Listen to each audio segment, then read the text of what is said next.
Hello, welcome back, ladies and gents. This is a beautiful vista behind me, as you can see. Welcome to my castle. Welcome to both of you, Charlie, Tea-Time. Welcome. We're gonna be here now, looking at the playoffs. We continue. Don't worry about it. It just changes. It happens, you know. I'm a traveling man, right? I go through a lot of places. Even Charlie right now, you can take a look, right? Behind him, he's got a hell of a view. I think it might be stuck in the Matrix, I'm not sure, but maybe Windows 12 will get him out of there or put him deeper into the sewers, I'm not sure.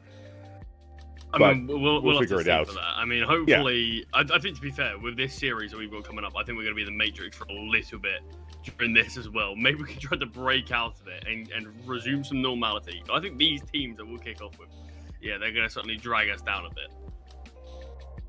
Listen, there's a lot of cool quarterfinals going to be coming over here. Of course, we're going to be starting off right now with OG, and they're getting to see their new-ish lineup. Body's been around for a little while now as well, but obviously the most recent edition of Prime Taps, and we've got TDK versus Omega. TDK's been making some waves recently. That's going to be quite exciting. I'm looking forward to that one in particular. That's probably my match of the day, and obviously ALGO versus KOLESIE. I just got done complaining about KOLESIE to you guys off air. I'm sure that, you know, maybe I'll be able to get a couple of words in on that later on as well. And then finally, VRSDelivery versus the shockiest of CYBERSHOKE.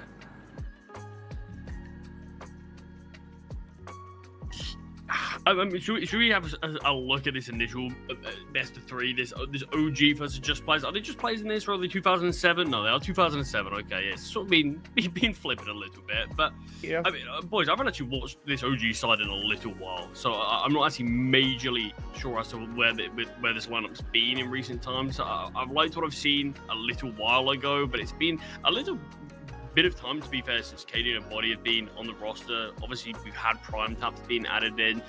I haven't seen it with this full five. I don't know what to expect from these guys just yet. I've been following some of the results, of course, but in terms of actually seeing on the server, I don't know if OG have massively shown what I've been hoping for.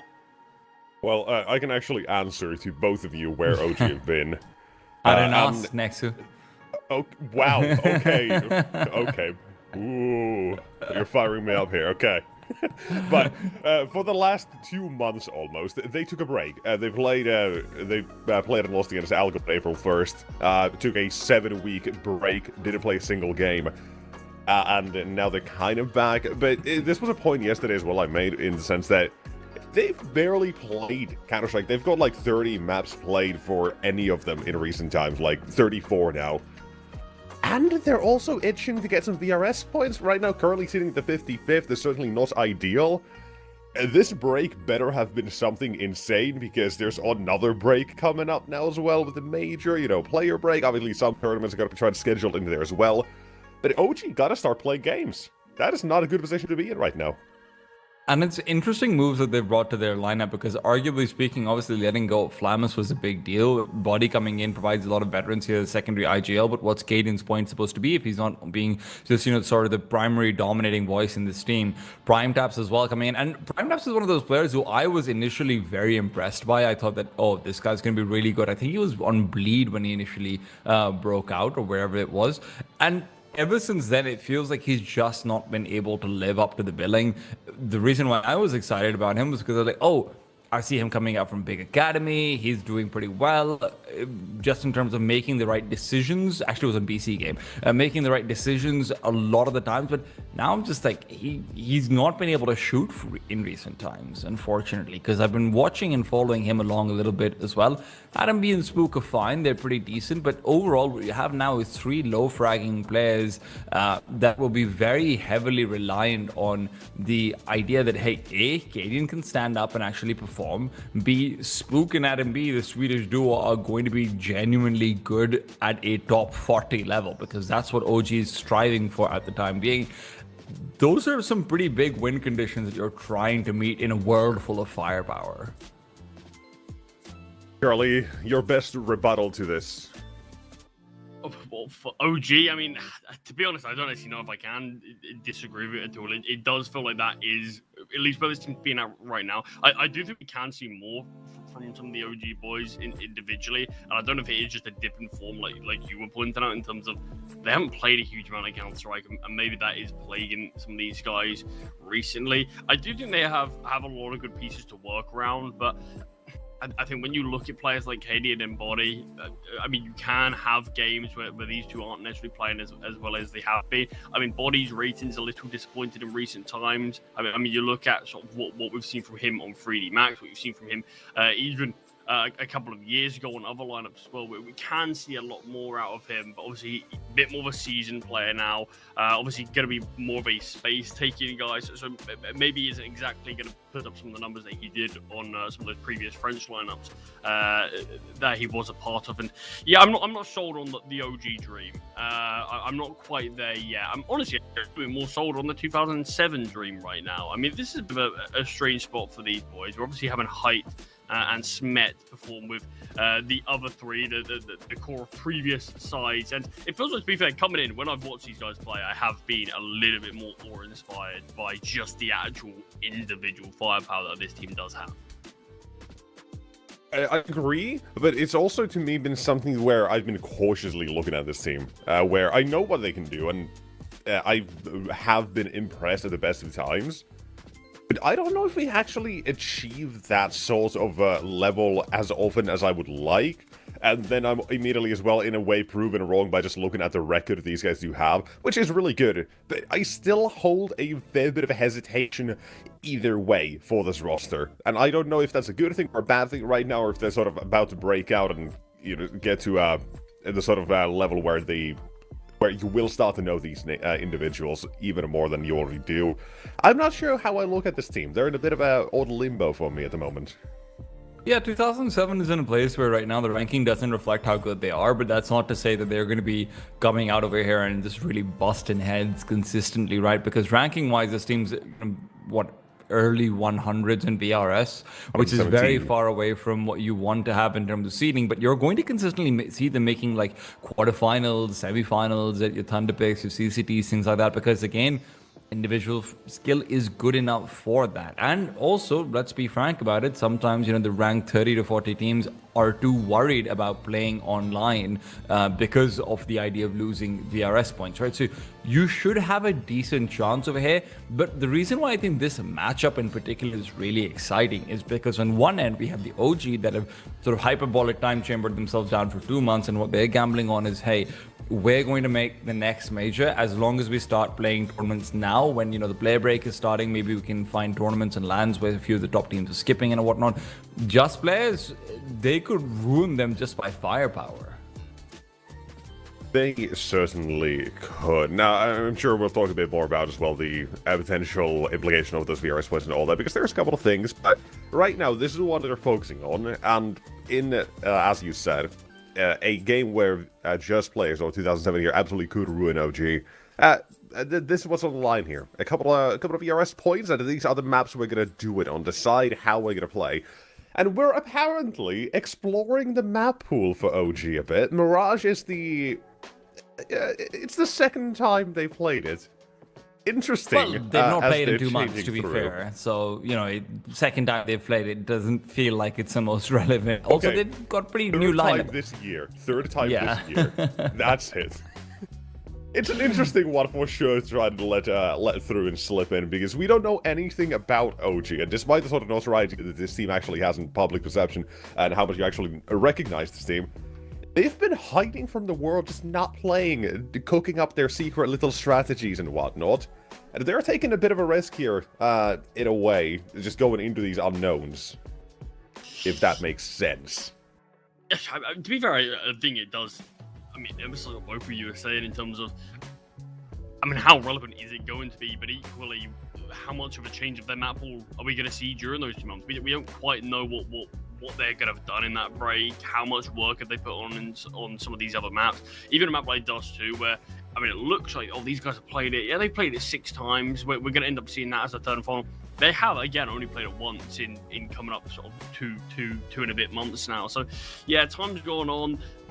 Have they put a lot of work on their Mirage? I mean, they sort of have to with Anubis also being a map that they're not really looking to pick up. So it feels like, at least with this break, we should have a bit more of a stable six map roster, I'm hoping. It seems like Anubis is still going to be their BAM. It's pretty fortunate for us, like just players anyway, as they also aren't massively keen on playing that all of the time. So OG have to pick up Mirage, and they have to be decent enough at it. It'll be a good sort of tone setter for this series to see how map number 1 goes, because if 2007 just stomped them there, I mean, that's where you maybe do get a little bit cautious about where is this one actually headed. God, I can't get over these backgrounds that you guys have. Thank you. I wish I was creative like you. Well, this is the most creative I'll be. Hello, it's a cat. Enjoy. Woof. We'll have my little friend here for a moment. And I'm gonna press you guys for the answers. So far, I'll be honest, yesterday wasn't particularly impressed with OG. Probably should have been a 2-0. Wasn't. Got to push to a 3-map series, which they kind of barely did manage to win. I don't know. I am very much in that sense that I could see this being a Just Players or 2007 win if the stars align. But it does come with a lot of this ignorance of we don't know what OG have been cooking up. We can only have the expectation that these last few months have been spent in the right place with the right activities of, okay, we just need to hone everything to be as good as it can be. So I don't know which I want to really rely on at this point. I think I'm leaning a little bit OG-sided, specifically because I think Hyde's been a player who I've been disappointed by, right? The firepower on 2007 is concentrated between Stinix and Spirit. They're a rifling duo team. They're not an op-heavy team. And for me, any team that really wants to punch down an OG and wants to punish them hard wants to have an opper that can just out-frag Cadian while he's working on his calls and everything. Because technically speaking, whenever you have an opping IGL, you automatically have 4 riflers who on paper are supposed to have more firepower potential than the other side, because you're missing out your Carrigans, your Hooksies of the world, right? So OG has a natural advantage versus Just Players in that regard, but at the end of the day, this is a team that is freshly together. They've barely played any Counter-Strike. There's risks. I actually love that you pointed that out in terms of Hyde's form hasn't been nearly as good as it was sort of on his Patera lineup. And it's weird because the sort of players that have been stepping up is kind of just that X4's reload core. These guys that we have seen play together, I think their height in terms of VRS, their peak that they had was only like 80th in the world. So nothing mind-blowing or anything, but it's the fact that they're coming in with height, with Smet, and it's actually the 3 players that we've already seen more in terms of playing together. They're the ones that are stepping up, digging their heels in and putting up the bigger numbers. As a bit of a caveat to that, I do still think height and sort of Smet can have those moments where they can go above and beyond. It's just, I agree with you. I think they need to do it this game to capitalize on OG. So, interesting scenes as no one feels confident despite what should be a fairly advantageous position for OG. None of us feel confident to say that's going to be the case. So instead, we're just going to have to let the players decide and duke it out. Let them tell tale of how this game is going to go, and you guys there to spectate and talk over it. So, I leave you guys to, as it were, talk your shit. And have a... Get out of here! Get out of here, Nexus. Even your cat doesn't want you on here. What a Charlie OG. finish. Indeed it is. OG are going to start things off with 2 sets of Uto right here, and now they are maintaining a kit as well in case they need to go for a retake. Yeah, actually early looking towards Connect here. Got the bomb on the something as well. Phoenix need to win this gunfight body, and the Frenchman will be forced back towards Murder. Oh, that's a cheeky angle. He finds straight to re-peeking Stinix. Man advantage, though, on this retake as 2007 do punch in the digits and get this bomb down. Hyde versus Cadian is going to be a big duel, and Cadian's able to find it. Brings it back to a bigger advantage now with the CTs having flash, smoke, and grenade. Primary point of contention should be Smet, but Smet doesn't want to come through and take first contact. Spirit trying to play as distraction. Smet missing opportunities, but will at least find one. Body ducks away and behind the smoke that he's thrown for the diffuser. That diffuser is not with a diffuse kit. Prime Taps was the one carrying it, I do believe, and they've not been able to recover. Instead, they're looking for fights, and as the The fuse could have maybe been slid out. They've already lost their timing on it, and a 5-on-3 that OG are not able to close. I mean, Smith just kind of looked like he was completely overlooked. I mean, every single gunfight that he had, it felt like it was just CT searching for the other players on that bomb site. He sort of had free range. It wasn't necessarily the sharp. Just needed to sort of slow things down, take his time. He eventually went down to the bomb, but found a triple kill there. And one of the newer players being brought into this 2007 lineup, having a big game. Still obviously super young, Smet. Still don't have a huge understanding in terms of what this guy's skill ceiling can look like. High expectations for a lot of the CIS youngsters though, and I think he is someone that has been catching a few people's eyes over these last couple of years. So good to see him with a big start against some of the veterans on the side of OG. But we are going to see the CTs fully invest this with a couple of scouts, a FAMAS, MP9, and a Deagle. Don't you love it when the double scout starts coming through again for the CT side? It just adds so much risk to it. Like, ooh, you could all get tagged, and I've got a Deagle over here. And on Mirage as well. I mean, Mirage feels like... I mean, Dust 2, it feels like it's not that uncommon. I don't know the last time I've seen a double scout on Mirage. I mean, like, I'm here for it. I love the scout. The issue is you can sometimes have the tendency of the T's just going into a bit more of an execute, and the scout feels like he can't really whittle players down before they're overwhelmed. We'll see how it goes here. Something instantly will look towards get right. We'll find prime taps. Adam B on the back of the bomb site with his Deagle. Just has to remain as something's not actually peaking. Finally will do so on a 4-on-4 with this smoke causing a few issues. Keep in mind this meta is low, and as he starts to move up over here, Body could do some real damage. The scout is avoiding capture. Spook again, another tag, and in the meanwhile, Body's come through with one. Spirit keeps getting whittled down further and further, and this is becoming an increasingly dangerous 3v3. They've already lost out two, and Stinix coming in from behind is going to be sussed up. Acadian. A kill is nice, especially with the kill reward that he has delivered, but he's left with 28 HP, 10 seconds, and no chance. Body should be his fourth kill coming through over here, and indeed it is very nicely done. The scouts assisting in completion. Yeah, scouts did actually have a lot more impact than I thought they would. With a hit towards B, it really felt like we were going to start to see 2007 just overwhelm that bomb site. But OG actually do really well there, dropping out the smokes initially, just delaying players like Smet taking that control, who was tagged down by one of the scouts, having that constant control of sort of Summit and Empty Pillar, having a player towards market. It felt like 2007, it was going to cost them so much to take that portion of map control, and although we did have a player in the back lines, a 1v3, even with players being softened up, it was going to be too much to ask. Instantly, back and forth. I want to see this here from a quarterfinal. I want to see it when sort of eliminations on the line, semi-finals on the line, and a faster pop towards A here, player 4 under foul, is running sandwich. Alien, how much more can he find? A couple of kills isn't bad.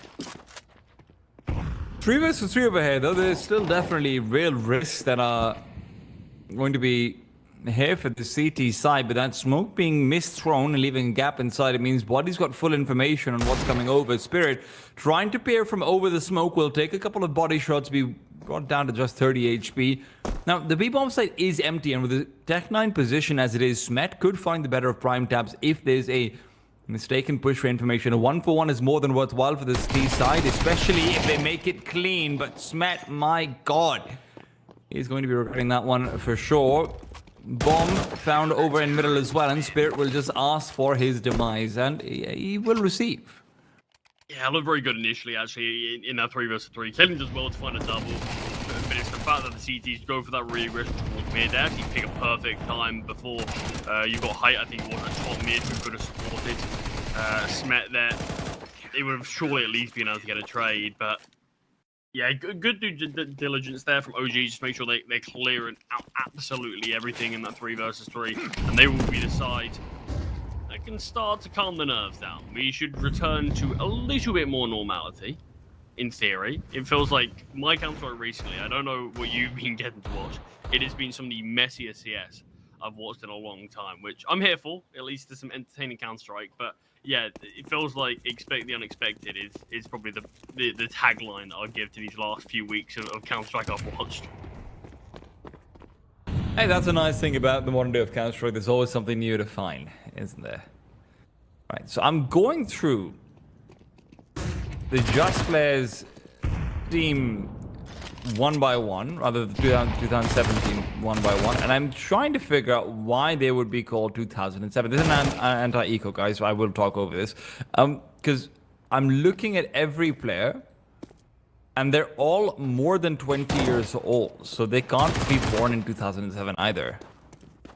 I just assumed that was what it was. I just assumed average. No, average the youngest birthday. person is 21. So they literally can't be born in 2007.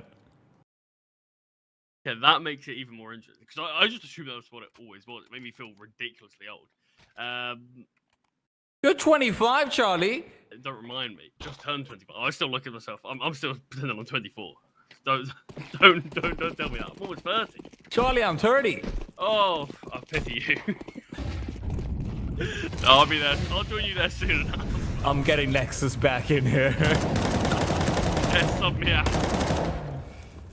Bended the co-caster. Damage out onto Stinix. Has to be careful on body as he tries to keep Destiny connected. Stinix, one of the best players coming out from this 2007 side. Now that he's got an AK, we should hopefully see him put to work.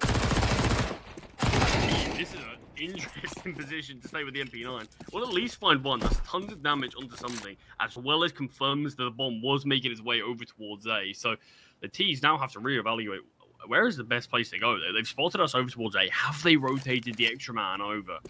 We can see they're starting to question that now. Primetab's even considering rotating. Now we've got this apartments push from body. This is the key play. Something is holding for this, even being low. No. Does the damage, but how has body found that kill? Now they have asked Primetabs to rotate away, and that might be something that 2007 is able to read into, right? Because you very rarely are going to have the mid-connector player push all the way up through underpass to find information at B if your B anchor is going to stay. So 2007 need to start making adjustments and fast. Primetabs making his way back over, but he is swimming at a tortoise's pace. And they actually swim pretty fast, so he is here on time. It's the walking that's the problem. Flashbang, well played. Spirit with a bomb is going to be kept away. Back of the bomb site. Top of one another here. I mean, this could actually bait Primetaps in. Yeah, they're just not ready for him. He can take down the bomb planter. This gets all the play from Primetaps. And Adam, he can just rotate in. That's a wild kill from Primetaps. But it's the fact that they kind of were on top of one another. And time was ticking so heavily for 2007. They needed a punch in the digits. And they just assume, okay, we've killed the player there. Not ready for the second. Obviously, a lot of Canadian teams have found success through well-timed CT aggression from where it's not supposed to come in, right? Body getting a kill over there is incredibly fortunate, but this OG is already looking a lot like what I expect to see from a Canadian team on the CT side. A lot of pushes, you're going to end up in a lot of 3 versus 3s, but because the time has been, sort of whittled down, you've got the advantage in that 3v3 because you've got that one extra piece of utility, you're going to have that advantage. 2007 now need to make a better opening sequence. That's always been how Canadian teams have suffered, especially coming into, once upon a time, the later playoff matches when he was on a top team. There's still enough money for a halfway of sorts up towards connector. No one can directly hold his body. He has to sort of get back away. He can control the jungle. This is a huge kill. This is the bomb. There's actually a smoke down as well. Their chance of retrieving this feels like it's going to be extremely tricky now, particularly in a 2 versus 5. This could be a clean sweep here, but Adam B will eventually be overwhelmed. Damage is being dealt to these final players. I don't really see a way back into this unless OG makes massive mistakes. I mean, OG is still willing to fight this, to be fair to them. Finally, we'll just drop out this smoke and a flashbang, and maybe that's why you don't fight it. Spirit is sharp with this deagle. Body is low and Spook's not doing too well either. This is a game round where Primetaps has to be the playmaker, and how is he there? Body's just gotten himself 3 kills and a 4th. 2 of those were on 1 HP. Body is just the most mobile piece you're going to find anywhere in this tournament. 12-2 right now. 2 kills per round from this guy. But it really does feel like what you highlighted is just coming true even more every round that passes. Body doesn't even need to be healthy. Just his positioning that he's taking because of some of this sort of later aggression. Yeah, he's just able to capitalize and really punish 2007 here. And for a team that's only played 1 map of Mirage, or what, I think Nexus had 3 maps of Mirage in the entirety of 2026, I'm liking the start here. I've got a lot more belief now. Nice fight from Cadian. Adam B +1 as well. Cadian might have rather stuck in Palace, but he's still going to stand and fight. There is his second, chipped away, and finally is laid to rest. But he's put his team in a good spot. Not again. Like expected, he's going to be the final man remaining. Okay. Someone's put an end to his reign of terror. But they will still lose around. They're not saving the op. That's how much money the CT side has, by the way, because of body shenanigans in these last few rounds. They don't even need to save the op. They keep 2 AKs instead.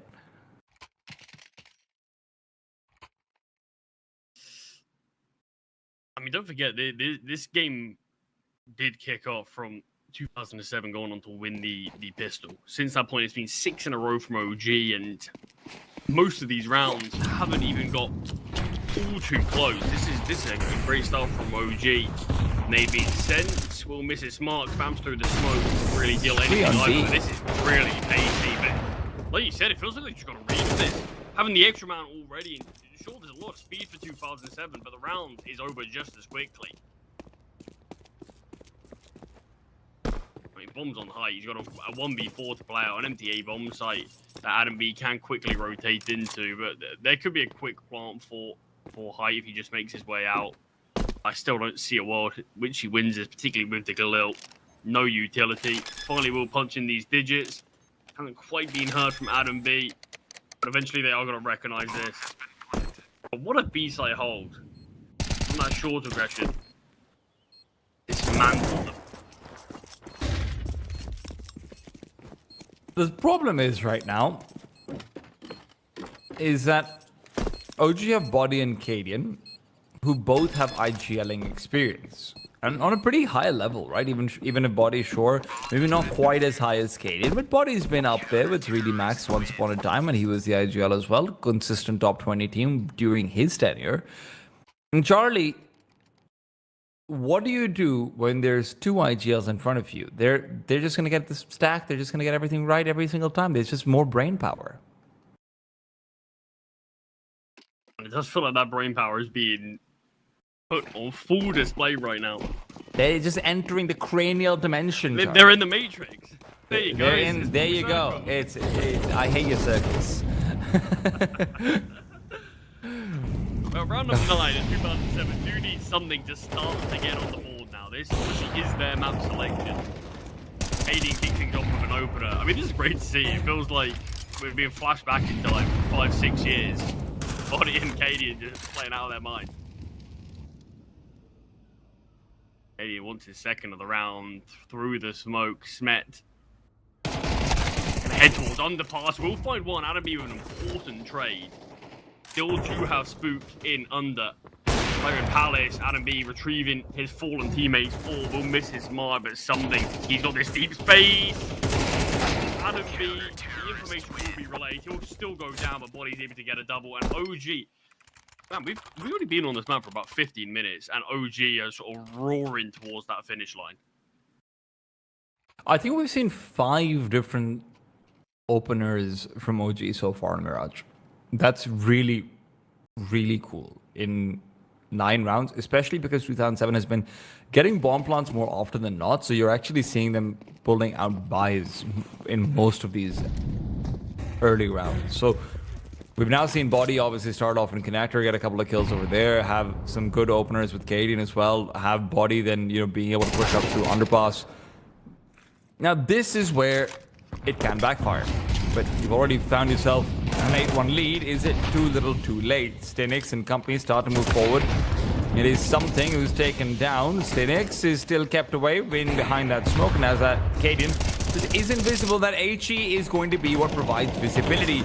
Tease is starting to scale up, and they have the weaponry to make this an interesting fight if it ends up being close-range duels, and the adjustment comes back over to the default box. It's a Molotov that's going to chase Smet away. Sendix tries to keep containment out onto Spook, but in through the smoke, it's Prime Tabs to get one. Damage dealt on the second. Stinix unable to find a target, and his body starts to swing out wide. Stinix knows his job is only to find body should he go for the cross, but Stinix isn't keeping an eye out even on that. A deep flashbang goes out. Stinix was expected to be in CT, and Spook is left alone. 1-on-2, and it's time for Hype to activate. Coming in from behind as he's been hidden away. Finally, we see that second round. I mean, it does get a bit messy with that smoke being down. It was just the CTs that ended up nading it for KDN, I guess, but it ended up being what took him down. OG went a pretty decent spot from then. I mean, it still really does come down to, is height going to be cleared? Is height going to be accounted for? There's a few moments where body could have swung on him, and it was all about timing for height. But at least it is something for 2007 to work with. There's 2 rounds left. I mean, I'm sort of in the mindset 2007, do we need these final 2? I think at least one of them, realistically. I think going in 9-3, the way that OG are playing, I definitely wouldn't like to try to contest with that, but this is a good start. 2 opening kills, just spamming through the smoke to find Spook as well. Body, one of the dynamic duo taken down here. I mean, 30 kills on both KD and Body combined. And the fact that these two have, what, like 5 more kills than 2007 have as a full roster is impressive to say the least. These are some nice shots coming through now from 2007. Spirit will find out and B. So 2-on-5. Money is at least good enough for OG, but they'll be able to get buys out in what will be the final round of the first half here, because this one's not looking likely.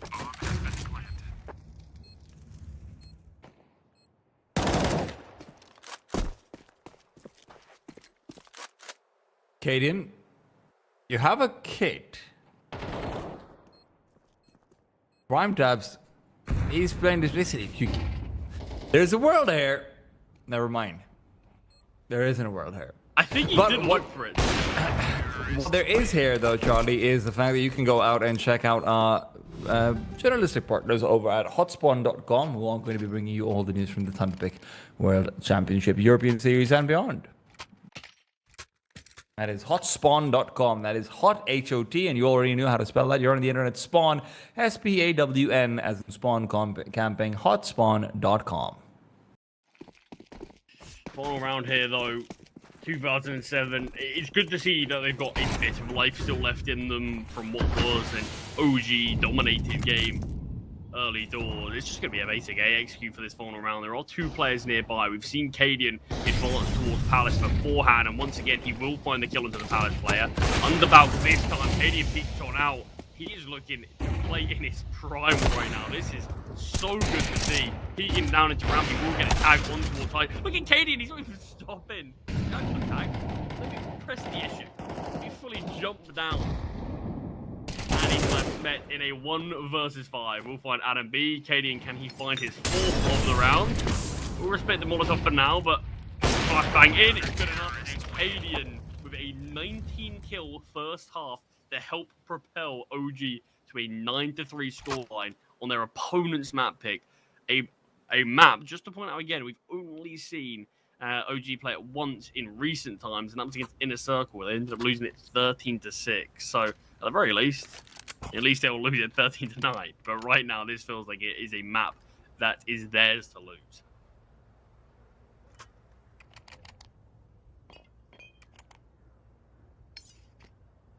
No, we've seen a stellar performance coming out over here from OG, and look, I was very excited to see the new lineup at play because I've not actually seen them together yet. But my God, that is the best Counter-Strike I've seen a Canadian OG play ever, probably. And look, it's the first half. There's still early days. 2007 can turn things around, and it has to start over here with a pistol. But with the flashbang being dodged, Spirit will be having a lot of focus out onto him. It's early damage, but it's Adam to find the kill. Spook is low, yes, but smokes are still proving to be detrimental to deal with.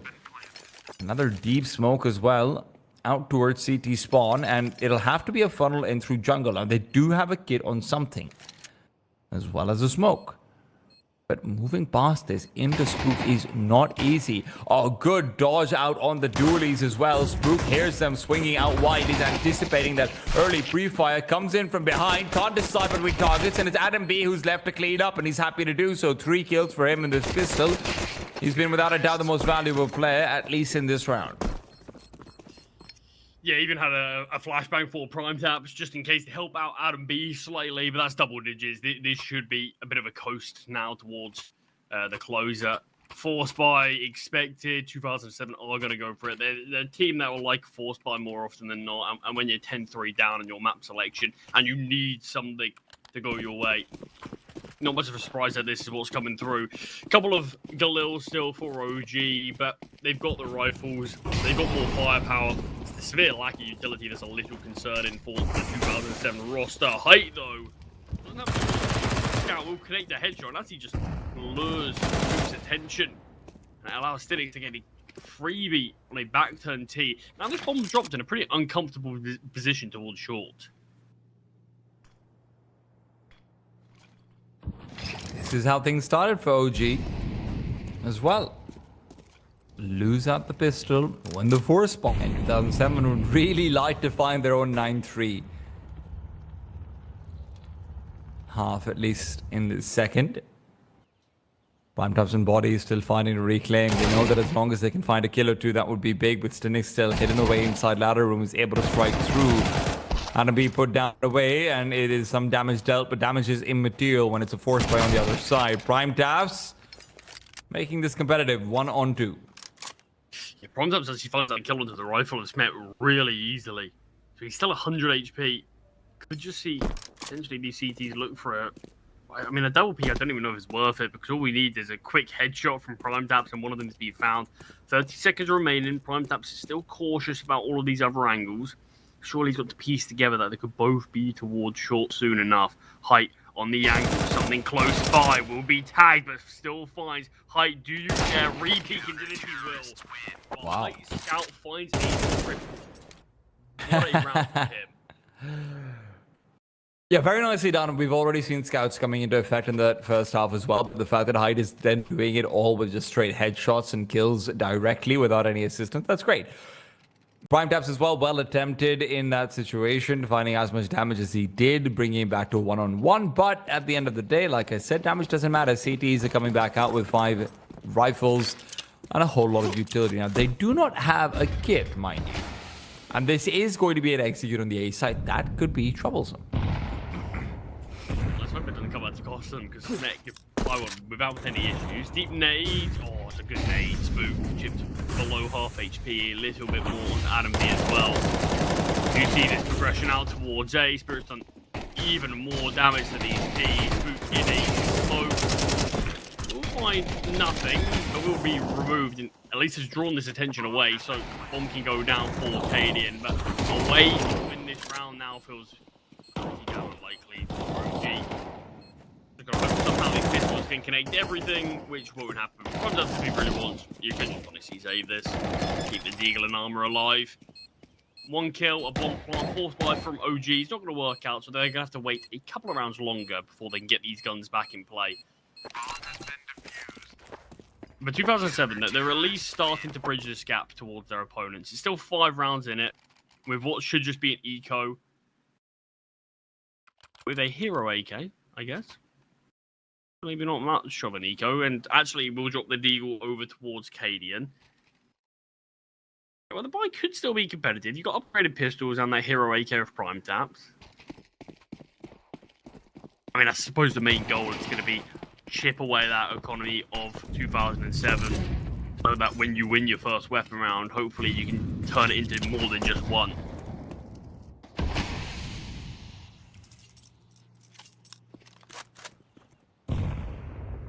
Cadian just got squeezed.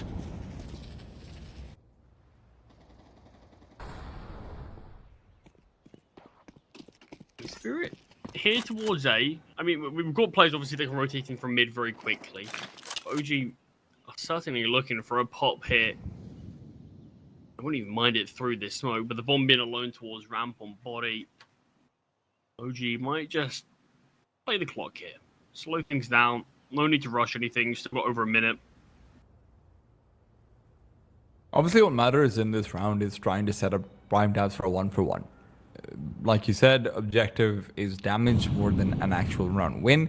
If they get a bomb plant with it, that would be great. But now that they have been smoked off in Palace, it's going to be instead a peek through. Now that is perfection. 1-for-1, prime tabs will not be even licked by damage. And in the meanwhile, Cadian does fall. Now that causes some problems. Cadian going down over here, you're not having any smokes, means that you now no longer have the opportunity to plant a bomb. Body next to fall. Prime Tab still has an honest way of at least taking another rifle out of their hands, but as he loses another duel, only the one kill found by the hero AK, and frankly, that might not be enough.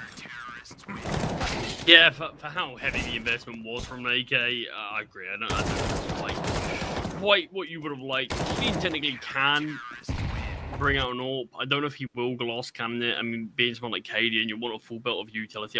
I'm curious, even if they got a bomb plant, would he have invested in the AWP? Could have got Kevlar and AWP, but next to no util. So that would have been interesting to see. But we've still got at least AKs mainly across the board. We've got the first actual full investment from OG. They've got everything they could possibly ask for. And they throw something to deal decent damage behind this. Down one. Stinix finding body through the smoke. Vet chimes in now, and okay, 2007, we could be having a game now. This round looks like it's going to go their way, even if Smet does get traded out eventually by Cadian, which he will. It's still a 1 versus 3 for the Dane, but look, this was what, a 93 halftime score. OG ended up winning the pistol, so 10-3, and it's 4 on the bounce for 2007. We gave OG a lot of credit for their CT side, but that doesn't necessarily mean they're going to have a great T side on this map, but they haven't exactly had a lot of official matches to really test their morale. So, although very close to the finish line, close isn't always good enough. Damage onto height, but he will still stand. But now an empty A bomb site for Cadian to look to work with. He does have the bomb.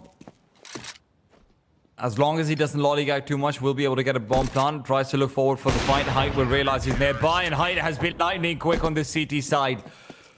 And now you start to wonder, right? Now you start to wonder that Cadian body performance that spurred on their first half, is it going to be present in the second? Because you're not going to have the same kind of options open to you in terms of the diversity of mobility that they were showing. OG call a timeout because they realized this as well. It is going to be 10-8. We are almost certain of it. This is already too close for comfort. A team that is up 10-3 should not be struggling this much to close out a map. Struggling to even find that elusive 11th right now. Have to be a half buy. I mean, it would be the first tag pause from OG. I think they're starting to realize, okay, maybe things have begun to get a little out of control. What was a very one-sided scoreline in the first half already looks like we're in a far more competitive game. See a few reinvestments at least, or a few investments. Tech9's galore. Going to be keeping his money high for the AWP. I mean, that is something that we're still yet to fully see. Primetime still had a Mac 10 last round. We didn't have the AWP on Cadian. Maybe once we have some of those changes in terms of the vibe, maybe we get to see a little bit more out of OG. Cadian was playing with the AWP in the first half, but I think that needs to work. On the T side, and get so much damage through this smoke. Will be traded out at least. And we've now got Stinix holding from short. Boop, dropping down. The bomb jumping across. That's not a bomb, that's just Adam B. We have the smoke off the door at least. But Cadian's actually backing away with this bomb. Smet is running. Get your gun out, Cadian. He's too busy calming out orders of what needs to be done. It's obviously one of the cons of being an IGL. You need to be paying a little bit more attention out to the TeamSpeak than normally. Body. Careful now, he's backing away. There's no way they don't commit out to this 2v3, and as Adam B finds another kill, it's all about dealing with the man up top. It is Smet. They know where he is, but Adam can't find him aggressing. At least Body alone, 1v2, both players isolated in positions known. Last positions known, at least by now Smet could and will have rotated away from that apartments area. 30 seconds. And Cynics is on the move. He's heard Body backing off over in the apartments. He's going to be looking to cut him off in case it's going to be an A-site hit to come through from main. Will be this A-site here, but it's going to be from Connector instead. Under balcony is Cynics. I don't think Body's even going to clear this. Easy time from Cynics. Really good repositioning. If Body was a little more silent in picking up that bomb, he could have had an empty site to play with. I mean, decent work from some of the players in that round to at least find a few kills, make that one a little closer at times. Probably was one of the more competitive rounds we've actually seen from OG in this second half, which, I mean, you can look at as a pro or a con. Consider it was just the half by, but there we go. Guns back out. We do have Kaden with this AWP. Once again, sending 3 players towards this B apartments. That hasn't exactly been the best point of contention for OG. Been losing a few more players than they've been getting. I don't mind it from Cynics. Cynics. Oh, this is a very good position. No, he's got no idea. He's got no idea at all. Cynics ends up sidelining him completely. And Height, who's aggressing down underpass, will have his shot baited out, but can back off with safety because of Body's earlier position. Now being mitigated.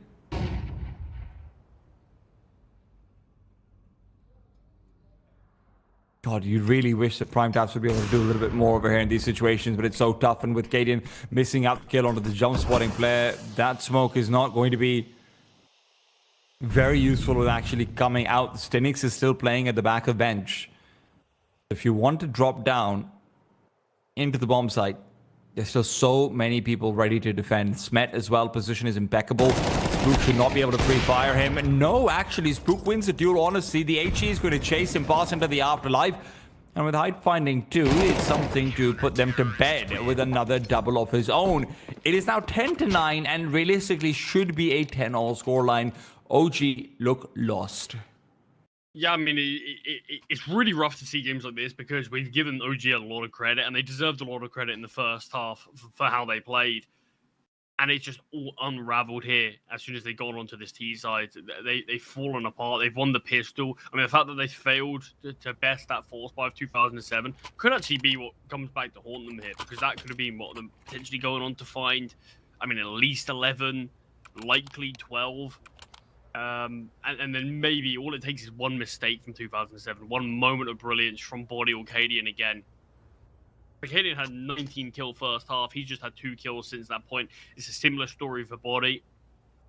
He did a superb first half. He's gone a little bit more quiet. I mean, we're not going to be expecting either of these two to necessarily continue that form across a whole map or a whole series, but it's quite a stark contrast from the OG that we saw in the first half, and it feels like this game is starting to fall apart from them, and I don't know if they're going to be able to recover it at a 10-10 scoreline. It's another half by. The biggest concern for me is how one-sided it feels like most of these rounds have been. I don't even think OG have put themselves in too many positions where, oh yeah, they're going to be able to clutch this out. They're in a decent spot. More often than not, it's been, 2007 have their numbers. They've got the man advantage. They've got the firepower. And an opening kill is what they've got here, as Prime Tap has been softened up as he makes his way out of Palace. Nade won't quite find, but 13 HP. Prime Tap still can't find a kill.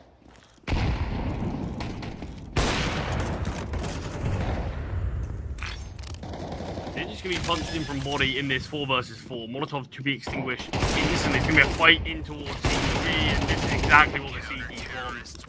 They've got full control. I mean, we ended up seeing 2007 give up full control of the bomb site. They were willing to play that retake. We never ended up seeing Digits punched in.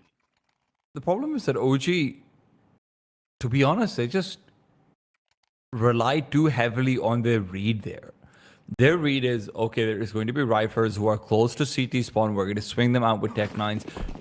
They're not ready to deal with the idea that, yeah, there could also be an Opper who's playing out towards the B bombs, that his Hyde has been changing his position almost every round. Last round it was over on A. Right now, Hyde falls by the wayside in his attempt to change that same position. So OG could still prevent that lead from being found, but with Cadian being completely lost over on Palace,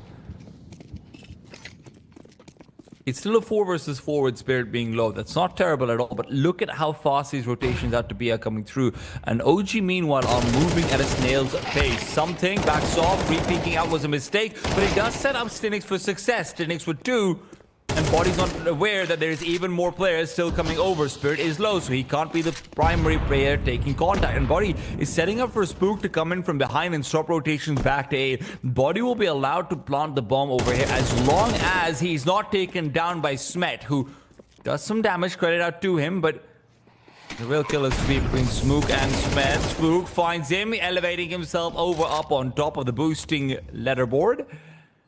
And that's going to be leaving things into a 2 versus 1. Spirit will be denied the chance of pushing 2007 pass into an 11th round as long as Spook can land just 1 hit. Body repositions, but that's still going to be Spirit on high alert. A flashbang might be his best friend, but he simply cannot stand and deliver it. Found out, taken down. Body finds 20 and the 11th round with it. I mean, it's as soon as we go on to see 2007 11 up the game, that's when OG can just about manage to clinch that 11th. I mean, a lot of fine margins in that game, and when Body backs away from short, I mean, Smet has great awareness to try to press the issue, and he's so close to actually finding Body, brings him down to half HP. If he's a fraction of a second earlier, could have maybe caught him before he rounded the corner. When he gets close to Spook, but OG do still just about find important 11 that has been so elusive to them. I mean, money's still good enough for 2007. They're not going to be hit by that at all. Player in short and Stinix just being overlooked by Cadian. So focused on the window player. There's another opener for 2007. I did tell you boys sort of before we went live that I've been watching a lot of games recently where one team's been leading. The other team makes a comeback and they still just about, when it gets to the sort of final few rounds, fail to fully complete their comeback. We could be seeing the exact same thing. Well, let's not count the chickens before they die. Hyde is still covering. Oh my god, Stinix just pushed out through the smoke onto the other side, and Spook could still fall. Oh, he plays well here. He does so well just to stay passive. As long as Hyde is disabled from joining this round, it should be well over. Something coming out from Palace. I mean, how much can he really offer up? Maybe a lot, maybe a lot. He's found 2. Spook could be number 3. Yes, he is. That is absurd. OG are ready to put that round to rest. They are expecting this to be a safe goal. They are completely fooled. Yeah, that is absurd. Really good as well. When we ended up seeing the player back away from CT and sit towards triple, I thought, oh, this is great. He's dodged height in CT, dodged something in Palace, but he just sort of started to run away. I think it was Cadian towards Ram, just makes all these steps. I mean, something still needs to connect the shots and was really snappy and quick to find. 11 apiece now. We are going the distance at the very least. And look at the money of OG. I mean, loss bonus is high, of course, but they lose this without a bomb plant. I feel their buy could look like fast out towards mid. Stinix, the first kill once again. OG have crumbled on this map. Spook can at least get that trade. He's starting to be on the score sheet a little bit more in these last few rounds.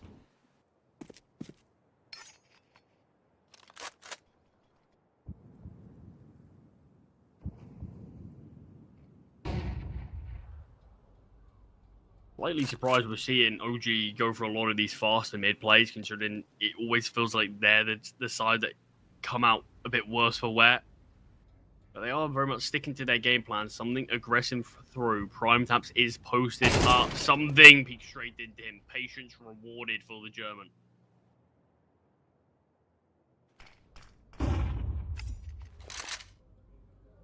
What is the adaptation going to be, though? Hyde is still over here on A with the op, and he's been very good. Oh my god, the adaptation is walk in. Walk in and kill him. Why don't you? OG are going to be the first team to find 12 over here. The CTs have to save. They know Spirit is low monetarily. Even if, to be honest, something could drop for him quite easily. So I wouldn't hate a gander at it. That's what Spirit is going for. Stinix. You know what's shocking to me is the idea that the D's are still hunting. Like, CT economy is good, and they should know that. This is now a 1 versus 1 for Spook to win, and he will do so, but it could have been consecutive individual duels. OG now at map point, though, on their opponent's map pick, and that's all that matters. Yeah, I mean, I agree with you. I mean, to be honest, I think you can even ignore the economy side of things. Even if 2007 were at a point where maybe they could have a few issues, I'll just look at OG and say, boys, you've had a tough time finding rounds as it is. Maybe just you just lost a 2 versus 3 when you thought the round was done after something heroics. Maybe just hunker down and play it safe for the round. But I suppose they've got their they still got their confidence regardless of how many rounds they've lost in this second half. And OG do at least have one opportunity now in regulation to see if they can close out a map that they were leading so massively, 10-3. That's a good fight for Canadian. Finally, OG kill that goes the way of OG.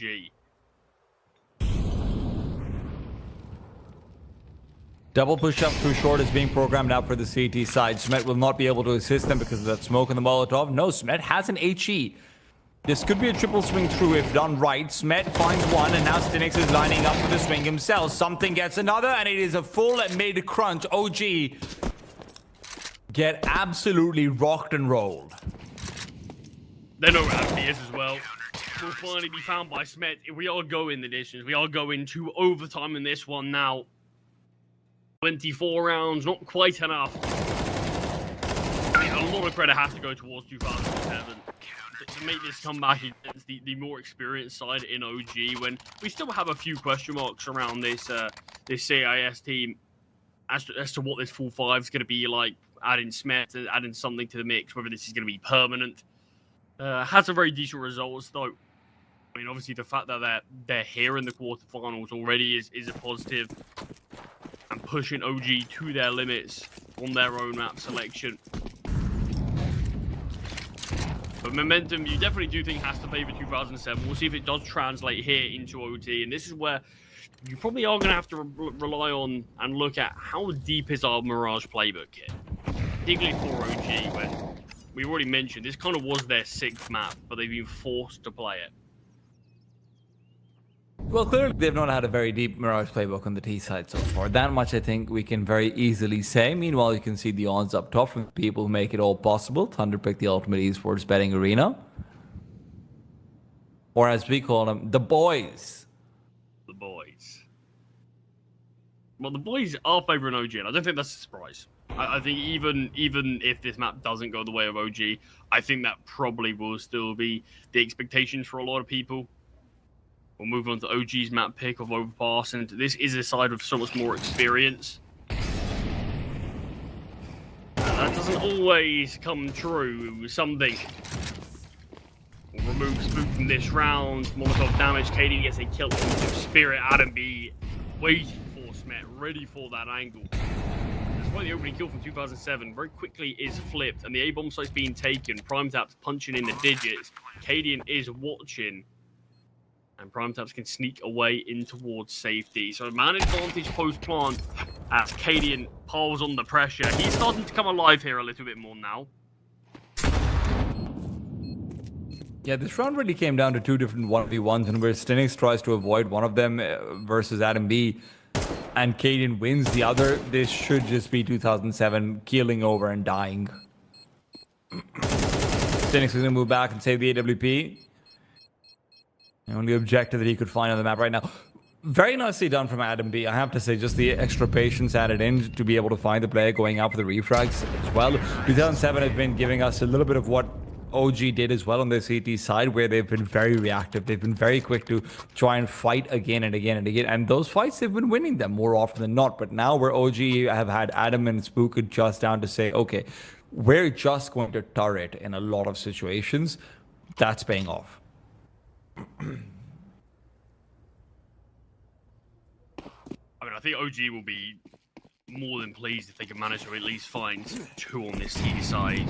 Obviously, it was both team CT sides that really did the heavy lifting in this map.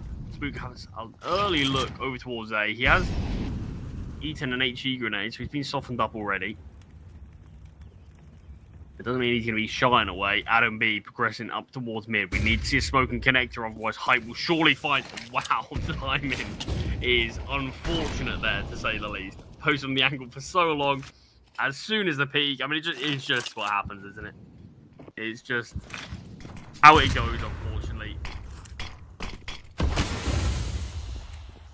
But he will drop out a smoke. I don't know if that's exactly what he intended, but he's going to be pushing through this regardless.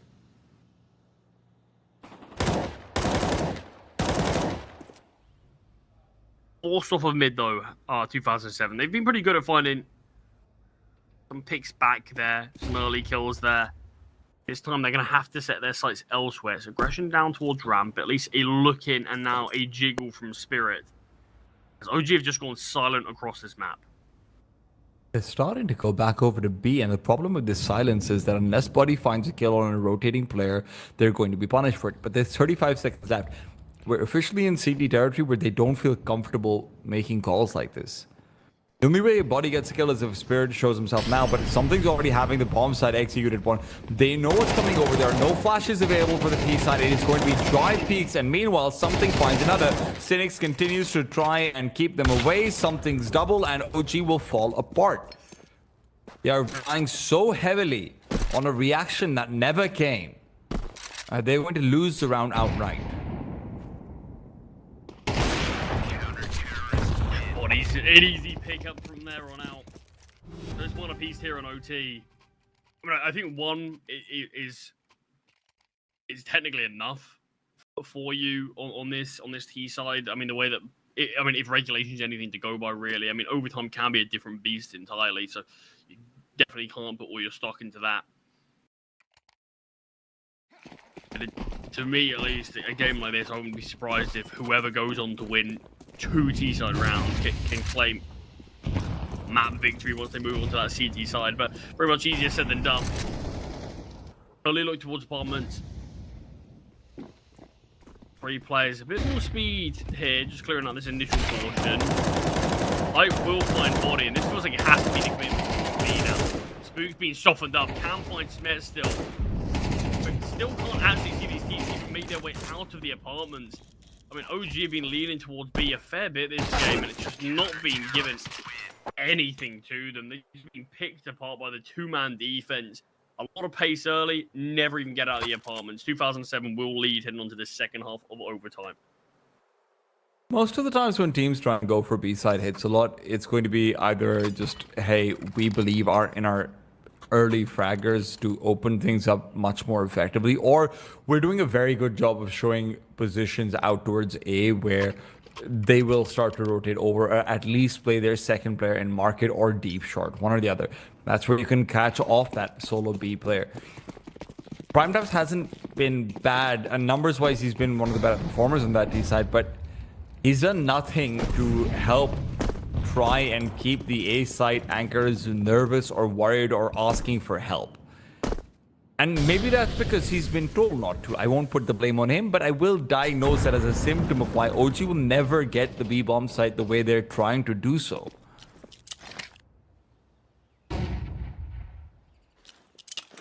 Yeah, I mean, I agree with what you said. I don't think OG have done enough to sort of try to force 2007's hand on the T side at all. We'll see if they've got any of that confidence that they had back on the CT side, because they really were putting sort of a stamp of domination the same way that 2007 were. Obviously, 2007, just like OG, did actually go on to win the pistol. I mean, both teams won the pistol on the T side, but got instantly forced back. It has been taking Cadian watching. Another gunfight coming his way from Cynic. Cadian forced off of the angle. Adam B's timing. Could get interesting. Loses his gunfight spirit as well. Finds Body. And it leaves all of this round potentially on Spook's shoulders. Is he going to be cleared? How much can he find? Can creep towards on the balcony. Should be able to at least deny this bomb. But pressure is on him, and Spook is delivering double kill. It's back with on 3. Rotates start to be picked apart, and Spook is being asked to do even more. Spook finds a triple now. Flashbang being sent over to 4. The flashbang is great, but lack of ammo is the biggest issue found from Prime Taps. He'll be able to come up with one. Damage already been dealt onto Sticks. Prime taps and Spook single-handedly save OG's bacon. I can't imagine the kind of misery that 2007 must feel. They just come out of the hottest streak of form on this D side. OG get 4 rounds, one of which was a pistol round, right? And then you just get effectively 2 versus 5 over here. OG on this CT side just feels so much more comfortable when they don't have to play with the rest of the team, when they can make their individual plays, when they can have, you know, these 2-man tag teams at best. And 2007, they have to contend with that. OG could viably clean sweep this CT side and just win out Mirage. I mean, definitely do have that possibility. I think OG need to look at that last round very much as a get out of jail free card that they were given by those 2 players. God. It wasn't exactly a great round from the get-go. Brilliant damage on the height though early, 15 HP, just about clinging still onto his life. Yeah, they spent a lot of money on that as well. That's a full $1,100 of utility that they sent his way to funnel him into a quarter. And bringing him down to 15 means height is not going to be a factor outside of maybe in the post-spawn if they're able to get to that point.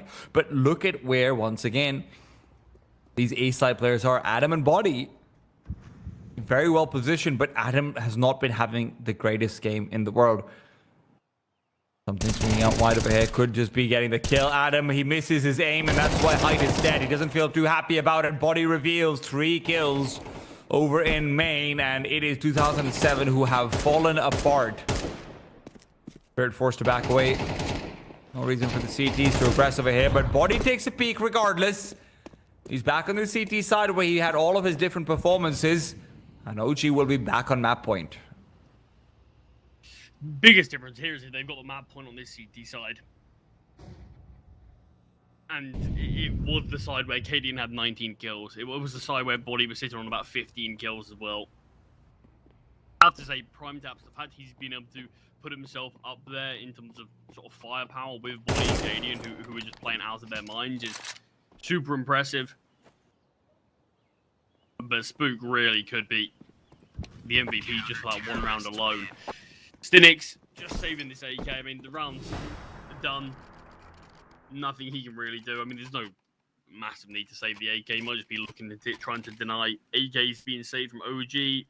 Not that that'll make much of a difference. They've still got 3 of them. Double law. Teton, what do you think of this? Is this the change-up that OG need? Well, they went for it a couple of times on the CT side initially as well, and I have to say they didn't really look like they needed any change-ups on CT especially, but let's see whether 2007 can actually properly exploit this, because one thing I will give OG credit for is 07 has consistently been splitting up and searching for clues, and although the Scooby-Doo might do well at times, not against a double op. There's a reason why villains in Scooby-Doo often didn't have guns. It's because, well, Roro, Raggy, I'm dead. And that's exactly the finish that I think we need to what could be this series, as OG are in a 5 versus 2. Spirit will at least get a kick back to make it a 4-on-2. I mean, still work cut out, particularly with this bomb drop towards the mid. And look at this CT presence around it. You've got the ult posted up. Body will be found here. Called out towards connector. Surely not like this, OG. Spooked up. The flashbang is brilliant to force him off the angle. Still a little bit more utility for 2007 to work with, but the time pressure in terms of how long it would take to actually retrieve this bomb and make your way onto a bomb site aren't necessarily going to be easy. Both players joined to the hip towards connector. No one's directly holding for this right now. And with 40 seconds, I mean, KD's looking towards T-spawn. He's finally going to make his move back. Drop down into window. This would have been heard. The T's are ready for this. Cadian holding the angle. He just got Spirit to find. Will miss his AWP shot. 25 seconds. Bomb scooped up. Spook has been found. A 5-on-2 between 2v2. Prime Taps finds one before being taken down. Bomb still isn't picked up. Cadian just needs to live. No, he can plant. Hey. He's got time for being able to get over and even get into a safe plant position. Forget about anything else. This is now advantage out for something. He's made a mistake if he goes back over to connector, and he knows it as well, so he'll stay his ground. Oh god, Cadian gives up the angle. He's watching for the crossover to CT. Cadian reads him like a book. That is perfection, 16-14, and tonight Scooby-Doo dies. Breaking news, exclusively on Thunderpick. I mean, there you have it. I mean, OG will go on to claim things. There is nothing convincing about that one, to be fair, though. I mean, the fact that a 2 versus 5, it comes down to a 1v1 before they can close it out. It's not massively convincing for me, but it is a map that they don't play a lot, and they've at least been able to get it over the line. We've got Nexus waiting on the wing zone, and he will break down. How on earth OG almost let that one slip and just about recovered things? Nexus, tell us what you got. I'm processing the news. Scooby-Doo's dead. I cannot believe it. What the hell is this room? It's great. I mean, yeah, this is my room. Welcome to the breakdown between what is one map of Counter-Strike, an insane one at that. I'm trying to now go, I'm trying to rethink everything that just has happened, and all I can think about is Scooby-Doo in my brain, unfortunately.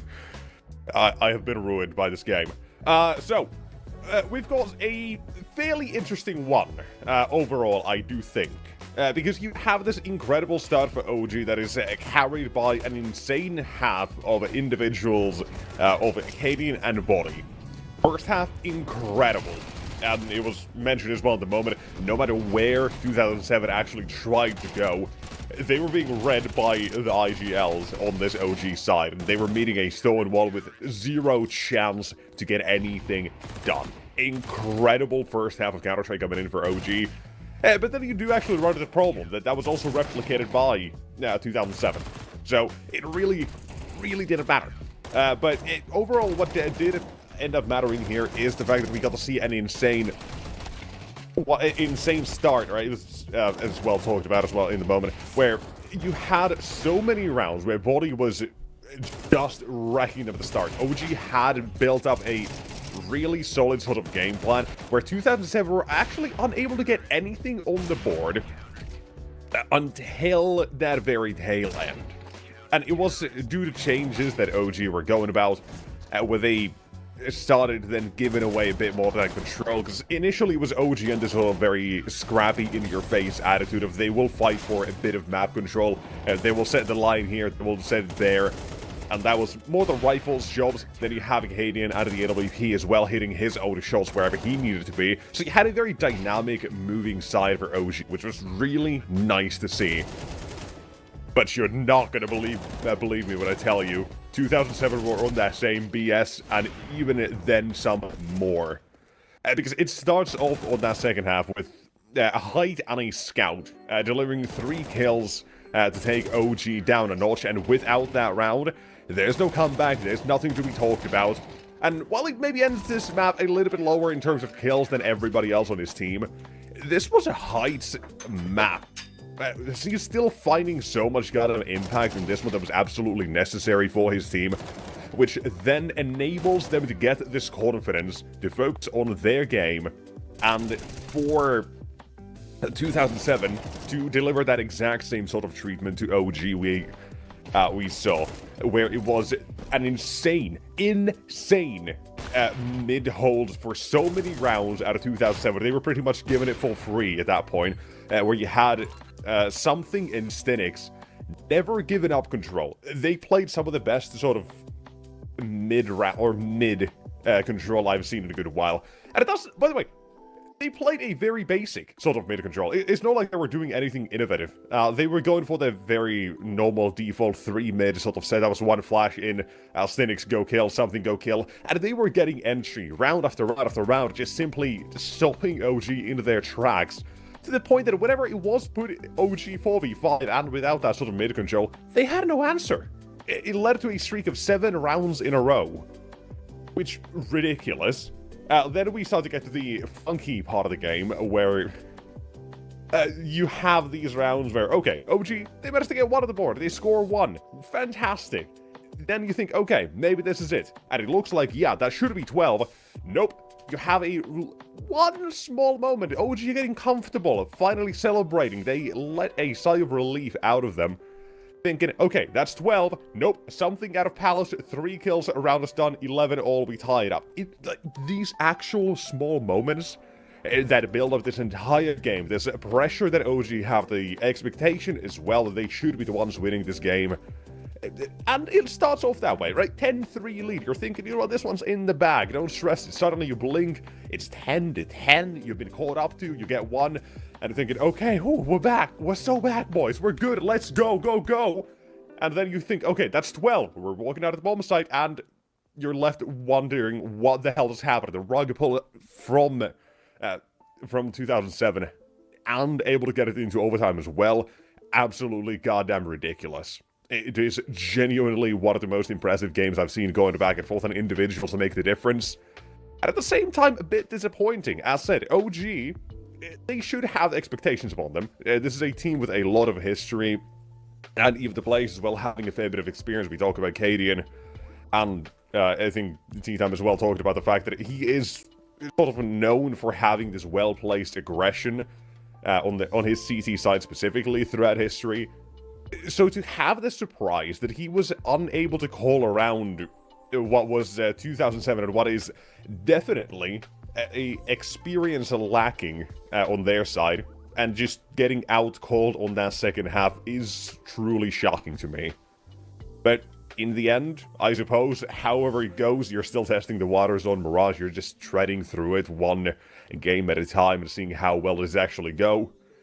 You still managed to get this first map on the board, and it was the best map as well that 2007 have in their pool. This is their 18th time playing it, and only the 6th loss in the recent last few months they've had. Overall, Mirage has been very fruitful for this team. So, you're still happy on OG that you did manage to take away this your opponent's map pick, even if it goes to overtime, even if it does take you the long way, because at least now everybody's gotten a chance to be in the limelight. Even Prime Tabs, who snuck his way toward that leaderboard and scored on that second half and keeping them alive as the game continued. So, you're kind of at least now all woken up. That is going to be something to talk about as we continue. And now we start to look toward Overpass. After yesterday's performance on this as well for OG against EAC, you know, some fond feelings are going to be here. They've also got a small streak brewing up at the moment, with Metesport, Inner Circle, and EAC being taken down all within this last week or so, give or take a couple of days. They're looking quite decent. And yesterday, they did manage to get a very solid CT side of the board, where then, for the T side, which okay, I'll hold some reservations on it, just because we didn't get to see enough of it against EAC, and the little I did see, while at the same time I was a bit impressed and slightly worried, I'm not all too sure what we're going to be getting out of it. So, I can only then hope that whatever OG are going to be giving us on Overpass, it'll be, in a way, better than yesterday on that T side, and better than this T side was here on Mirage. But if not, just know I'm thinking about some problems, because, right, as mentioned, they've been not playing for like 7 weeks.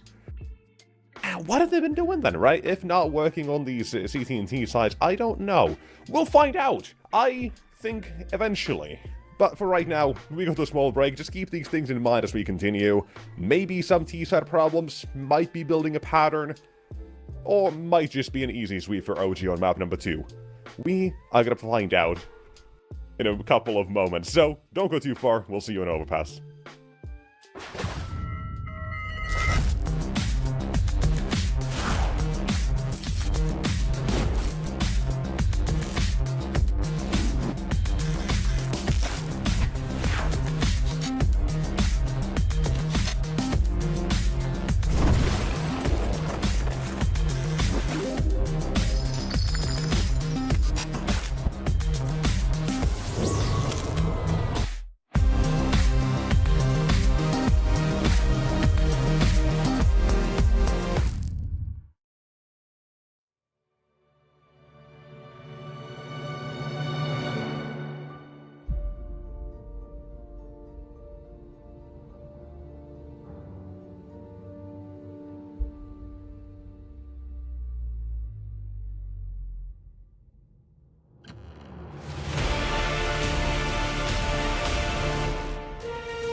All right, you two, have fun.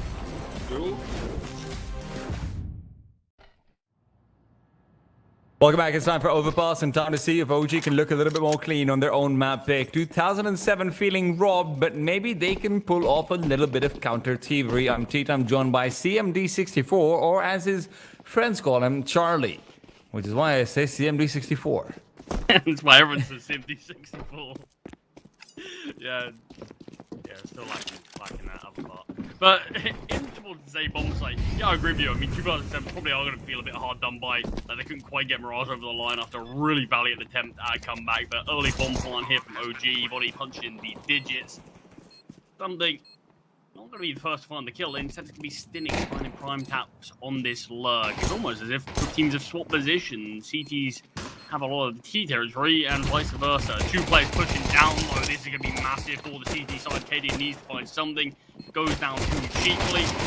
Body out of B, all that remains, and out of ammo, overwhelmed. The CT side will be what comes up with the victory. So OG not going to find that pistol round victory. But to be fair, 2007, from the get-go of Mirage, they won the pistol round just to be instantly reset in second.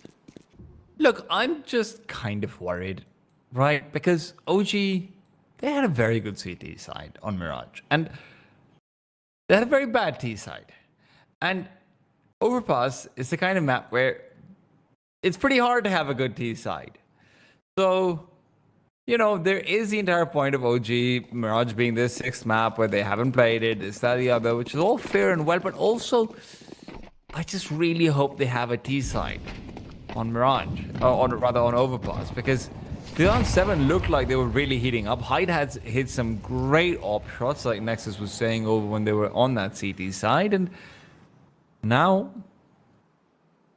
I'm just kind of scared. That's all, Charlie. Yeah, I understand your fear. I'm a little bit in that camp, but I'm also of the mindset that OG have to be better at this, surely. This is their map pick. I can't see them being as mediocre on their T side as they were on Mirage. I don't think they were quite as potent there as they should have been. They have played a little bit more of this. They have had some very good wins against some very good sides as well. Taking down the likes of NIP, Big, Metaport in a circle recently as well. So I'm optimistic, but sort of still quietly cautious about where OG are at. Because 2007, equally, they've not been bad over Bars either. It is a second round force buy from OG, but over a minute into this round, and still very little has been done.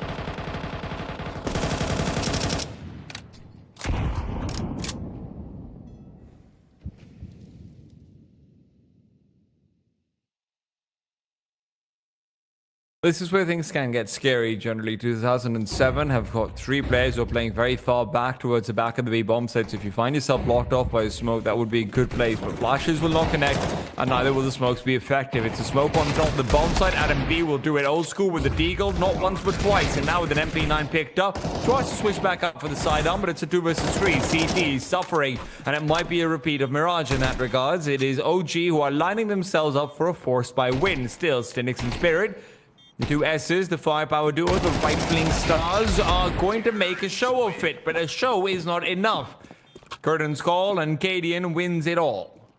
Yeah, like that, we end up being but it feels like eventually if OG just sort of rest on their laurels, they will eventually find Spook being taken down, so they go for the triple swing. It's a little bit chaotic when it's Cadian, the last player alive, with this deagle and 25 HP, but he still comes up with the goods. Nice again. I mean, we have yet to see a pistol round that a team has converted yet. It has been 4 spies that have been coming out on top. 2007, can they at least pile on the pain? Seeing their 3 piece of utility makes me think the answer is probably no, particularly with OG lining up towards B early. There's 1 defender here, that being something. If he is found, this round could be all done and dusted. That's a good pick. Clean headshot. Instantly finding Cadian, and OG might not be feeling as confident in terms of pushing over towards B now, as 2007 are still hunkering down in this toilet setup that they have.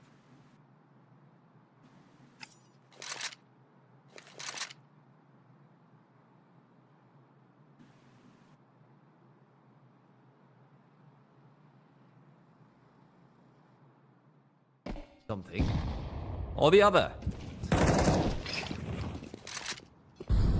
Rotation back out towards the A-bomb side will be the call, and it's Hyde to be the primary player to try and block them. This Deagle is dangerous. As they peek forward, they will deal with the danger.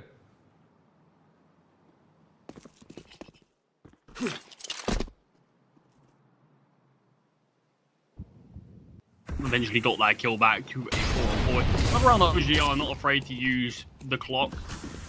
Up towards A, play at the back of the bomb site. On towards this back position, but hasn't quite been spotted yet. Finally, Spirit has been seen. Playing out onto B. This is weird. Bomb here, you've got 2 players on the other side of the map. I feel like OG are maybe trying to over-complicate things here. Might not come back to haunt them, though.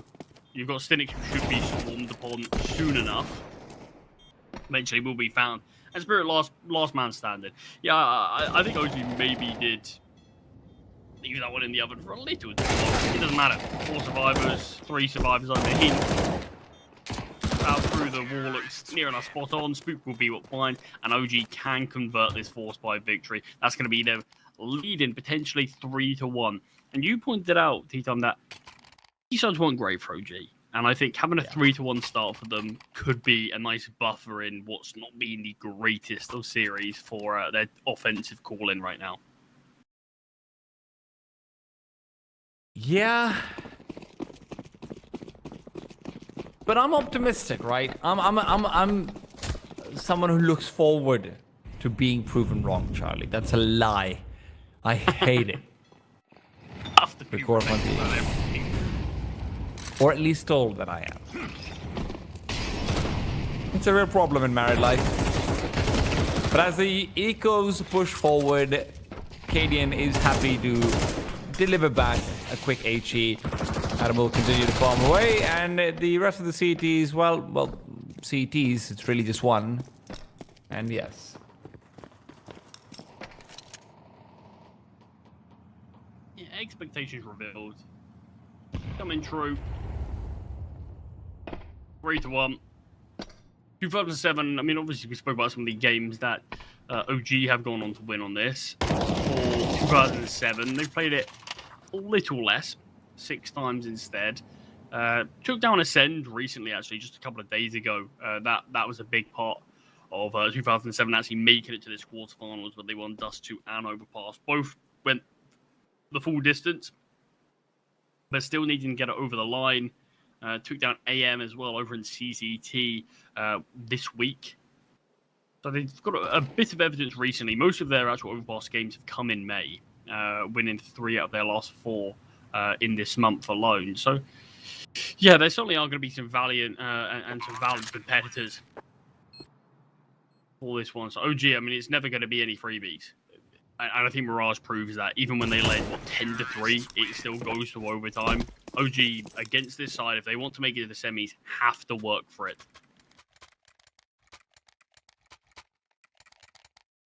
And for OG, right, like, this was a reminder to everyone. I think a lot of the mistakes that people make is trying to start their VRS campaign at the start of a season, and that's not necessarily their fault. They are going for a lot of roster moves at the player break time. OG's gone for what I think is a very smart play. They brought in Body and Prime Times at a point where now they've put out that 2 months of practice. They've made this a much smarter gamble. I'll hold the point because Stinix right now is backing off and away, but OG have 2 months lead into getting a better VRS position right now, and this is going to be one of the most important tournaments of the year for them, specifically for that. I mean, it's a real grind to get up VRS-wise. I mean, even for 2007, it's a side that really do need just an extra boost for VRS. I mean, it's already... Like I said, I think making it to the quarterfinals for them, there's a lot of positives for this team to take forward. It's never an easy grind to get here for any team. I mean, even invited teams, we've seen a lot of them and had to say goodbye to a lot of them already after the round of 16 stage. So, yeah, there's never anything that comes to free. And obviously going all the way through the sort of Swiss stage for just players. to take down some decent teams. I mean, all of their games have come close, dropped the map, and at least all of them, all is gone to that full 24, like that game against Acend in that round of 16. Early kill for OG here. Util raining down as Hellfire emerges on this A-bomb site, and 2007 will look to prime caps, Mac 10, like Smith. The last bastion of hope will only get one before being removed, and 2007, they can't go for this. Yeah, it's safe now. Again, another late round coming out from OG where things could go very, very wrong if there's a star play standing up. But for 2007, let's also remind everyone that Hyde had a very poor game on the T side specifically. And right now, until he gets an AWP, I don't expect him to be able to provide that extra impact. OG are doing a great job of exploiting that force by win, of keeping Hyde away from, having full access to his arsenal the way he'd like to. And then I still expect to see a lot of pressure being used. And this is one of the issues for young Oppers, that you're watching OG use most of their utility in the first minute. That is specifically something that throws Oppers off if they are forced to only perform in the late round where they don't have their opening pathways open to them.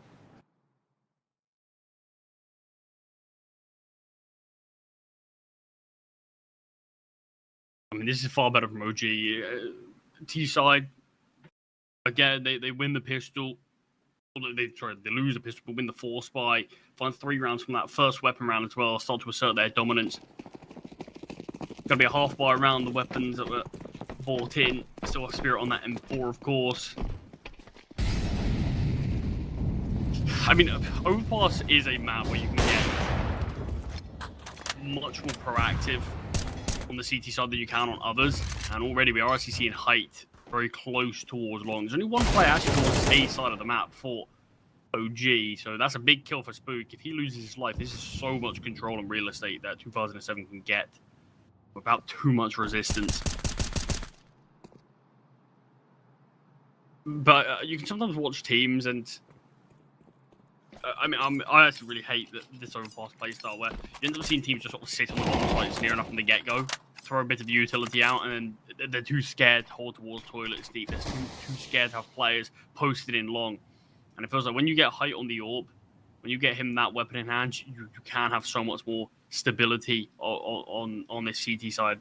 At least that's how I've always seen it. So I think it's going to be a big change up for 2007 when that comes out. But for now, round can still be competitive, but with that kill going the way of OG, that should near enough cement things their way. Just Smet on this Deagle, pushing through the heaven smoke. We'll find the lowest B, Adam B, and Cadian. There's 30 seconds left. Oh, Smet goes out for a rifle instead. That's unfortunate.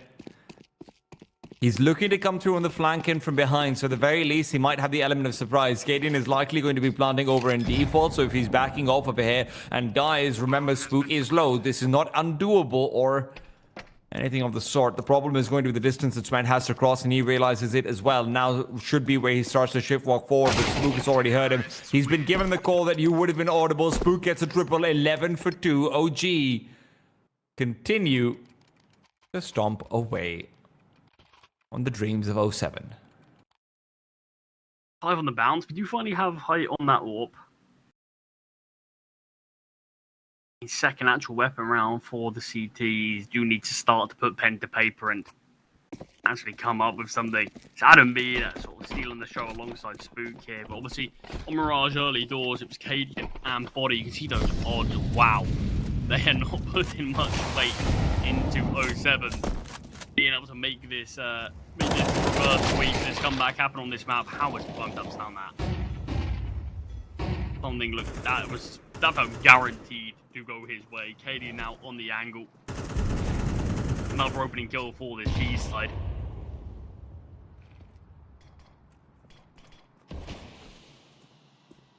I know at least where Smet is, but that smoke's actually drawing Cadian away from Spirit. Go for the flick shot and we'll get outgunned.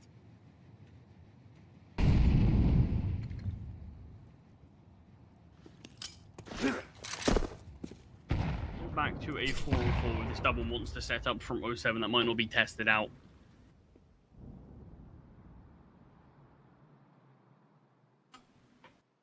Heist's been bypassed completely, and the problem is Spook coming in from behind, living up to his name. The silent man is not so silent, though, and Hype will turn around in time. Now, Spook, you should be aware of this possibility, but he's given out too much information. That's a big advantage to find, is the CTs are going to start rotate back over to A, with Stinix being the one to do so initially.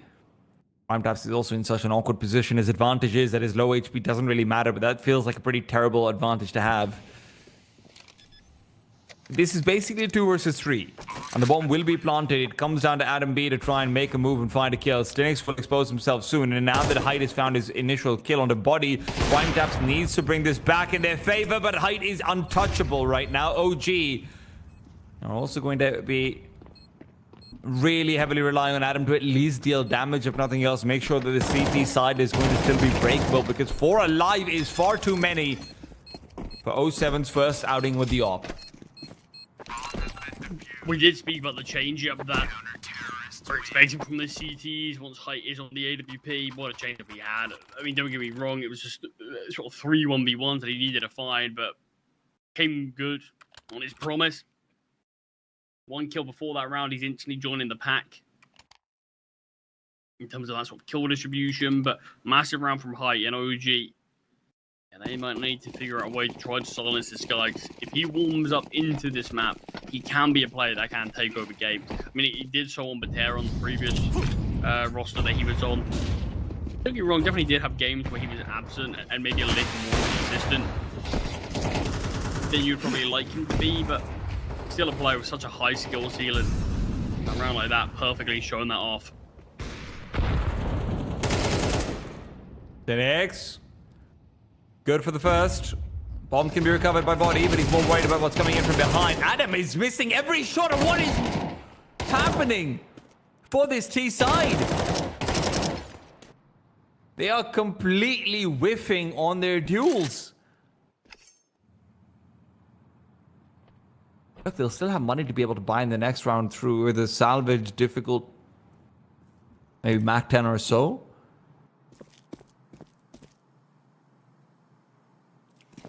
But this could have very well, and maybe should very well, have been a big advantage for OG in the mid-round. I mean, at least not disadvantaged. But moments like that from Stinix, wow.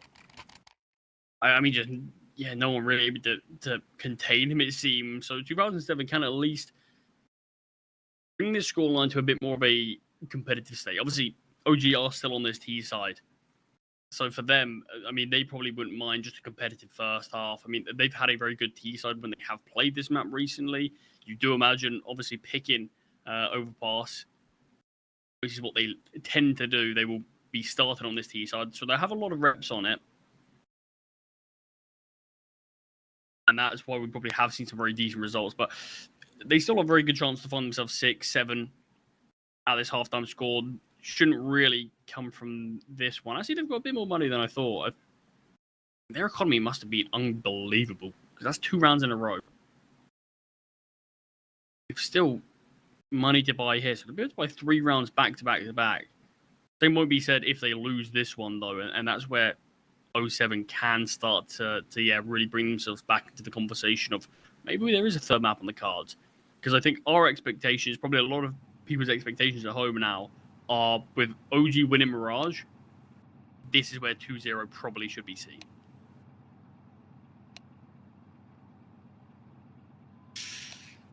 Not always black and white, though. On the bright side, 5 rounds on the T side is already decent, right? There is that to consider. So, worst case scenario, OG enters into the second half with an even score line and can focus down on their CT side. The problem is, man, Body and Kaden aren't getting the chance to activate early on, and very often with like these sort of leading / secondary calling style of players, if they come into a second half dry, then they feel very hindered in the plays they'd like to go for, and that can be concerning.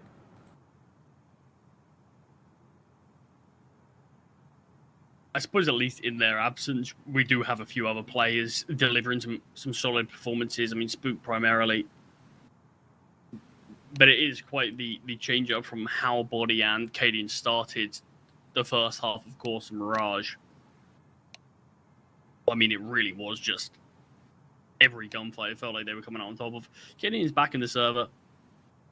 Technical pause hopefully will be done and dusted soon enough.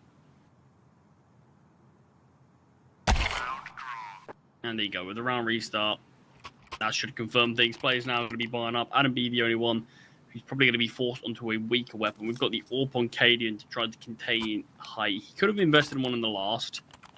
They made the active decision not to do that.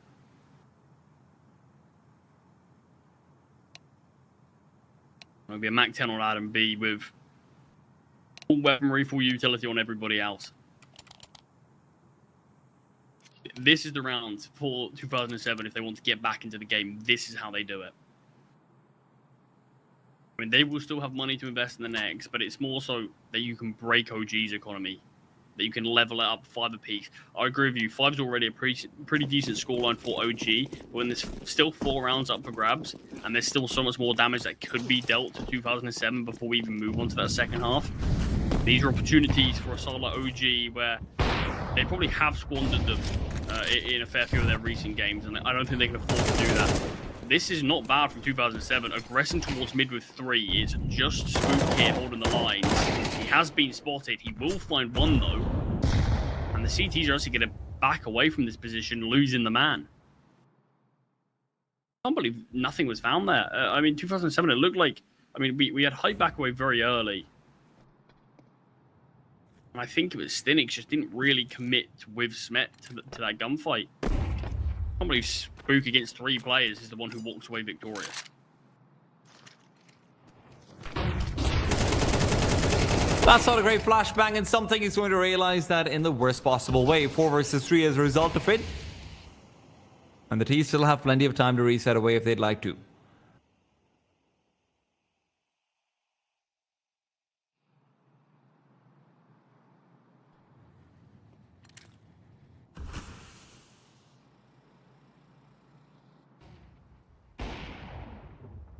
I will get a kill back onto body, makes it 3 apiece. Look over towards A. Util's going to be thrown. These steps can be heard from height, so we can see him rotate in pretty quickly. Stinix still on this bomb site.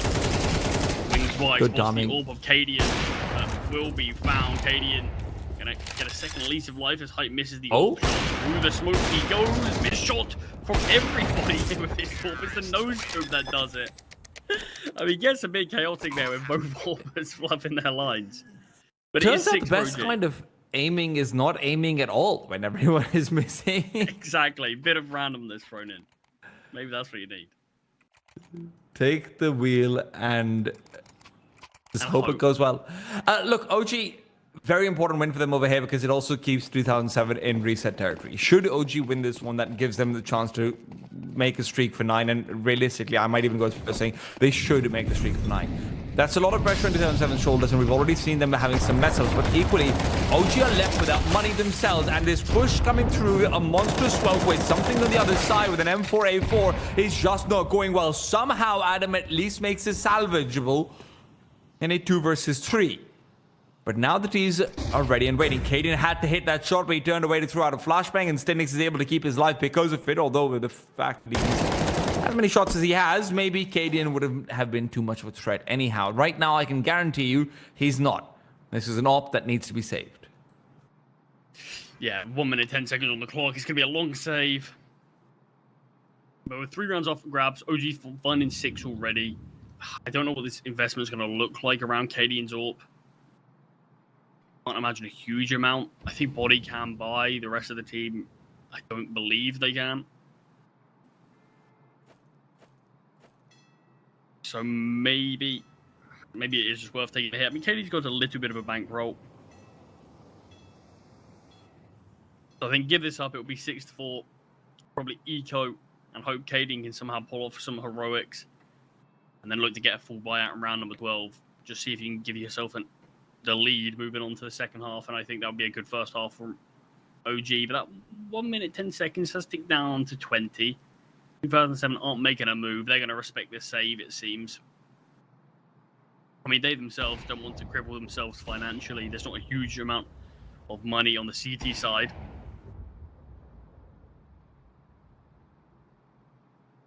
At least ensure you can buy for these final couple of rounds. Counter-terrorists win. And the orb can be saved. And actually, body can't buy. So, yeah, loss bonus was only 1.4. I mean, we will definitely see the eco.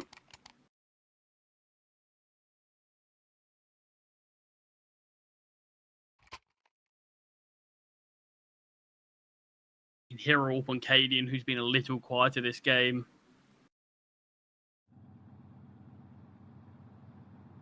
Probably not even. I don't even know if damage is going to be that big a deal. I mean, Spirit and Height can't get out a great buy. I mean, we're still expecting them to win it.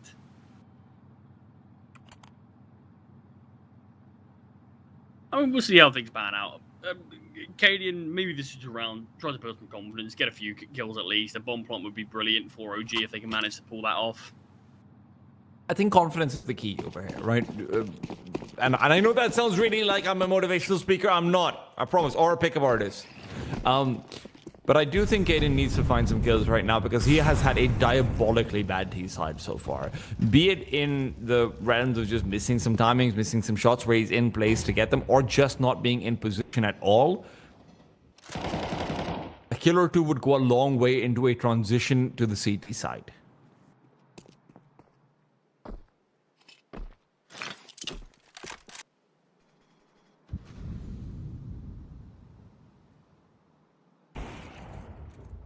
He will find Height back. Then he could get overwhelmed. We've seen him deliver big multi-kills in these moments before. He's actually going to be allowed to back away. Prime Taps takes this control towards A. He will be found with the bank player, surely. And yeah, Smet delivers and finds players in towards short water. Bombs being given towards Boot. He will be found. Cadian on the AWP. Another kill is needed to be seen. One missed shot is all it will take to cost him. Adam B, though, will want this. Desert Eagle finds. Where is the AWP dropped? Adam B's lost it. Still actually a chance if he hits this Eagle shot. He will go down. A 3-kill scene. I mean, a bomb plant probably would have been more ideal. Oh, it's a couple of kills. When we spoke about confidence, there you go. There's Cadian, almost doubling his kills in one round. This is what we were waiting for. This is the round that really matters. Final round of the half, 2007. They would love to see if they can level things up. I mean, it's not great 6 rounds on the TT side, but it's enough, particularly if you can go on to win the pistol. I mean, considering the start that they had especially, that would be fantastic. 6 rounds is the maximum you can ask for in a situation where you've been forced out and losing to the forced buys. And speaking of forced out, Height will miss one of his first since he's had his AWP. Seems like Cadian's got some sort of evasion aura about him because he's always the person who Height is missing up against. Stinix is traded away, well positioned from Spook. Gives them a 4 versus 3, and without the AWP right now, Smet is hightailing it out towards long to try and give them at least a sandwich, even though they're not going to have the long-range weapon. Molotov towards the back of the bomb site. It's going to be Spirit kept away from actually breaking grounds through. But the T's have paused, and that's a huge error. Prime Tab splitting away from the rest of his team gives them a 3v3, and now they've got a timer on their back as well. But Spirit's demise at least eases that burden ever so slightly. If it's going to be something in special, they have to try and combine forces at the right time. Something has an HE primed and ready. So if a bomb is planted out to default, that would be big. But look at what 2007 are getting away with. OG moved back to try and trace out Smet. That is such a poor judgment, to be very frank. And putting yourself in 2 versus 2 with something still yet to reveal position is incredibly scary. Now, they know he started rotating back. He should be nearby, but the bomb is still not being planted. He's being given extra time. Adam worried about a late push to come through from garbage, and something is not taking the peak just quite yet. 20 seconds, and they're going to be doubling up. Smet has gone around the world and beyond. It is Adam who is overcome and body left alone in a 1v2. Yeah, I agree with everything you said. I think OG have just massively overcomplicated this. You're on a 3v2, just get the bomb down. You've got full control of the bomb site. Why are you so hungry to find Smet? You don't know where he's gone. He could have gone anywhere. He didn't need to peek. And now Body's still very paranoid about the backlines. It's a 1v2. Something drops out the smoke. Body has been spotted here. An HE grenade, bomb being defused. Needs to find this kill quick from body. The spams are not going to come through. And a surprisingly simple save, it actually feels like, from a disadvantaged situation for 2007 OG. I just don't really know what they were doing. Full control of the bomb site. And then you can see how paranoid they were to get that bomb down in the 2v2. Because they lost a player towards toilets. They didn't know where was safe. And it ended up being Adam B just got caught back turned by the player towards bank. Yeah, not crazy on that one from OG at all. But that is 5 of the last 6 rounds going the way of 2007. And that's the resurgence that we need, just scoreline-wise. Neck and neck here again. OG are on their stronger CT side. Still, 6 is a very solid one. Prime Tabs gets a ton of information. Flashbang, a second one thrown out. And here's all the utility raining down now for 2007. We've still got 2 players pushed up towards middle from OG and a quick double kill. This one could be over before it really starts.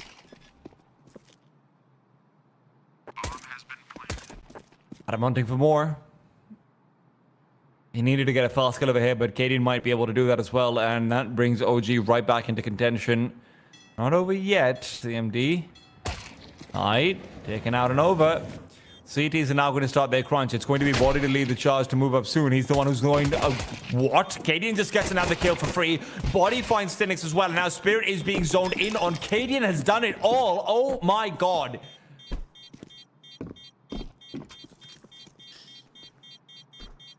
I mean, that is magic from Kaden. I mean, in a round that felt destined to go the way of 2007 after those 2 opening kills. And we did speak about the sort of confidence of Kaden and what maybe a few kills could do for someone like him. I'm going to sort of bring him back into the conversation, back into the fold. And evidently, he's been able to translate it into something more. OG, keep their lead. Deny 2007 taking that. So far, though, we have never seen a pistol round converted. It has always been the 4 spies that have come up on top. OG are going to be praying that is not the case here again, but 2007, that could be their chance straight back into this one. Something searching early towards B. Double nade sent on towards Adam B, chips him down to 38 HP. Something would have been spotted there, so a bit of information at least for OG. They're more than aware it's a 4 spy.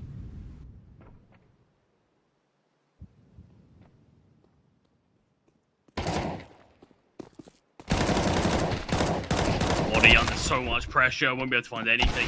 Tech9 is what finds. Kaden at least gets a trade, but that's an M4 that can be scooped up now on Spirit. And HP actually favouring 2007 as Kaden now holds the line towards long.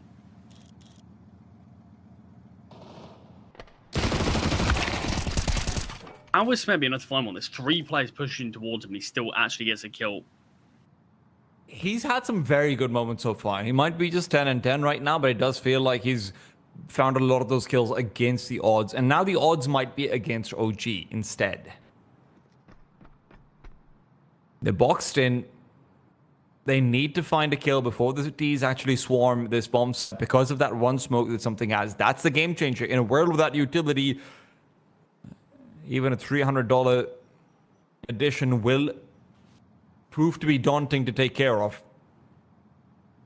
Get in his position well, though. They're not going to be able to actually find him. It's going to be first point of contact to be Adam, and he is so very low. Oh, he's made noise. He's gone, and Kaden makes it a 1-for-1. Here's a player coming by nearby. It's not going to be enough. Chasing after him, knifing away. Stinix wants to make a statement.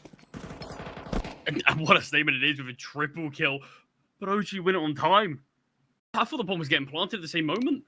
Kaden must have found the bomb carrier.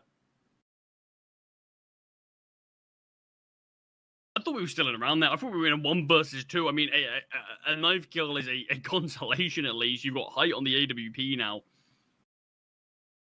I mean, Stinix still with money, even without any loss bonus. He can still bring out a Galil. We can see, I mean, this can be a very competitive 4 spy. But I cannot believe that it slipped away. We've just been informed by Nexus. Bomb was going down, but they were a fraction of a second from actually getting it planted. I assumed bomb was going down, no issues. It was a 1 versus 2. Clearly not. Okay, force buy. It's going to come back through. Cynic still yet to buy the 3 Galils and an AWP. It is crazy that this 2007 buy is as much better than OG's is. 4 MP9 on OG. I mean, that is the first pistol conversion we've seen, but I don't know if it's going to go the whole distance.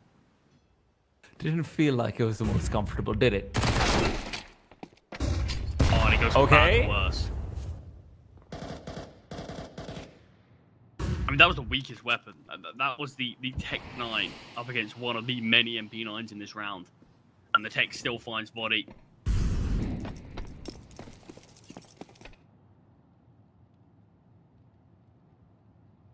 OG did have a lot of utility bought into this one. But already, most of it has been used. I mean, I think we need to see OG gamble something here. Do have 3 leaning towards his A bomb site, be currently undefended. Could have a couple of players rotate down as the smoke's thrown towards Monster.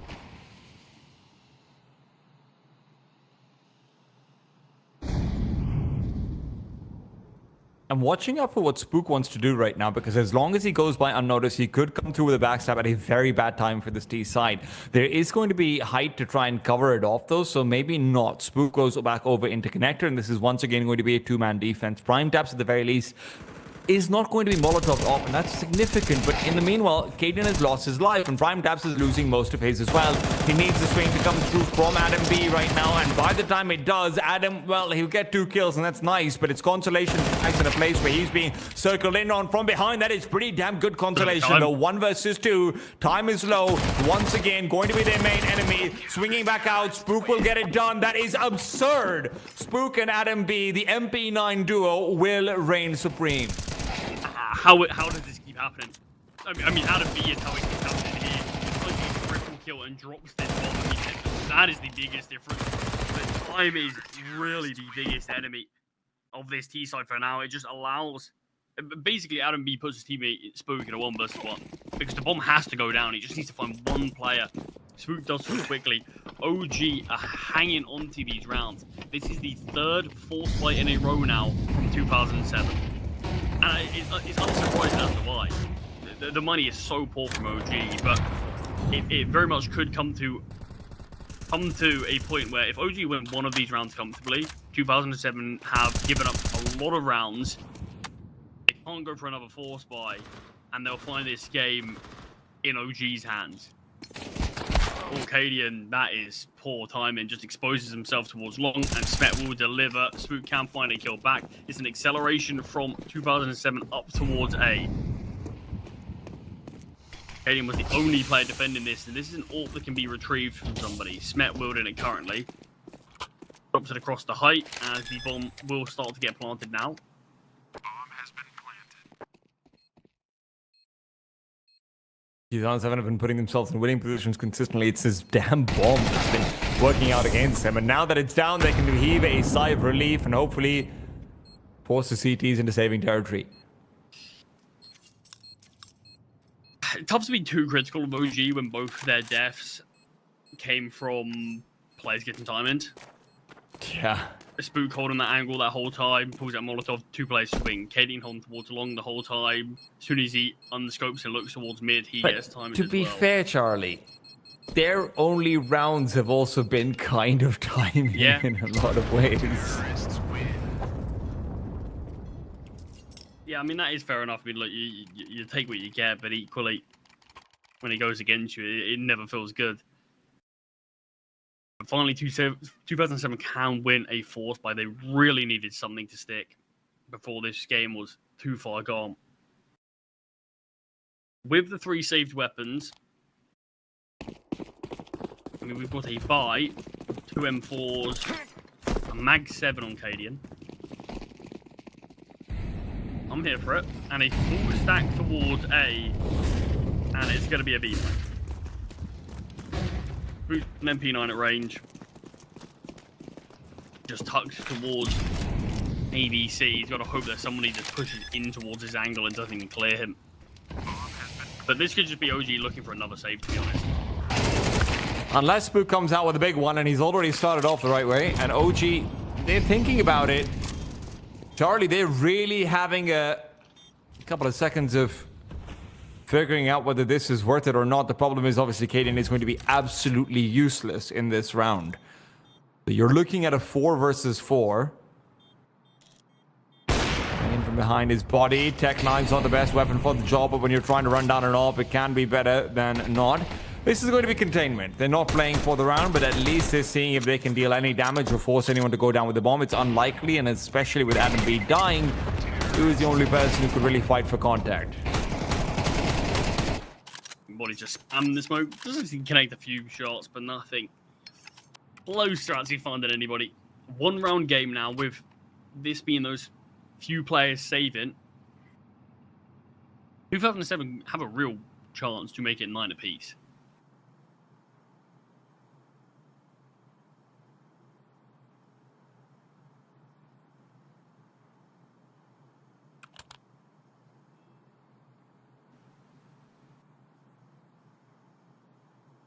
This is the final pause that was just used there from OG. More than enough money to buy in the next. We'll have that Mag 7 of KD, and the only player who's got next to nothing is Adam B.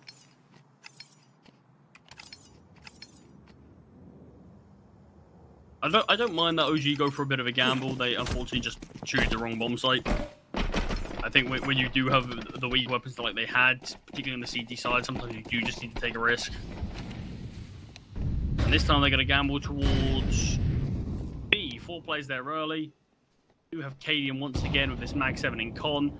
I don't think there's any escape for that Mag 7, and I love to see the weapon in play. But we don't actually get to see it fire a single shot in the last 2 rounds. And that hurts. Because I always have bias towards the Mag 7s. I actually think this round's going to be reset. Although Cadian was taken down, I think there was typing in chat before. So if they called for it before the kill came through, it looks like the T's are going to respect it as well.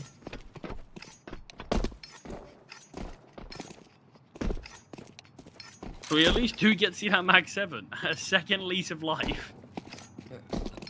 I'm all about this Mag 7s, man. I'm so disappointed that we don't get more shotgunning because we've all become all about the efficiency rather than the aesthetics. Because there's something that's truly very satisfying about having what is effectively a no-scoping off if you're close range enough distance.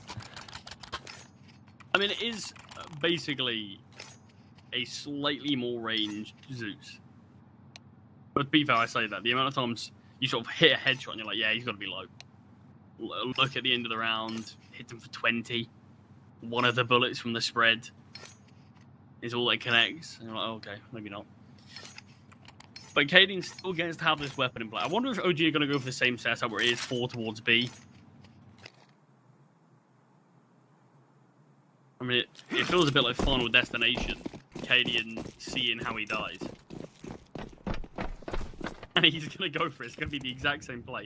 Cadian goes down the exact same play. I mean, that's your fault. And no, we'll back away earlier. Great nade onto the boost. Smoke with this AK, softened up to around half HP. Body as well, tagged down.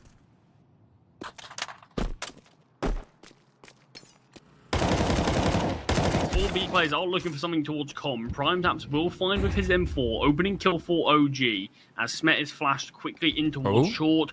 Ooh. Bro. He would have spotted. I'm loving these impressions. They're not bad. I appreciate that. I have to keep a backup for when inevitably my Gossinger dies in a day, just like Smet just did.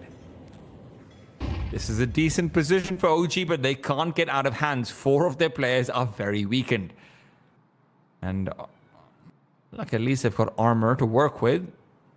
But Cadian might end up being a very critical piece should rotations be called out from 2007. They realize that Mag 7 is likely still there, though. Remember, even if the round was reset, they did see him having that. Oh, Spirit just can't find a target over here. He's going to be dealt with very, very quickly. That leaves Height alone. AWP 1 versus 4. He should not be going for this under any circumstances. Yes, they have the money to buy in the next round, but dealing damage to a CT economy that is going to be hale and hardy in the next really doesn't feel great. 15 seconds on the clock. Time is in against him, and Spook is as well. I can't believe Adam B peeks short and double dinks someone instantly with that USP. He was the only player who didn't have a weapon coming into that round. I mean, wild from Adam B, wild from OG, Prime Taps and Spook, really good usage of their rifles. The early fight onto Prime Taps that comes up good. Spook knows that was smet towards short. They stick to the boost, back it till the end.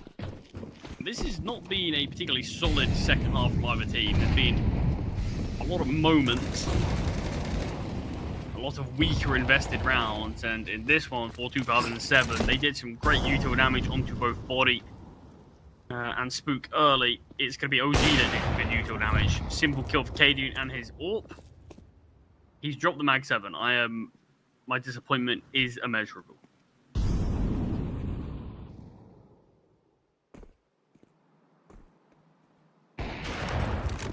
Right though, it's the AWP's finding and ringing out early.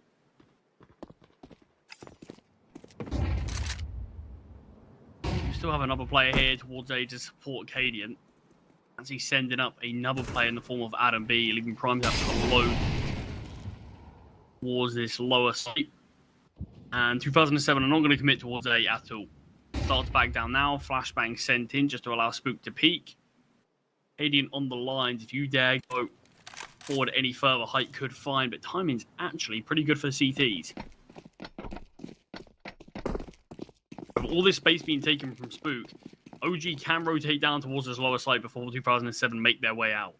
It's a question of how far they want to commit out to it, though, because remember, there's no monster smokes or anything like that. There's no extra smokes out for the site, but Spook finding Height gives them a chance to now clamp through. They know it's going to be a push only through monster. Grenade does little to no damage, and something on the 18 seconds again is just left without time.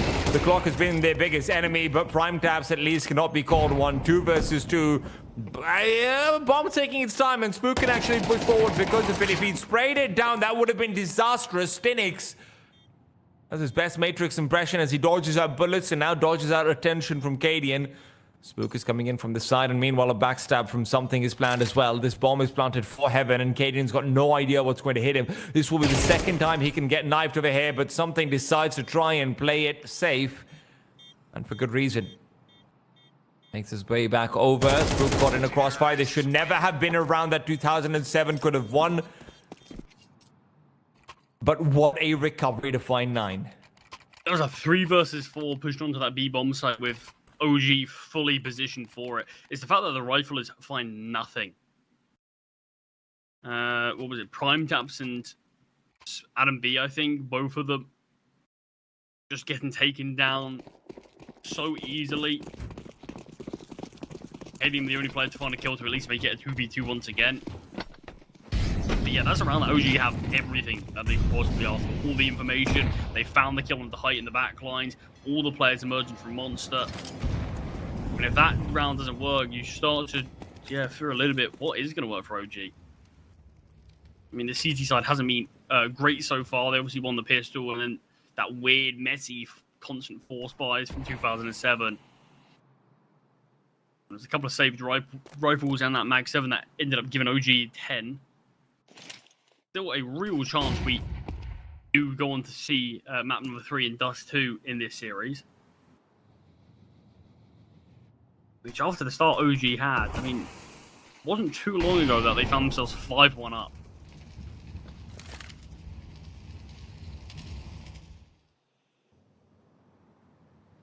This is pacier from something towards front toilets. Will not dare going any further, but he's in a pretty deep position still. Flashbang, that's a smoke actually going to be sent in. Something step in, clear it out towards the provider. Body finds one. He should eventually have spammed down, but he's causing so much attention to be focused on him, and it allows Kadian to find Spirit in the meantime through the smoke front toilet as Kadian be peeking into this, but Spook hidden in the smoke as well gets a double with this MP9. Height alone in a 1 versus 3. Rifle in hand.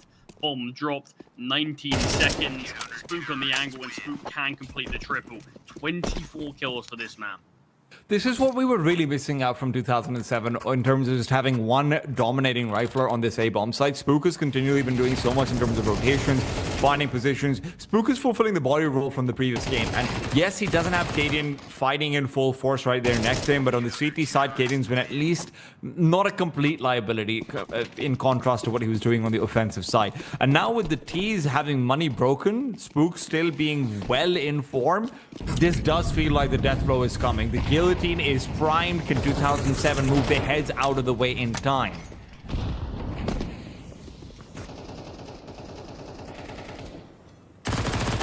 Into a short water, Adam B can't take down Height. I mean, this really is here. Oh, Adam Beach getting blocked by Prime Taps. Prime Taps actually goes down for nothing. Back to the 3-on-3 weaker weapons still in play for 2007, and a big kill from Body there in connection. Flashbang is good. Spook actually peaks a little late, so Stinix can regain his vision, but still AK range supreme. And this is obviously the full investment.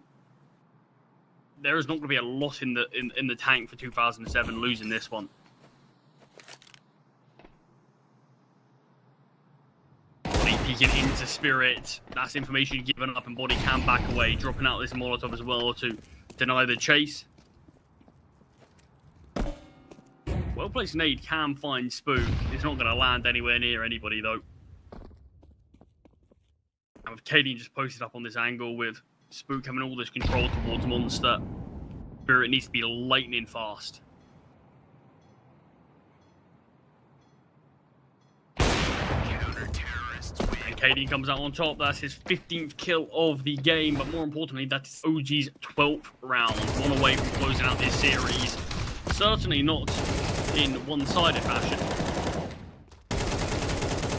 But at the end of the day, sometimes it doesn't matter how you get it done, as long as you do get it done.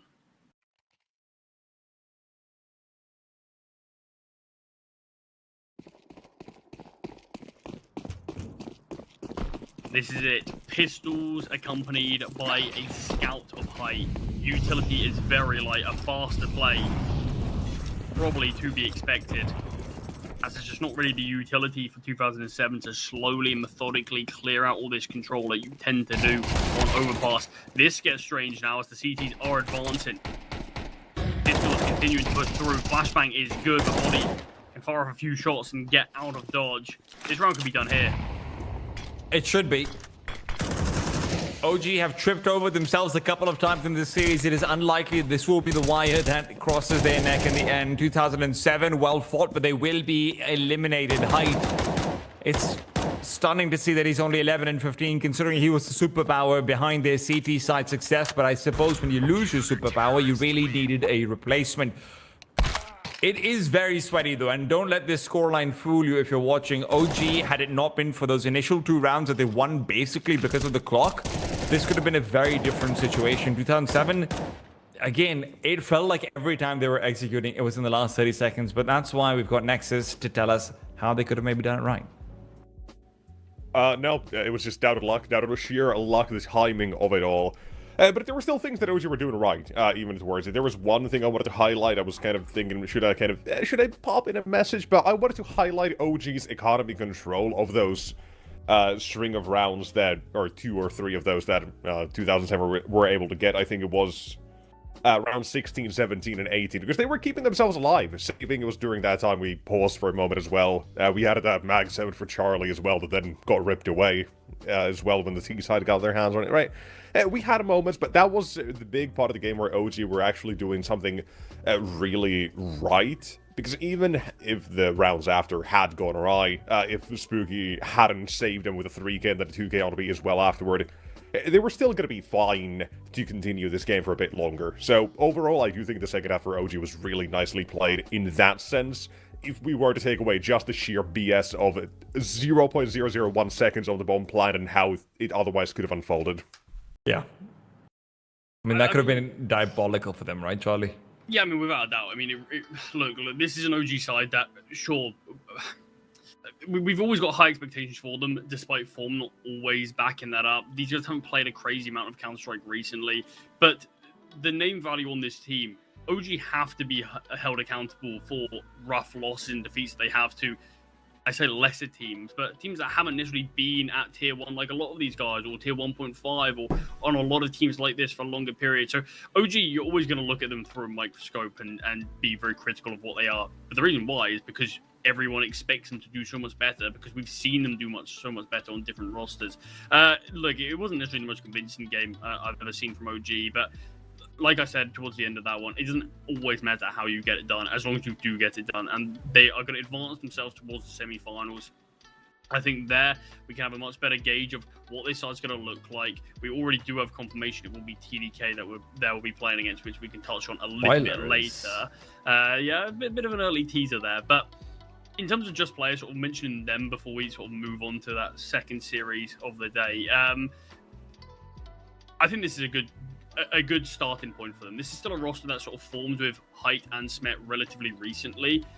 Quarterfinals for them, facing off and really pushing OG to their limits, making them sweat, particularly on Mirage. I think there's a lot of positives to take away. I think they'll come back future events stronger, use this as a learning curve, and I wouldn't be surprised if in a couple of months they can start to make semi-finals themselves. Look, I don't know if I'm quite there with you on this one, because for me personally, OG just had one of the worst T-side performances I've seen from them on both Mirage and on Overpass, despite the fact that Overpass they were up 5-1 initially. It still ends up being a 6-6. This is an OG team that has been sort of in hibernation for 2 months, presumably getting prepared, and yes, they have a more recent addition. I thought Prime Taps did pretty well, so I'm not too worried about that in that regard. So yeah, I don't know. Just players, I still think that something is missing. I still think that, you know, they're not really showing me who should be that go-to performer in terms of the rifling department. And Height, credit to him, does okay on CT side, but he's not a T-side all-pro yet. And I think he could grow into that, but this team might just be another gatekeeper. I wouldn't even consider them a dark horse for many of the Thunderpick series in this regards. If this is the kind of team list that shows up there, if there's like a TDK, if there's like a theoretical OG, if there's like an Orman and whatnot, I'm not necessarily siding with this team. You know what? I'm with you on this, because, like you said, those T-sides weren't great, and I am more than anything surprised that OG were not ready to answer back to what, to many as well, and what felt like just the most basic sort of CT aggression. They were just kind of stunted and stunned in those moments and struggling to get back when their CTs, or in this case, Stinix for the most part, and something in there every now and then, pushed at them, got a kill. OG just went and cowered in their holes and just said, you know, please don't shoot us. It felt really odd for the expectation caliber of players we have with this team. You know what, whatever. Maybe give them a bit more time again, but they've had that, so what else are we supposed to do? Just see them improve, I guess. I don't know, the weird thing about them is this, again, it's a lack of a T-side, which is so surprising to me when you've got Body and you've got Cadian. You've got players who want to make a play. We see how active Adam and Spook can be in other teams as well. We've seen what these guys are capable of on this level, where you are playing against, like, again, the rank 100 and something team in the world, where, by the way, I don't think they are that rank, but I still don't think they're better than maybe like top 70 or so on best players. OG should be smurfing out on that T side tactically. Firepower shortcomings are a separate thing entirely, but tactically speaking, they should be ridiculously good. So I've got no idea about what's going on. I still am optimistic because, you know what, at the end of the day, technically speaking, this roster is 2 months old. Technically speaking, Prime Taps was added like 10 days ago or something on those lines. So, you know, if I was to get bogged down in the technicalities, that is all true, but it's small glimmers of concern. Well, obviously we did point out about potentially who OG are playing, or not potentially anymore, in terms of our second quarterfinal here. I suppose I'll be the one to break the news. There is a bit of a scheduling conflict for them, which I just wanted to actually, I would have loved to see what they could do against TDK after they were able to take down X-Ruby in that round of 16 game after losing map number 1, 13-5. But scheduling conflict has forced them to FF versus TDK, which means, boys, I think TDK are going to win that quarterfinal game. I think they'll probably push forward towards that semi-finals. Oh, look, There you go. We've got it on the screen. It's confirmed. But that's half our bracket already shaped up, which is lovely to see. But it does mean, at the very least, we've got still 2 more quarterfinals left to round up. Boys, I want to know what your predictions are for that. Ooh, okay. I only managed to see one game for KOLESIE. That was the one yesterday. Or that was one yesterday. They had another against GenOne, but a different game. Looked pretty good. But they were relying on Acend to come up clutch. Without that, I don't know if they would have won. Against ALGO, who I think have a lot of potential. Could go either way, because I'm just more familiar with ALGO at the moment. It could go either way. I think depending on the day, ALGO have been surprising and have been just on an upwards trajectory, and I think I'm gonna back them just ever so slightly in this one. As for CYBERSHOKE versus VRSDelivery, well, hell, I ain't gonna say VRSDelivery is gonna get anything done just based on their logo. Screw that. CYBERSHOKE 2-0 all day. I'll make it 3-0. 3-0. Okay, all right. Look, I'm interested in the ALGO versus KOLESIE thing over here. I'm there with you. VRSDelivery has just not looked the same with that front side and Spellball. I've really not enjoyed watching this team by comparison to what they were before. There's still an interesting prospect. I didn't think Brylu's actually been very good, and I was very shocked to see that. Great new talent coming in that regards.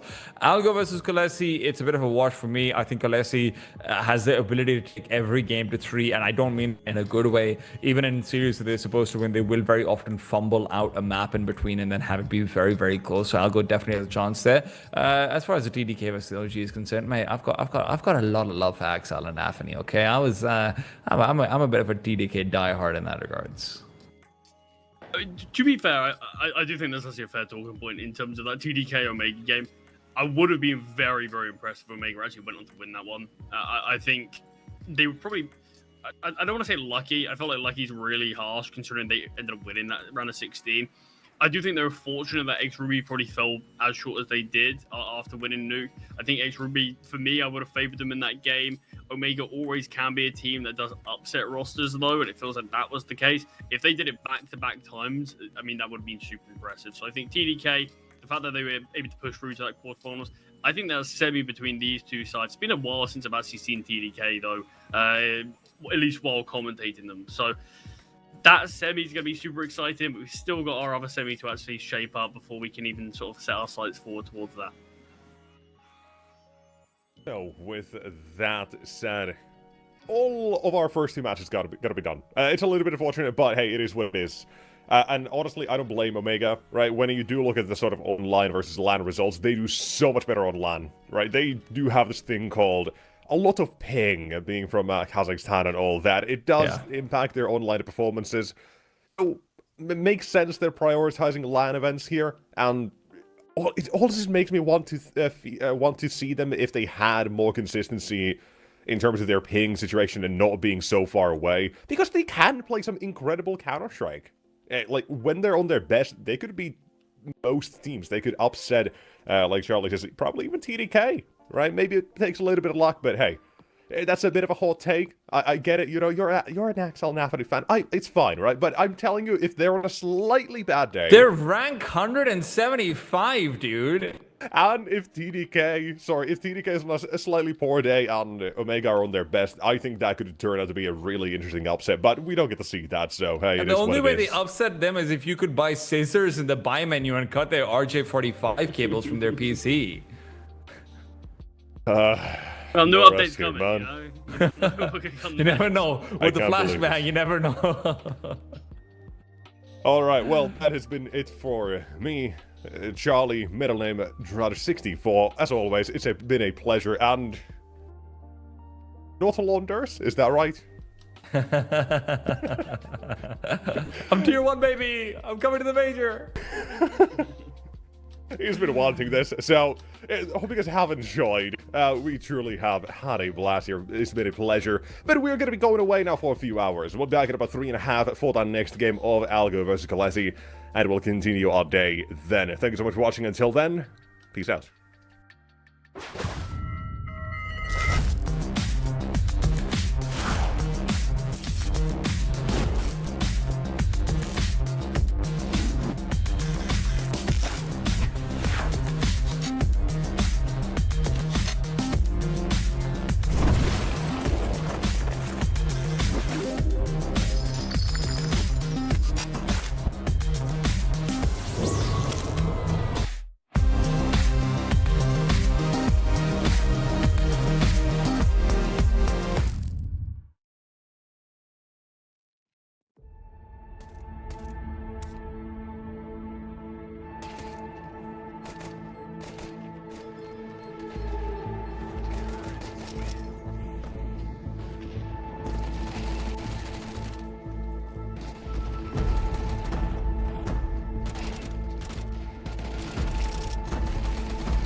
Good afternoon, everybody, and welcome back to the Thunderpick World Championships. My name's Over, joined by Trav and Freddie, aka Grimmy Ranar. Boys, it's a pleasure to be here with you both, and I'm excited that we're going to continue the day. We had a bit of an unfortunate start in the morning, Omega having to forfeit their match due to being on a LAN event. But hey, at least we're going to be seeing two best of threes for us three, and I think definitely some of the better games potentially here ahead of us, aren't they? Yeah, I'm excited. I genuinely am. I think ALGO and KOLESIE have been slowly punching up lately. They've been looking better. I have ALGO. I think KOLESIE are still very unpredictable and can be like very middling. And they can look great some game and win, and look poor another day and lose against a team lower ranked than them. But that's a reason why maybe I'm slightly favouring ALGO today. Okay, I think what I like about this series is that I think this is a great litmus test for both teams who haven't quite made a jump into a deep run of a tournament, and neither of these teams are a slouch. I think this would be more of a legitimizer for ALGO if they were to win and make it semi-finals. This would be definitely one of the better results for them. I would definitely agree. I think a win here for ALGO would be quite a dub, and they will be proud of it for sure. But of course, before we go into the nitty-gritty details here, we've got the bracket slowly forming up for the semis. We already see TDK on one side and OG facing them off, and of course on the other side, semifinals still yet to be decided. ALGO KOLESIE, VRSDelivery versus CYBERSHOKE. And we'll talk more about ALGO KOLESIE in a second. I just want to hear your thoughts on the games that already happened, or rather didn't happen. I guess TDK was always expected to win against Omega. That would be my take. Yeah. And then OG winning against 2007. Is it a surprise? It is to be expected. What do you guys think? I think that TDK, I love watching them. I don't care who they play against. I don't care what kind of game it is. It's a shame we didn't get to see them play today, because I think they would have won. But yeah, I like watching them play. And of course, having qualified for ESL Pro League the other day through ESL Challenger League, that's a huge moment for them. Obviously, we don't know if all the visas are going to be sorted out, if they're going to be able to go, but all the above. Yeah. But look, the fact they qualified shows that these players have been benched for reasons in their previous teams, but they are still very much good enough. Yeah, I think realistically, when I saw a TDK, especially yesterday, just kind of deal with their opposition, a squad like a TNC that could be scary, and it was like, no, they were super dominant. Good. Like, it's good to see that team deal with a TNC like they should. And I think for OG, like, me and Trav watched them at the Roman Imperium Cup, and I think we both kind of came, not Roman Imperium, BC Game Master, same venue, different event, different name. And it's like they came away from that being like, so Prime Taps is actually not the safe pair of hands that we thought he was, and then also like this team of tier 1 caliber is losing to not even remotely tier 1 caliber. So I do like that. I think that's going to be a legitimately banger semi-final when we get to it, but I don't want to lead too far astray, because this is also a cool game for its own right. Yes, it is. KOLESIE, ALGO. We've seen ALGO's roster already. We got Nukia, Shane, Adex, Andu, and Bamboosh. And now here, KOLESIE, another Polish team that is making deep runs, as we're used to already, through the years. Any specifics you want to point out here for KOLESIE? Anybody you always like to watch for, and you think is going to be above and beyond what's usually expected? Well, the issue is for KOLESIE is that they've lost their main source of firepower and their best player by a long country mile, and that's Play, right? Yeah. Obviously, they had to go and find a replacement. That's Friend. He's not playing badly, don't get me wrong, but he's still just not Flay, and that's why the rifling core need to suffer a little bit. I mean, I think Bailani and Exist are trying to do that. I think that duo is looking okay, but I don't think the issue is with this KOLESIE team at the moment is there's never really one singular player who I can single out and say, look, you're going to be the star here, you're going to step up and win the game for your team. And that is why it tends to need to be a collective effort for KOLESIE to go deep. But they'll be fancying themselves against ALGO today, that's for sure. It's a game that the rankings would favour them in, but the current form, maybe not. I find it interesting that you kind of maybe obviously you highlight Exist as being a very good player. I rate him super highly, and maybe a bit too highly, because since his time on KOLESIE, he's been playing well, but maybe not astronomically as I thought he would. So sure, yeah, they do lose a player like Flay, but I think Exist in the right circumstance, and if he's able to like cement himself into this roster and get consistent, he will be that player that I really believe can just carry this team to victory. But so far, it has felt quite hit or miss, and in a game like this, it can't be the latter. Yeah, they're gonna have to be popping off on all cylinders, and I think we can all trust that Bielani will play up to snuff to his expectations. And of course, more about that in a second. We got the veto ahead of us: Mirage, Overpass, and Nuke. I don't think that's a surprise to anybody. It's a pretty solid veto for KOLESIE. Nobody can complain about it from their side, at least to a degree. The fact that we see Overpass as the second map is a bit scary if you're ALGO, I feel like. Maybe the stats are not really there fully, in favor of ALGO, but then again, it's a very tactical map, and perhaps that's where KOLESIE is going to be lacking a little bit, given that, they just added Friend and Exist and are still kind of figuring themselves out, maybe? I think it's going to be a very close game, but I think the veto, going by just what I've seen from KOLESIE lately, is probably like decent for them, I would say. I mean, Mirage is a very 50-50 map. ALGO play it a little bit more lately, but they only just managed to find their first win on it in this tournament the other day after 5 losses in a row. So maybe it's kind of a bit strange that ALGO are going to be going for that as a pick, but maybe they want to stick with it. I believe the game is already getting ready to be started. So thank you, Overseard, for the lovely intro and the lovely hosting. We'll be back with you a little bit later for more analyst stuff. Cheerio. So, Trav, you said you're fearing ALGO, are you, in this game? Before I saw the veto, I thought ALGO were on slightly better form, and I think their individuals can punch up. Rankings and veto dictate it should be KOLESIE, but I think this is a good opportunity for an upset here for ALGO.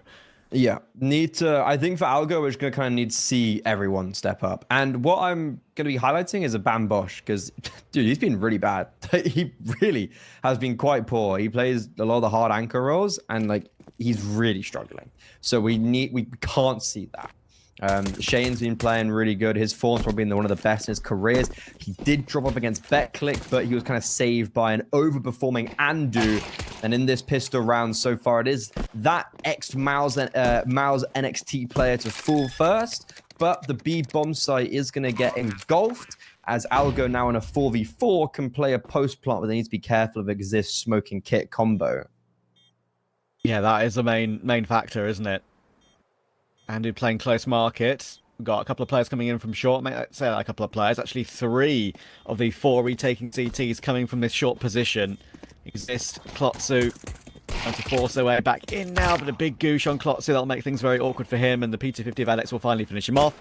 Andu does well to find Friend, and Bailani now is stuck between 2 separate angles, and that kit cannot get anywhere near that bomb site. The smoke was thrown, but Exist could not get close. So ALGO will start off well.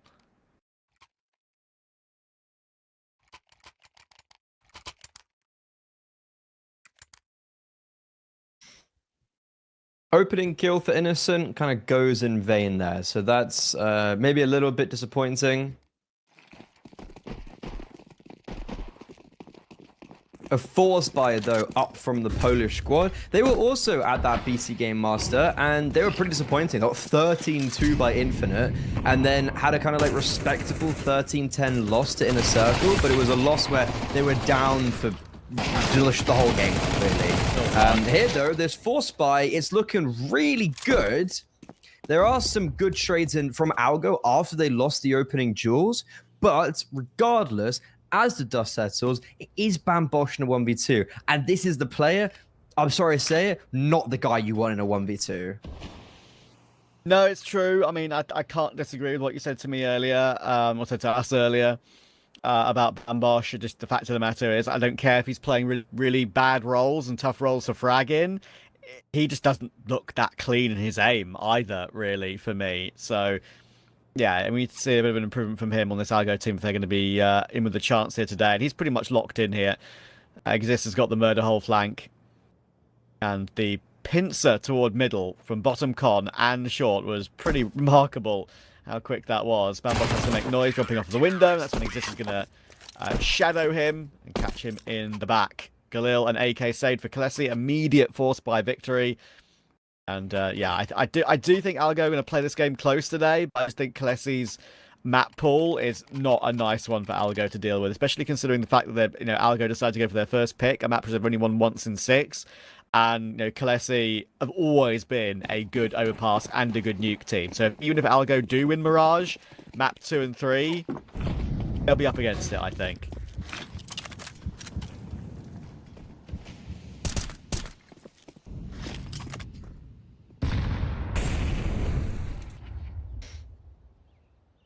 Okay, so ALGO, after losing that anti-force by round out mid, ineffective from Bambosh. I think you kind of said it right about him and how like bad rolls does not necessarily mean that you should be that bad. Like there's loads of examples that say otherwise, right?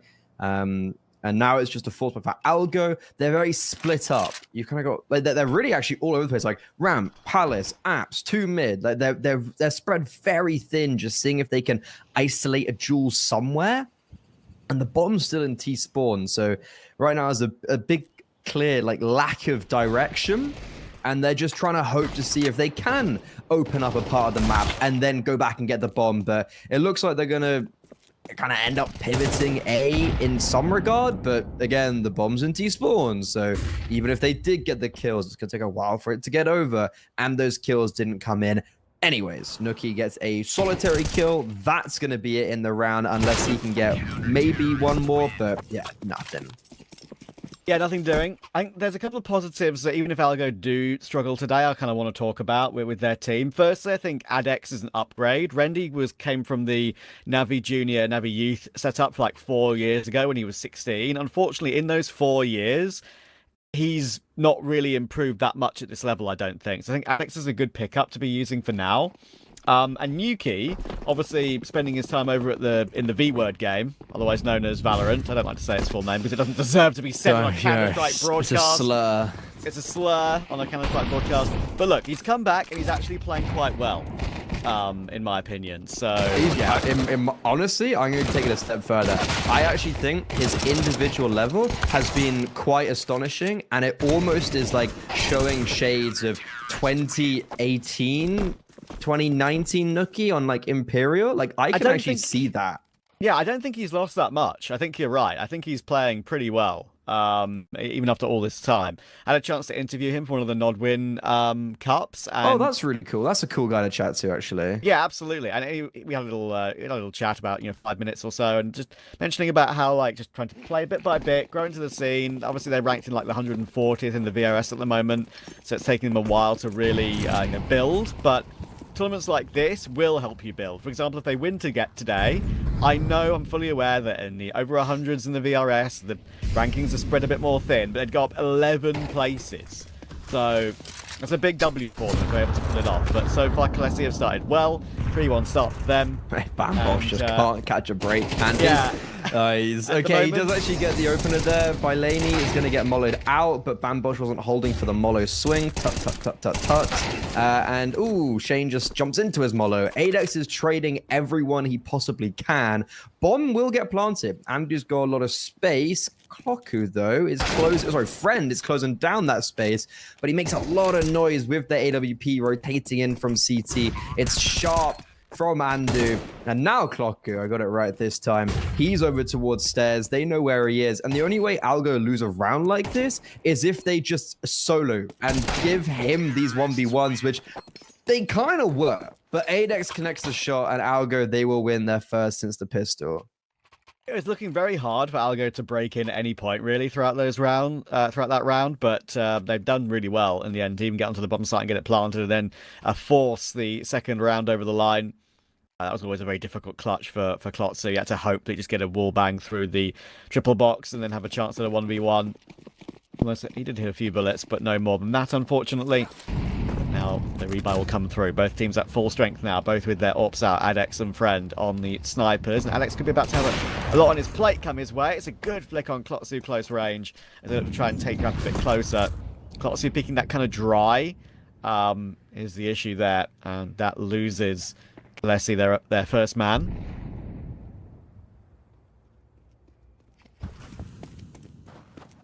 This is a good continuation from Adex because he got those trades out on the A bomb site on the last round. He gets the opener in this round. Exist, I'm not a huge fan of how he plays that. I was talking quite highly of him, and I always will. I think he's a really incredible rifler, but you know, a round like that where his team's in a disadvantageous position, he knows he has to do something to get them out of the hole they're in, but it just isn't the right move.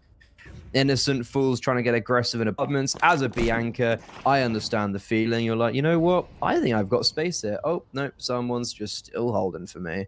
And this is a very clean round for ALGO after they were forced to brawl their way out of the last. Yeah, they're going to build up their money as well with 5 alive. They'd hope. I mean, Andu could still get taken down here by Lani. And that's the one thing for KOLESIE that obviously I'm a little bit concerned about throughout this game so far. It's like, not so far, just beforehand as well. If your best player is Balani, don't get me wrong, he is a good player. But if your highest rated player is this guy, then I don't know how consistent that can be for you, right? I'm a big enjoyer of his. I think he's a good player.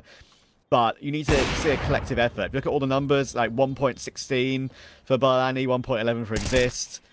That's the duo you want to see deliver, as they do get a little bit of damage hit in another round. That's pretty nice, actually, for KOLESIE.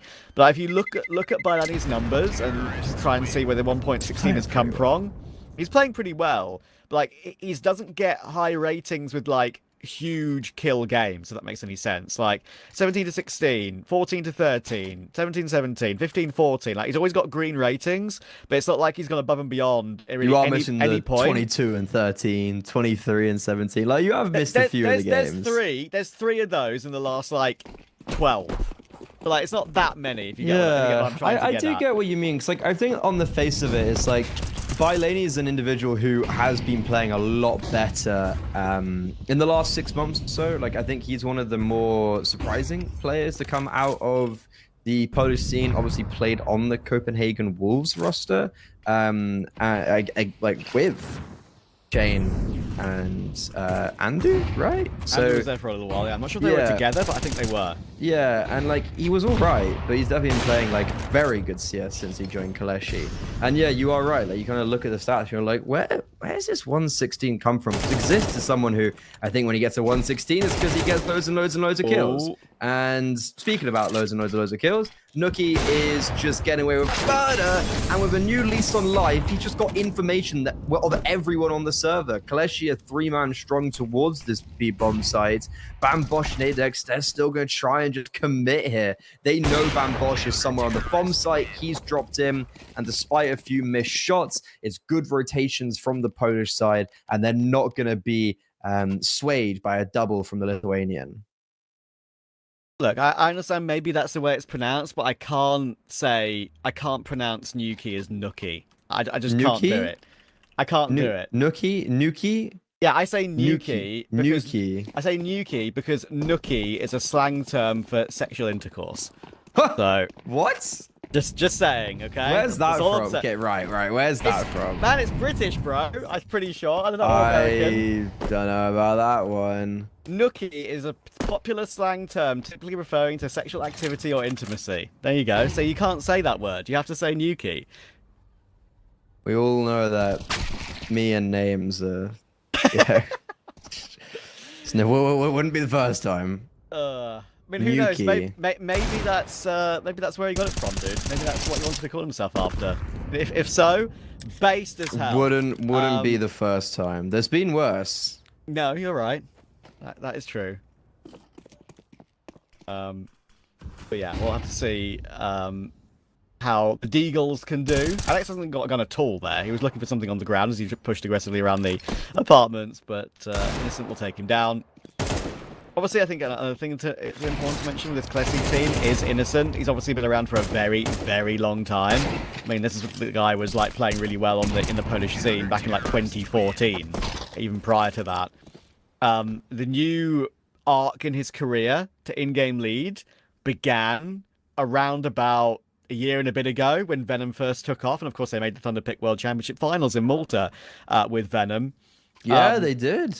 And that was a fantastic moment for his career as an in-game leader to really kick off again. But the thing is, right, is that overall, while he's still, I think, quite a good player for being an in-game leader, and obviously getting on a little bit now, 30 years old, even though that's not old, that's old in Counter-Strike terms. His rating, 0.89, I want to see a little bit more from an in-game leader at this level. Like, you kind of need to be like a 0.95, I feel like, as the in-game leader. Anything below a 0.9 is a bit... Yeah, you get toward liability levels at that point. He's playing well today. He's playing well today, and... I'm going to take a look. There's like a few games for KOLESIE recently that I've been quite impressed with. So they obviously beat Focus on LAN. I think that was the one that really impressed me, and he did all right against them. Yes, not too shabby. But I think this KOLESIE / Venom squad, the general consensus I get out from the Polish scene is that when they won the Fragadelphia and they get picked up by Venom, you know, there's a lot of high expectations, and then a year or so onwards, and they, if anything, regressed. And I think that's the general, like, annoyance coming out from the fan base, that this was supposed to be maybe the next coming of the Polish roster, and then it just kind of wasn't. And it's you know, a new iteration now, back to being unorged, maybe a little bit more pressure, or lack thereof, maybe, if you've got no organization support. And Exist, one of those new players, is on a tear. He is spearheading the attack into Connector. He's just taken all the jewels for everyone, setting up and establishing his teammates. He's going to find two himself, but he was involved with every single kill, I think, in that round. Well, look, I mentioned about we want to see KOLESIE's individuals and Rifling Core play well, but we've got the main man what we called upon at the beginning of the series, right? Exist is playing very, very well so far. 12-3, as you say. Feels like let's see, have him warmed up today. And look, I mean, I mentioned that the results that ALGO have had on Mirage recently, they've lost it against Navi Junior, Omega, Kinoa, Heroic Academy, and Psycho Face. And obviously that's a Navi Junior that is, like, absolutely brand new. It's not like the Navi Junior that we know that became Foot, obviously. It's, you know, 5 brand new players to the scene: Yoki, Kodak, Mahar, and FaZe from the Czech Republic, and Skizzy from North Macedonia. To lose to them, and lose to them so significantly on Mirage, 13-6, sure, I know youngsters, Pug Mirage, like, their life depends on it, but to lose it that badly is a bad look, maybe, for ALGO, and they just managed to break that loss streak the other day on the map, beating Betclic in this very tournament. So that was a good win for them, but Betclic obviously weren't playing with Hades, I don't believe, so that is the issue for them, and that maybe raises an asterisk for that result for ALGO. KOLESIE showing them who's boss on Mirage so far. Yeah, it just felt like actually a really one-sided game, despite it being like 6-3, and ALGO did win, well, back-to-back rounds. But apart from that, yeah, this is a pretty shut-and-done case. KOLESIE 5v3 as well, and this anti-force buy. Well, I guess anti-eco, kind of. I think anti-force buy is giving it a lot of weight. Anti-partial. Anti-partial. Anti-D ground. A bomb. Big nade. Can Adex get anything done? He's got space up short. Nope, misses a pretty difficult Deagle shot. Nuki will hit his. He's dropping a nuke on them, but only for one. That's how I'm remembering to say it. Nuke-E. There you go. That's kind of what I'm getting, like Nuke-E. I'm so proud of you. This is a real, like, character development moment. Maybe it might be. Maybe it might be, dude. Oh, I mean, look. Sorry, you'll find this so funny, actually. Okay, go. So I've started commentating for my local rugby club, which is in the first Bundesliga of German rugby. And obviously, a lot of different nationalities. Oh, you can guess how well that went. Yes, that's a lot of difficult names to pronounce, I'm sure. A lot of difficult names. Okay, well, there you go. You would have been there seething. Low-key, I feel like it's harder in regular sports and esports, because in esports you have to say one alias. Oh, and sure, yeah. There might be some tough aliases out there, but look, full names in like football and rugby and tennis and stuff like that, that is not easy. African names as well tend to be like they're just completely different. Like it's not sounds that we make. No, I know, that is true. is spotted by Andu, and if there's one player I want to see step up for ALGO in this game, it will be Andu. He has got that streak to him, which can be ruthless and incredibly talented, of course. We know it is Andu. And they've got an opening pick through Nuki here, and Adex will manage to deal with Bailani nicely. Nobody look at Bailani's KD. It's a 4v3.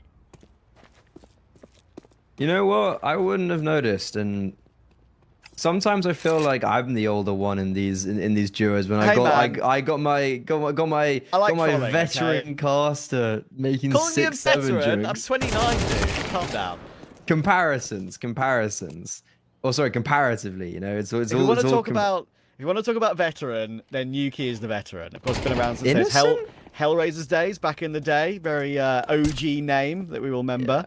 A Innocent. later iteration of Hellraisers, though. It was a later iteration yeah. of Hellraisers, and of course he's known for winning that dream hack with Esperanto and the boys. Back in, Robbed of an MVP. 2018 with the Imperial. Reminder, that roster was, at least at the end of its term, during the, obviously they had quite a lot of well-known players, but during that trophy run, that roster for Imperial back then, which obviously I think is the same Imperial name, was Crystal, Nexa, Esperanto, Nuki, and Tensky.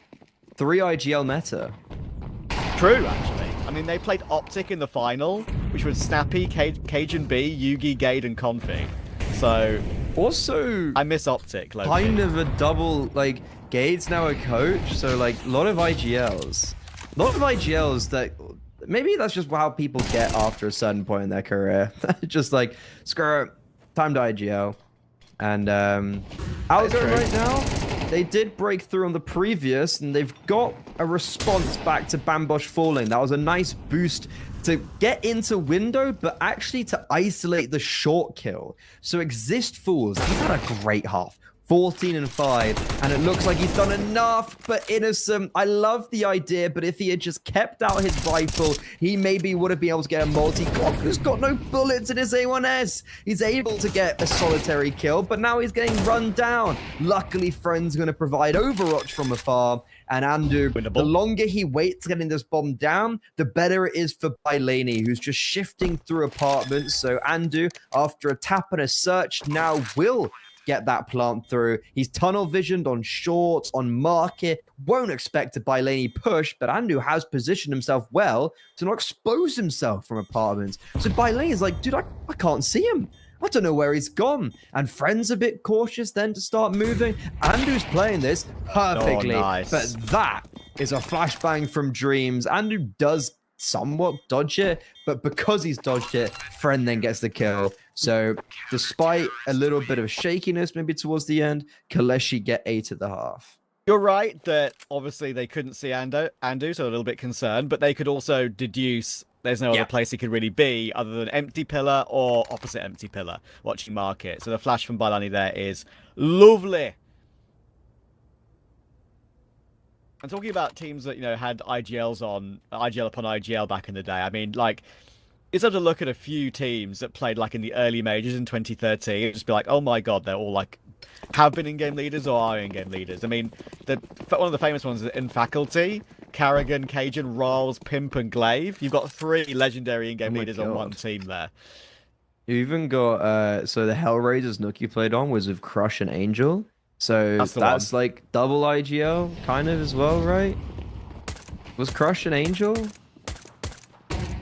And then Avian, Crush, Angel, Avian. That's a triple IGL to some regard. Avian coach, like they're all IGL coaches now. Anyways, lot of fun history in the past. Angel and Nuki both went to Valorant. In the past. Yeah, thanks. This pistol round, ALGO would like it to be history because this is not going their way. Andu, ooh, nice moves, nice movement, because he just got behind CT. They didn't expect him to be coming up. Nice mollo on the bomb, but Innocent gets run down. Exists a clutch that he just won by a formality. He stayed alive towards ramp, and ALGO played that pistol round perfectly in the 3v4, and yet they still lose it. Yeah, I can't complain about how ALGO go about that, honestly. Andu does a really good job. His 3 kills were clean, and then obviously they have to scramble to remove Innocent from Firebox. They manage it. but yeah, the molly on the bomb obviously is the insurance policy for Innocent. Doesn't want to mess around and go for a peek and risk dropping that molly on the floor and losing the round. Just chuck that molly on the ground and you've confirmed it. Crazy how you can just, one Molotov, doesn't matter if you shoot a single bullet. Molotov is enough on many occasions on pistol rounds and gun rounds as well. ALGO going to go for a force off the back of it, as you'd imagine. They've got 1 M4 on Shane and 1 M4 on Andu, and that has been very possible for them to do something with it, considering all that money, of course, they got in the previous round from all the kills they got. Already they've got a 4v3 here.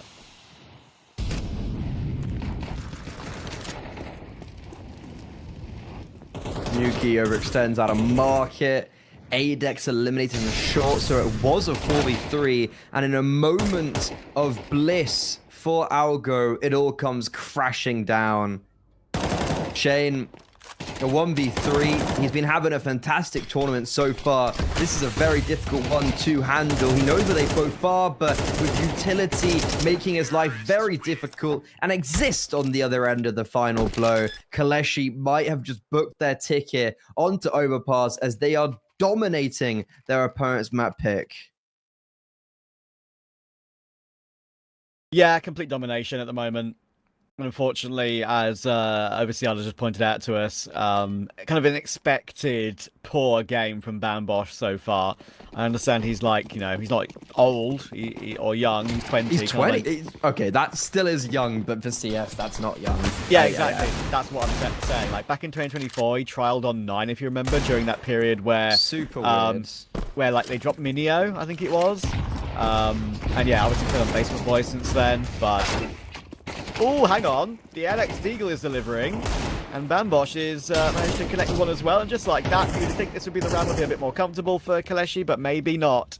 Alex is still here as well, and with full health, and they haven't got even any armors on the ALGO side. But you don't need armor if you hit a 1 dig like that. Yummy.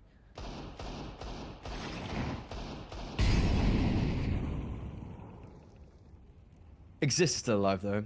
18-6. Friends 13 and now 6. Deagles. I honestly think Exist could win this. Okay, never mind. Deagle spam 2 OP.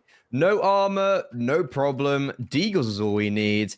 And sure, that's a way for ALGO to get on the board. First round, the second half obtained. Unorthodox, but I guess effective.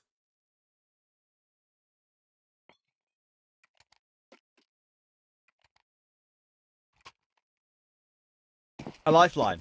Something to work with now. Alex and Andu both have the Mac 10s over on the CT side now. Not often you see that. That might be difficult to use if they don't play some close range angles or get up in the face of their opponent. And I think they might be able to do that. Alex is putting himself in a good position for it. Andu actually playing with him. The two Mac 10s are together on the A-bomb side. Andu playing from sandwich. Not really a good angle for that. But yeah. He's probably thinking to himself, look, if I put a few bullets in toward one of the Palace players, then that's when Adex can swing. But unfortunately, timing that not be too great. Good reaction, though, and Adex and Andy do combine. It does work perfectly. Who would have thought it? There's no helmet on a couple of those players, which does make it a little bit easier. And Alex gets a free AK, well, I say free, but a AK for his troubles, and it's a 5v2. Flawless. Didn't think it would be. Adex does do very well, though, at peeking instantly off Andu's information, and then just being very sharp as well. Adex has been he's been like the main silver lining for this ALGO roster, because whenever he has got kills, it's also been, like, if you think about RWS, round win share, like his, I can imagine, be very high, because I'm looking at Nookie, he's got a few double kills that haven't really meant anything. I feel like every time Adex gets a multi, it's getting his team over the finishing line, like can provide them around. So he's actually had massive impact. I'm not sure where he stands with this roster right now, because they signed Randy Sky, and then all of a sudden, like, Adex starts playing every single official with them. So I'm not sure where he stands. But he's been really impressive for me, and I would like to see them continue with him, because I actually think he will be very valuable to them progressing. Agreed. I actually do like Alex. He's been around for a little while, obviously, in some of the Romanian teams in the lower tiers, and obviously he was even a part Revenant. of in the part of that Gucci Academy roster. And look, if I was Adex and I joined a new team, I'm telling you right now, I'm asking them not to update my HLTV profile picture. Oh no! But that Gucci Academy project. So I don't know if you remember, but they actually had like a really good run at an event. So it was the A1 Gaming League Season 7. And I remember was speaking to Shady, who's now on Semplify, and I brought it up, and he was like, dude, no way you know that. Like, that was like one of our best moments in our career. It's Too High, Shady, Kiyokadu, Adex, and Goody. Oh, None God, of those they beat players Betboom in the final. That's sick. none of those players have even like kind of remotely gone to do anything of too much note. Obviously, a lot of them have hung around. Too High is on like Unity now. Shady's Semplify. Goody's gone about like he's gone around all the academy teams in the CIS scene. Yeah. But they beat a Guild Eagles, a Metasport with like Nilo and Adam B, and then a Betboom with Danis, Chiron, Nafi, Zorte, Siren. This was a Betboom who had just made a semi-finals at Sydney. I am Sydney. So it was like crazy result. And they're just like, none of them have really done much. But hey, Alex is still here. True.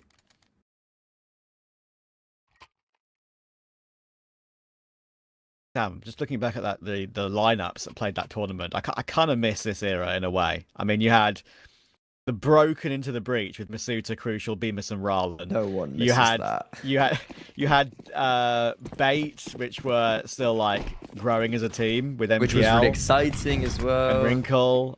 You had Sprout still existing at all. Bless them. Pre-Sangal, you had Youngster, LNZ, Panics, QB, Sassol. Like that's like they were just about to get going. I mean, look at this Sprout Metasport game. Nilo, Jaquinho, Adam B, Rusty, and HNS versus Sejot, Spook, Towson, Slime, and Rals. What a Sprout team that was, man. What a Sprout team.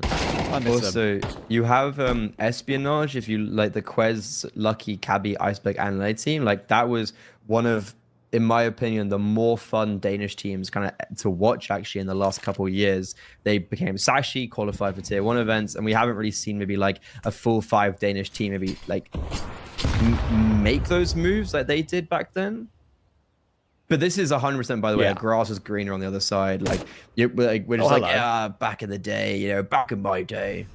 Adex has got completely blindsided there by Exist, not really aware that he could come up short. Maybe a bit of a miscommunication there. That spot is actually open to be pushed, and now look at Exist. He's gone all the way, close market. You do stick out here if you are checked, and that is why he doesn't take any gambles. Immediately when Shen goes in searching, he takes the headshot, 4v3. It'll be a big round for KOLESIE if Exist is able to pull it off, and there we go. A triple kill, 22-9 for Exist. And ALGO, that's good. They got themselves going a little bit here on the CT side, but no much How more than does that, Andy not win that duel? I'm so surprised they're going F, by the way. Why on earth did you go to the game on site when you cleared out B? Whatever, doesn't matter. They kill everyone. How is Andy just not killed Innocent, though? Like, come on, man. I'm really glad as well that, like, you brought up Exist as someone who like is good, and I think I took a jab at being like, I think he's more than just good, and I've been a little bit maybe like hit and miss with like how he actually has been on KOLESIE, because I remember on Minlay, like he was the reason they were doing well. He was like, if they won, it was because Exist in those like more active star player roles was just winning them the rounds and the games, and this is one of those performances that I feel like I kind of came to know and love, and also hate when played against.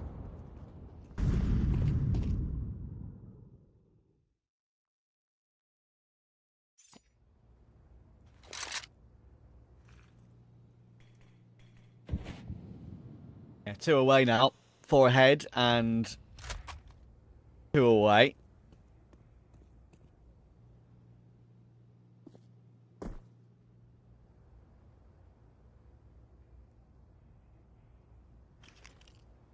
I'm going to need to try and use this, what could be lost proper purchase of their game to the best of their ability. Because they've got no money. Shane will be boosted up on the short bricks, but a good frag on to Exist. That is a main man down. And Nuki, you can heard about in window 2. Klotsu, weird angle. It's able to entry Bambosh once again. Bambosh holding an angle which isn't really favoured for him, I think it's fair to say. Klotsu, oh my word, he's taking matters into his own hands. All right then, that's a lovely triple kill entry. If it's not exist, it can be Klotsu, and there you go. See you later, ALGO. I think this is a see you later ALGO mirage. I thought that out of our quarterfinals that this could shape up to be a pretty contestable game of a KOLESIE who I think are on a bit of a higher level right now just because of how the core have been together for quite a while and they've brought in players who are on form. But I thought this would be a really good opportunity for ALGO to like maybe show themselves off a little bit as they've still got they haven't quite made their mark yet, and I was looking at it as a big litmus test for that reason. As we go into the final round, potentially, of this map, Bylani is able to get a kill on Andu, who was trying to save, so only Adex is able to bring over the AWP in the next round, and this is KOLESIE having their opponents exactly where they want them, in the palm of their hands.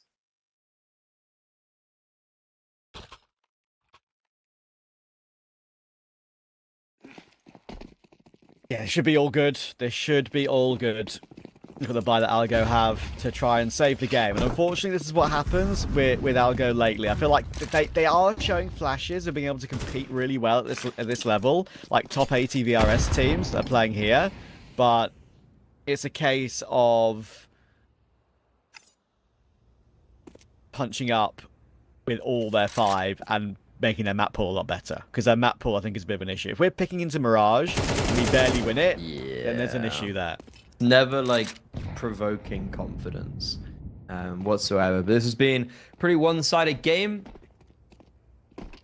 And Andu, though, he's pushed T-spawn, and Andu mows down 3. Okay. Still a little bit life left in ALGO. Nice moves made by the Estonian.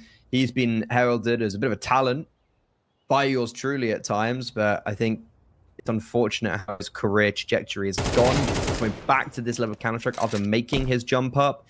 And surely him getting 3 kills is not going to go all in vain. Adex is able to isolate Innocent as he jumps into window. He was low HP, so that potentially could have been a piece that opened up a pathway onto the A bomb site. And now Friend, one of the new additions, spots off Nuki, drops him, and a 1v2 that is very winnable, but I don't think he's going to ever expect Bambosh in apartments after he deals with Nuki. Planting the bomb, Bambosh, he won't miss that, and they save double AWP. Yeah, and why not use it as well when they're 4 rounds behind and can't afford a single mistake from here and put up as much power as possible. And yeah, that's all Andu. That is all Andu once again. Again, he's not exactly popping off in this map, but 15 to 15, had a couple of big multi-kills. That one saves the game there with the MP9 pushing aggressively. A completely unpredictable position. And getting 3 from there is actually excellent. That was unlikely, I felt, to really get more than the 2. That will work. And now, of course, KOLESIE's money isn't too great either. They lose this round. It's 12-9. I go over a full eco to play against. That's 12-10. And you never know. You never, ever know with Counter-Strike or with Polish CS. That's very true. Antagonizingly true at times. I know Polish fans may be one of the more burnt fan base. Hope is what kills you. And that's coming from UKCS. I know, but at least they have full teams to support. So. Yeah, but that gives you more opportunity to be disappointed. But wouldn't you want to like live a little and actually feel the excitement and disappointment, rather than have nothing at all? That's a very good question. Well, we'll leave philosophy for later, as Adex gets an opening kill, and look at this confidence. You don't see that all too often from AWPers, especially in today's day and age. It's paying off. Fortune favors the brave. He won't be able to get a 4th, but he's done his job. He jumps up on ticket, walks through the triple smoke, walks through the CT smoke onto triple. Got there eventually. And that's a great round. Just really actually quite amazing from Adex. Steps up when needed. Yeah, there he is. Great performance from him in this round, and I'm expecting a little bit more to come over the course of the series. Obviously, map 2, when we get there. Who knows, we might even have an overtime first, but map 2 is one that is a must-take for KOLESIE if ALGO somehow come back and win from here. Because ALGO, they play Overpass actually a little bit more than KOLESIE have done in the last 3 months, but KOLESIE just plainly have won against very good teams on the map. I mean, Acend on LAN, XZ10, Waljaki, they got destroyed by TDK, but not many teams beat TDK on Overpass. So, especially Overpass. Especially Overpass. So yeah, I think it's gonna be a close game Overpass 2, but I do think KOLESIE, ALGO know that they'll be up against it either way. I think historically these Polish players have always been quite good on Overpass, especially KOLESIE and Innocent.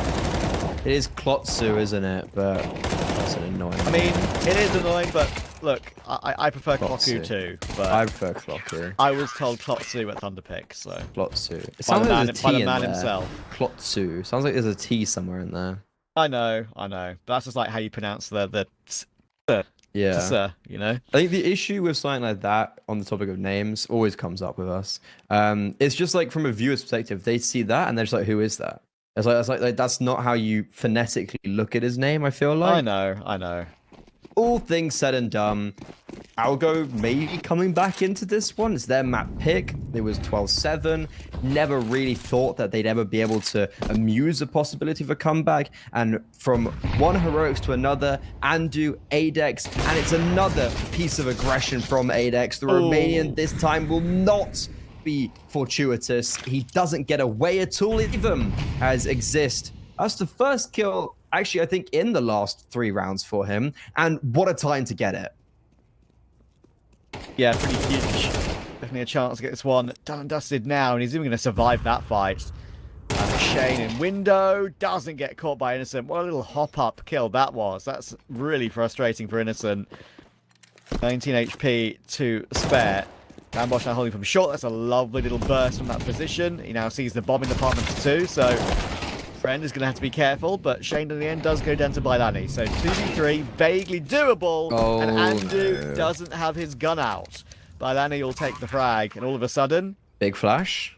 Oh, pushing forward, he's avoided the apartment store, and that leaves him exposed to the angle. Exist now needs to help, you would think, needs to at least attempt it, and he has found Nuki. Now, Bambosh, can he isolate these 2 fights? He thinks he's bench, he is not bench, and that is what's going to happen, unfortunately. Bailani and Exist will figure it out between them. 5 kills, all between those 2 players, and KOLESIE will find Mirage. Sorry, I don't, like, how does Bambosh not die or get a kill there? Like, he dies at the end eventually, but it's like, how would they... it's such a weird round, which I feel like really kind of encapsulates this game for ALGO, where it's like, okay, you lose the opener, but then you bring it back. You've got everyone in and around the B-bomb site. You've got Bambosh being given not 1, not 2, not 3, but like 4 lifelines. And yet... you can't get a single kill, and Exist just heralds down from above. Like, amazing performance from him. And KOLESIE, they are on the fast track, in my opinion, to the semi-finals after this map. I agree. I'll have to see what our good friend OVCR has to say about it. Lads, I mean, you kind of spoke throughout the game. It got a lot closer than I thought. It got a lot closer than I believed it possible. Even all of us, I think, agreed that, you know, yes, ALGO can win. But once we saw that first half conclude, it felt like everything kind of fell apart a little bit too quickly. And at the end of the day, KOLESIE, they had a few struggles on that T side. They were kind of being picked up by Adex a lot. We saw some great performances out of the individual players of ALGO. Unfortunately, having a weak chain, or a rather weak link in the chain, being Bambush at times, has cost them dearly. We had Nuki and Andu also popping at times. Again, if more Andu and more Adex had been present there, perhaps we'd see an actual overtime and maybe something more for the side of ALGO. But you know, when we kind of draw the line and look under it here, at the end of the day, ALGO, they had a few great moments. Again, they had a few good choices, a few good plays, but nothing that really worked out in the manner that they wanted to. The first half was already a devastatingly poor one. I mean, they still kind of tried to draw the close on it, but it just wasn't enough. And ALGO, Going on to Overpass next, it feels like you two are kind of, again, putting up the reality as it is. KOLESIE likely going to be taking the victory on Overpass and likely putting down ALGO here in the quarterfinals. We'll take a short break and we'll be back with our second map of Overpass in about 10 to 15 minutes.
Welcome back, ladies and gentlemen, to the Thunderpick World Championship quarterfinals. We've sent 2 teams to the semis.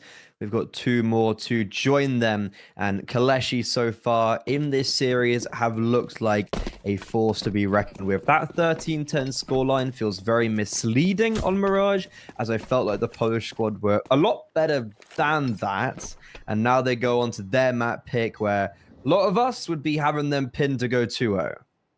Yeah, I can't disagree with that. I mean, if you look at the numbers, it doesn't necessarily lead you to that conclusion, but I think what we've seen from KOLESIE more recently and what we've known they'll be able to do historically does make you realize that, they're actually a lot better on overpass than the numbers will suggest. So let's see if ALGO can get off to a good start here quickly. Try and stop KOLESIE committing a good number on their team side early. Shane dancing around the pillar. That's 2 kills. Almost 3. Couldn't connect with Exist in the end, but there is a chance for a plant eventually. 4v3 for ALGO to try and hold on to now and recover. Actually not going for the plant at all. No. Yeah, I mean, they need to get the bomb before they can even think about a plant, and they're being swarmed, friend. Never really a scary 1v4. No. And that's a good round from ALGO. Really nice shot down on the B bomb site. No bomb plant. KOLESIE not off to the races on their map pick. No, I don't mind the call. Like, you actually had util, you actually had a plan, but in the end, Shane just hit the shots. Really put it in a bit of disarray to begin with straight away. Yeah, when the bomb dropped, it was always going to be a bit of a scramble, even though I thought they were going to pick it up and try and get it planted while they had a chance. It's going to be a full force from KOLESIE to try and not let ALGO get their money going quickly. Tech 9s and Deagles and a P250. Like we've got another B execute coming through, actually. Bambosh has done a little bit of glance towards short. And now he knows what's coming, and now he's going to be caught. Another example of Bambosh being a bit rough around the edges, but Andu is going to try and hold on. We really, it's like, we're not trying to highlight him or isolate him. Like, he does it to himself, and you gotta kind of sit there, like, if Bambosh had maybe got 1 or done a little bit more, then it could have made the life easier with the players rotating in. Andu's able to get 2, his first 2 of the game. That is it. Adex might be able to pick off 1 or maybe more than 1 with the MP9, and not even that. It's a nice deagle shot from Friend, and that B bomb site comes crumbling down.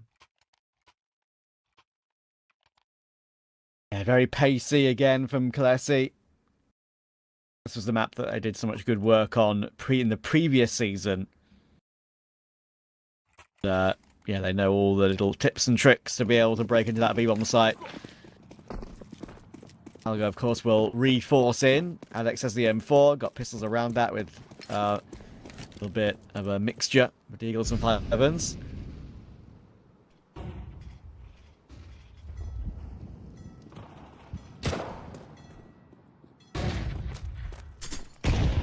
Bailanie's going to dodge that nade that had his name written on it, and Shane's going to think better of pushing through that monster smoke. But he gets spotted.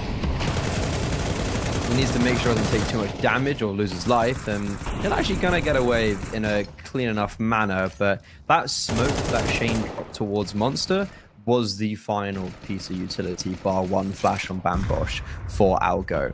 So they're going to be relying on boosts like this to try and get them a gimmicky opening frag, because that's what they need right now. And speaking of gimmicky, Adex is pushed all the way into Playground, and that is the only non-pistol out of the round. An A1S dropped. It will not get retrieved. These pistols, they had to make some sort of move, so they do towards B short. And right now, KOLESIE don't know about this. And Bailani thought that he kind of had short control, but he might get a bit of a jump scare when there's 3 players here, because Nuki still has control towards A. Flash over, no one's affected by it. Wow. And okay, some jumping MP7s will make sure there is no worry. Their B takes have been really good so far, and that's something that ALGO are going to have to, reinforce over the course of the half. I think it's been very evident so far. They found a weakness there already. Really nicely done. Really nicely done. I mean, ALGO's only 3 wins on this map have been against Rebels, OG, not bad, and Brute. They lost against Big Academy, Psycho Face, GenOne, AM, megoshort, and all 5 of those losses have come without getting more than 10 rounds. So there is definitely a weakness in their map pool. They've only got a 52% win rate on the CT side and 37% on T. So if they don't get a good number on CT here, talking like genuinely like a 9-3 or an 8-4, it's pretty much map over, I feel. And series over. And tournament over. And tournament. And career over. Okay, calm down. Oh, got a bit too ahead of myself, sorry. Bro looked at Bambosh's name and was like, career over! Jesus. Oh, man. Do you know what I've always wondered? Well, not always. In the recent times, ALGO have Devil Walk, who has joined as the head of esports, I think his official title was. Yeah. I'd love to know what his involvement with the roster is. Like, is he here during... I'm sure he'd tell you, because he's very open like that. Probably. He's a good guy. He's a very lovely guy. When I did my old interview series, he was the first ever guy I interviewed for it. He said, like, sure, of course I'll come on. And I leveraged that. He's a very lovely guy. Indeed. Sure, if you dropped him a DM, he'd be like, oh yeah, I did this, and this, and I'm sure he wouldn't be hiding any of that. Yeah, because like online games, from experience, he can be there. Because how... Woof. Yeah, like he can be here for online games. He can be in the TeamSpeak. So, yeah, I wonder if he is. I wonder like how about he is in prac. Obviously, he's coached to a major level, so that's very useful. He's won a major. He's in both coaching and playing. But I was more thinking about like the most recent coaching for him with Guild Eagles, etc. So yeah, he brings a lot to a project, and he's probably one of the most experienced players in Counter-Strike, and that brings just its own value. Oh, that's a lot of spam. Again, guess what? It's the B-bomb side. Mandu is going to find Exist and to find another one on Acend. That's very nice from Mandu. Again, a triple kill. It always seems to be his multi-kills that find a big bit of impact for his team, whether it's win or lose a round. Alex might be low, but Friend's still got a lot of work to do now in this 1v2. Got the bomb on his back still, and he's got a smoke, so he can try and wait it out, see if one of Nuki or Alex get a little bit uncomfortable, a little bit pushy. And guess what? He's going to get that opportunity. Okay, so the low HP has gone in for the info. Fair enough. As there is time to run back toward A, but it would be a little bit silly from this point. So surely, for Nuki, you stick around on B. Well, he's not. So Friend could be playing him here.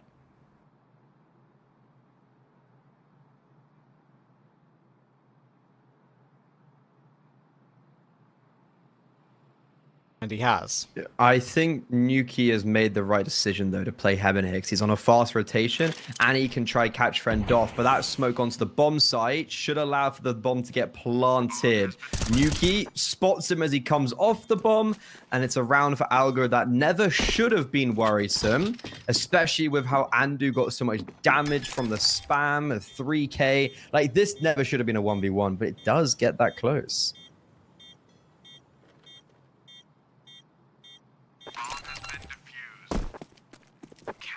Obviously, that makes it awkward for future purchases. They're not going to have everything they want in this next gun round. Obviously, one can be dropped. Alex might be on an SMG. Actually, no, he's going to go M4 and just buy a singular flash, so fair enough. The advantage of having a 2900 M4 these days on both ones.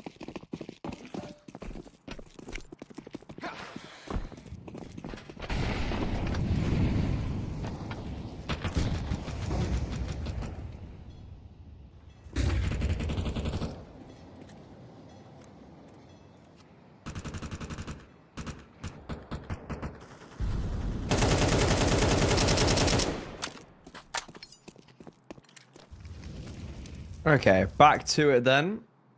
I can imagine that ALGO... Oh, well, so I guess KOLESIE probably maybe look a bit away from that B-bomb site, as there was 4 players there when the execute did come in. Bylane is dead. he's going to be shot from con. Yeah, that's really lovely. You sometimes see that util be used as more of just like a scare factor and just makes players uncomfortable. You actually rarely see it be used in like a way of like, we're going to get kills from it, so we're going to set someone up. And unfortunately, even though they have done that, it might still all go in vain. Innocent's given away his position though. He has been shooting at shadows in this round, and he might have been really impactful if he stayed alive and just not shown his hand. But is he also being really impactful by the fact that he's repositioned to long? Because look at Bambosh and Adex. Bambosh is joining his teammates, but like they're trying to find Innocent, who's scarping over to long. He's going to reveal himself with a headshot onto the Romanian, and everyone's low HP right now for ALGO. This was an opening kill onto Bylani, and it looks like that's basically the only success they're going to get in this round. And Andu, he saved the day with a triple on the previous, and then it's a flash in the pan result. This is the problem-solving ability that this KOLESIE team have on Overpass. You're seeing it firsthand there. That was a really, really nice call. I mean, look, Innocent, the issue is, as you say, he showed his hand. And that could have been a problem if ALGO had an opportunity to speed up and get onto the bomb site and take what would be like a 3v2 or 4v2 with the two players who are there and Innocent not joining up with them yet. Thing is, Innocent's presence alone, as you said, meant that it was the ALGO side who were chasing shadows and trying to find them and never could. And that wasted so much time off the clock, as you were saying. Yeah, incredible work. And I really, really like how KOLESIE are going about these sort of buys. And then once again, they're pressuring the B-bomb site. Mac tends to lead the charge. Flash is being chained beautifully. No chance of anything here. Yuki is the only one stuck towards CT, and he's going to be a dead man in a minute with that Molotov, pushing him into the open. There's the trade from Bylani, and you can just tell how quick that one was. I mean, that round was led over in 24 seconds. They are just the better team today. Yeah. T-side overpass, not the easiest, but damn, this is looking pretty good. Exist off to the races. I don't think it's been as like on Mirage it was really like Exist is the best player, but here it's like everyone's doing very well. So you're looking as 8-4 scoreline, and you're like, yeah, so what? Innocent's got 7 kills. You called him out, Trav, for his individual skill, and he plays really well actually in that. Well, like, as in, you called him out rightfully so, by the way. Like, yes. I'm not saying, like, you were right in what you said. It's just interesting to then see the fact that, like, he comes into a quarterfinals like this, and he's already had, like, one very important round.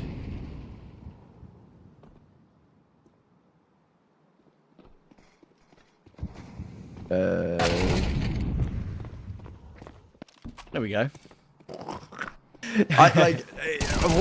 Actually, what can you do?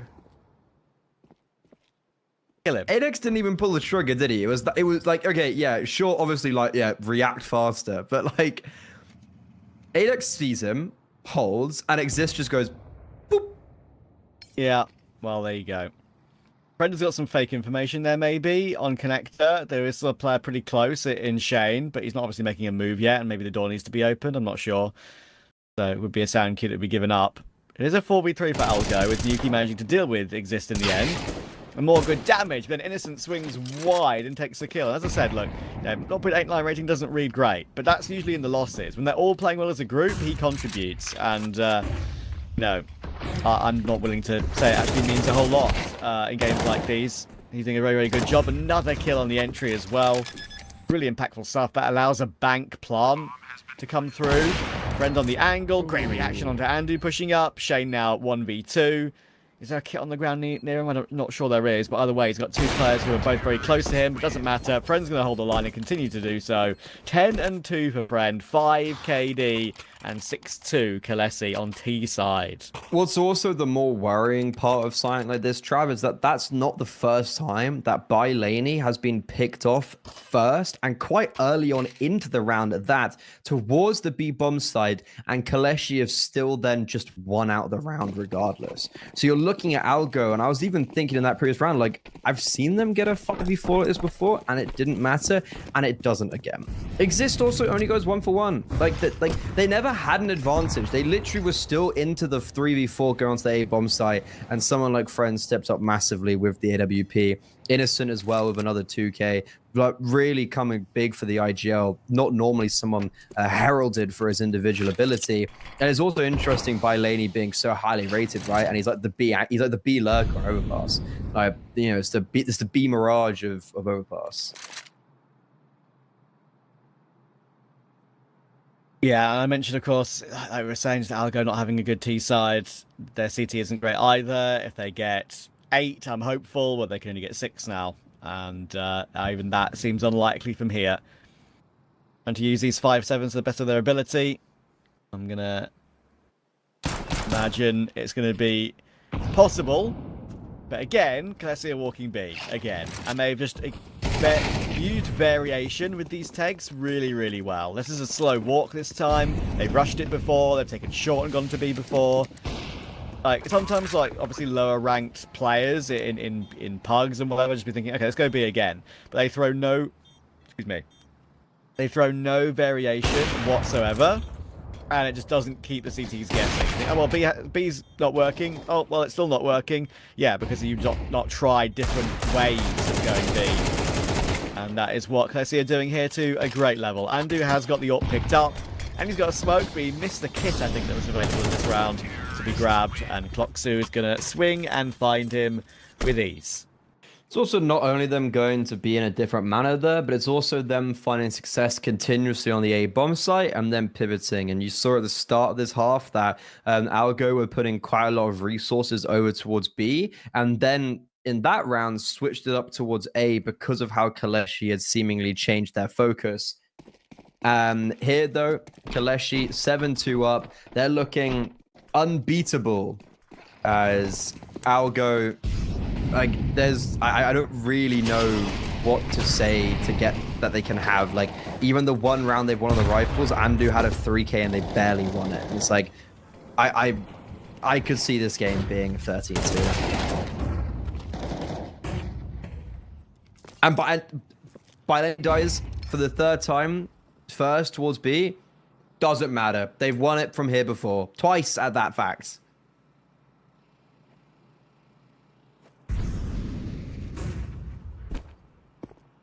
I'll try and continue the unpredictability and go for the Shane boost. Overlooking toward Monster.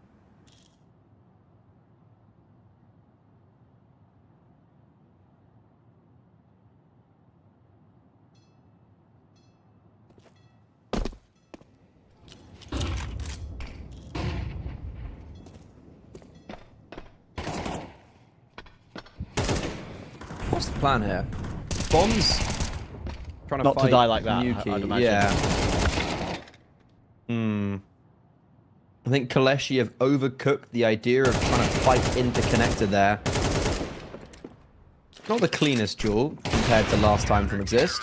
And ADEX gets a little bit of revenge as Nuki gets fed a little bit of kills there from KOLESIE. That was a weird 4v5. So I guess finally ALGO win the advantage. Yeah, that's the first time we've seen KOLESIE have a little bit of a blip, right? I mean, ever since they lost the opening kill, they just kind of went one by one around the map. So they were in the same area. Yeah, but they died one by one. Just decided, down I go. Yeah, exactly. Down into the hell of connector when you've got a player holding that sort of angle. Maybe for KOLESIE, if it ain't broke, don't fix it. When they go back to B again, we'll see. Just going to fill out the map at a regular default to begin with the boost up for the AWPer on the corner of T stairs. Alex is not going to look at that for too much longer. Innocent's going to try and take short with some help from Bylani. 7 on T is already superb. So if they able to find one of these last 2 rounds, they'll be absolutely delighted. I was literally just about to say, like, 7, you're kind of taking that to the bank regardless. This is an interesting setup. Shane's holding for the boost / being anti-flash. So a lot of focus on Bam Bosch, and Bam Bosch just decides to get Util out when he's blind, and thank God Shane just turns around. Man, there's no point beating a dead horse. It's a 2v2. Shane's done well to get a double in this round, but now it's on to Nuki and a struggling Adex who was very impactful on Mirage. Yeah, Friend is just doing a fantastic job on the T side so far, getting impact with this AWP. Trying to get a bit of a distraction in play, and that actually might work, you know. But he's now in a very difficult position, and it does work. So the little bit of noise made towards short, I think there might have been a scope there from Adex to distract one player, and Yuki came in to help as well. So they've actually managed to use the sound cues well there to make that retake happen. I was going to talk about, you know, how Friend in after plants and any sort of post-up position in this map so far has been kind of unbeatable, but they find a way with a bit of fakery.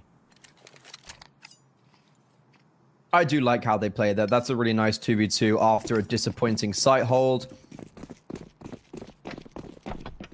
And ALGO, like, this is a weird one where, like, KOLESIE are maybe going to be disappointed with the fact they weren't able to extend past 7, but then still happy with 7. And then ALGO are going to be happy they're able to get it to 5, but then disappointed they got to 5 only.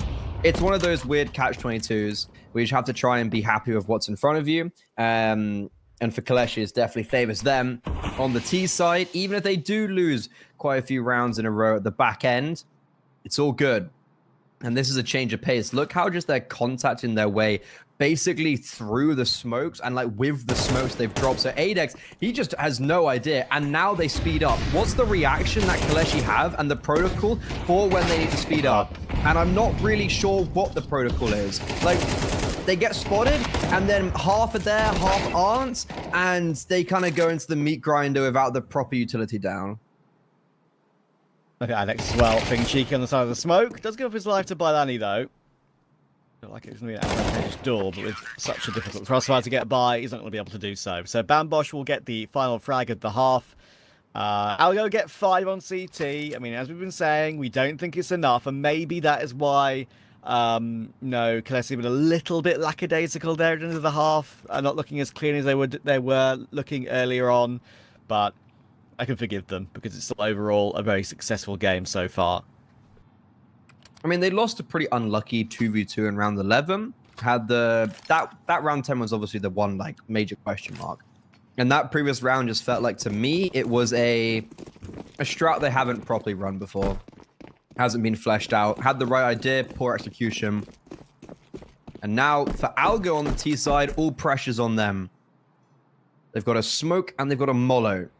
As they're going to head towards this B-bomb site, they're going to throw the smoke towards Heaven, and Adex has got a mollo that's going to land on Clocku's feet, and it's going to make it very difficult for the Julies, but he gets one before the mollo even remotely is on his screen, and that could just be the difference maker. A lovely supportive flashbang as well. Exist just setting up his teammates. He's by the way, always the guy who seems to buy util in pistol rounds, which seems bizarre. Like, of all people, Exist. But I guess it works. Look at Innocent. Cheers, darling. Easy. Bomb just walks into his crosshair, and the non-armored Exist is just peppering down Nuki. By Laney finds the final kill, and it's a non-bomb plant loss for ALGO, which makes matters even worse than they already were. How often do you use cheers, darling? I think you'd be surprised at how, like, you know, the kind of antithesis of British language that you don't normally hear. But then when I've moved to Germany, I tend to use like those like really weirdly British sayings more. Yeah, you want to remember your roots, huh? It's like overcompensate is probably the right word. Yes, I get you. Like when I moved to Ireland, Bosh. I actually felt, yeah, well, that's kind of, yeah, I suppose it's like universal. When I moved to Ireland, after like the first year, I came back and I was like, I sound more British. Like it was weird. Like I lived with, you know, very Irish guys. Where's the Irish gone? I never really had an like some of my friends from school were like, oh, you have a bit of a twang. I was like, do I? Your twang is now just British and German. Not German, really. You don't have a German accent yet, but you might do one day. Hopefully not. Bambosh will get one with the Glock, but it doesn't mean much. 2 kills in the round is totally acceptable for KOLESIE, winning the pistol and the conversion. And now the gun round to come. ALGO are going to need to put their best foot forward to have any chance in this game. KOLESIE looking to make a Thunderpick semi-final coming in through here. We're playing against the winner of either Oromund or CYBERSHOKE. Could be a bit of Polish derby to come if Oromund get a vague upset win over CYBERSHOKE tonight. Big upset win, no? Yeah, I think you know what? I'll go. What's between vague and big? I don't know. A large upset win. I don't know.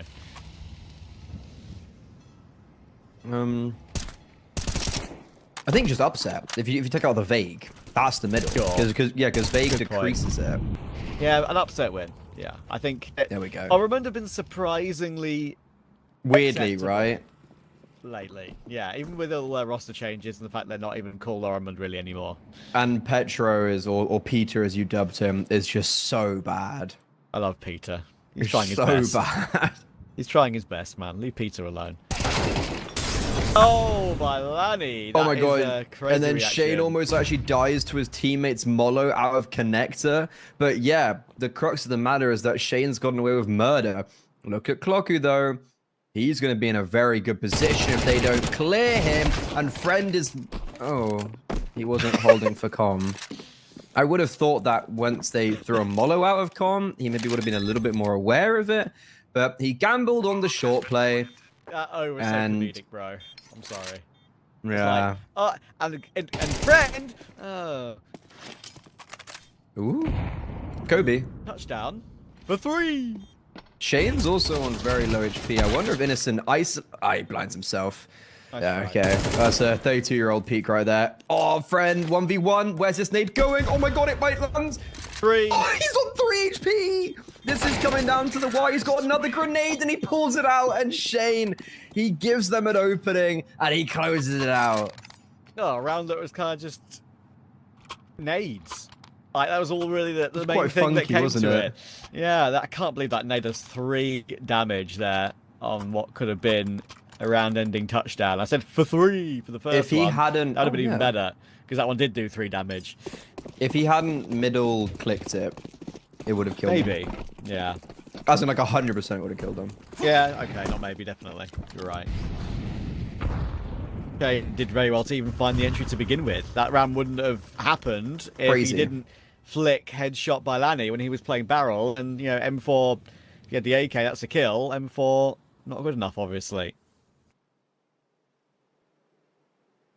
Yeah, that was actually like you kind of sit there for, was it Bylani, right? You're just like On barrel, yeah. yeah. It's just like, what can you do? You hit your shot, you can't do anything else. He- Yeah. He plays it well. Oh my god, these nades! What is happening today? They weren't made properly. This is a crazy They're move defective. from defective nades. There's another one that just actually goes completely awry. And Big players A, though. yeah, you need Bylane to get this Oh, kill, and he just what? puts Adex low again. Everyone's low. No one's got HP. Innocent 3k, I believe. This is Never mind, he's so walking on. through a He's smoke. picked up the A1S. Okay, that's fine. That's fine. And now he's got an okay position, but why not see Andu quick enough? Oh Yeah. my god. Would How have been they- great if he dinked him. How have they got away with this? How have they got away with this? I do love a 3-man con setup that somehow goes really well.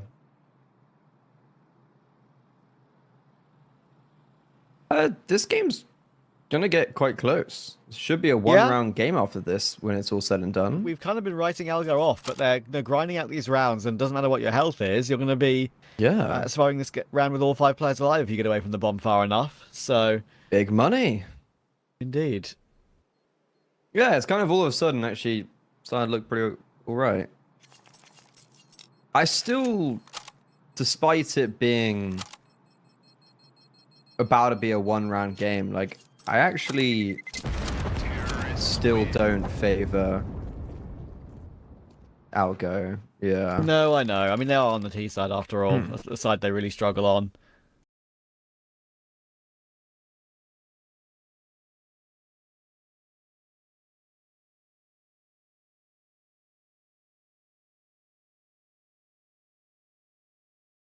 But yeah, like as you said, you know, be unfair of us to write off a team who's actually making a nice comeback on the T side.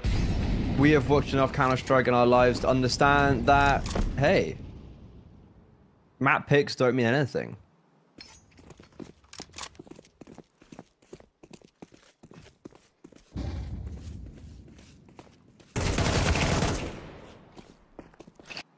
Good kill from Bambosh with a bit of help from Nuki. TWC will manage to find Shane on the response with the only gun, and obviously now Friend will grab that and take the AK.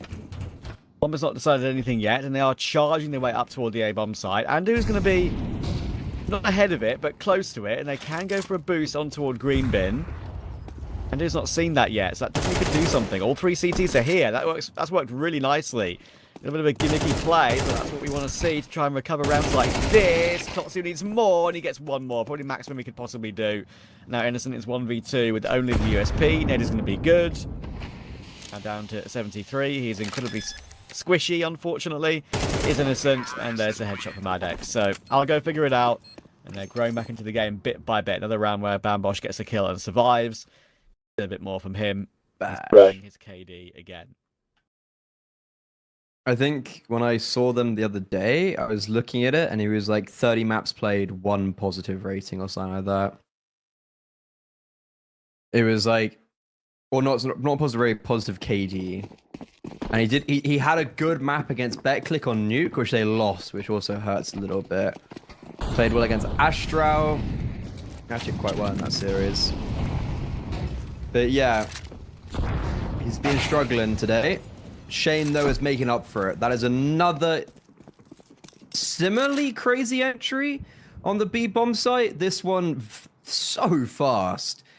Bilani has no idea what's hit him. And if you're Shane, yeah, Godspeed, man. I'd be confident as well. And he's going to try double dip through Monster. If he's able to just get another kill here, that might already write off the round. And they're not expecting him to come out here. He should have the advantage. Innocent, none the wiser. You're never expecting Shane to get the opening kill from short and then transition to Monster with the pace he did like that. And he's just having such a weirdly great couple set of rounds. Friend, what have you got? Close angle. It'd be very awkward for him, but he's still alive, and 2 is really Killed good the from wrong there. guy. Yeah, I mean, honestly, 2 is really good from that position, though. KOLESIE is still on the side, and Exist is now obviously on long. That's a power position for Exist. He hasn't got a kill in the round yet. Are they going to check it properly? They're going to look for it now, but that's when KOLESIE delivers. And even though they do manage to get the kill on Exist, having that crossfire was perfect. And KOLESIE will get both. What kind of crazy rotation, though, right? Like, KOLESIE gets the kill on Shane, and he was around, like, CT, and he just rotates up.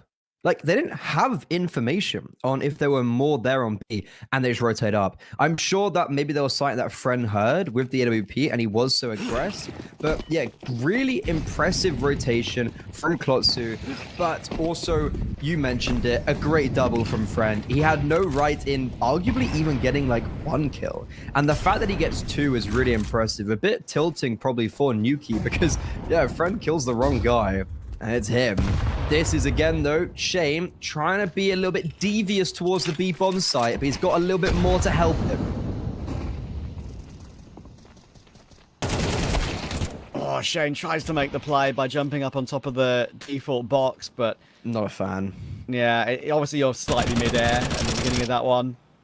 KOLESIE doing quite a good job of just having good numbers on the site, but not over-peaking. They only will peak with a flash, and Bambosh does well to find both there. Might go. And Innocent, obviously, he's still low. They know he's still around the site somewhere. He goes toward ABC. Friend will find Bambosh in the end, though. Now, Nuki's got a very, very winnable clutch on his hands. Innocent's just creeping back behind that smoke. If he plays behind it, he'll have the advantage. And he gets the immediate headshot. Oh, that was a nervy one for KOLESIE, but the numbers on the site will get the W.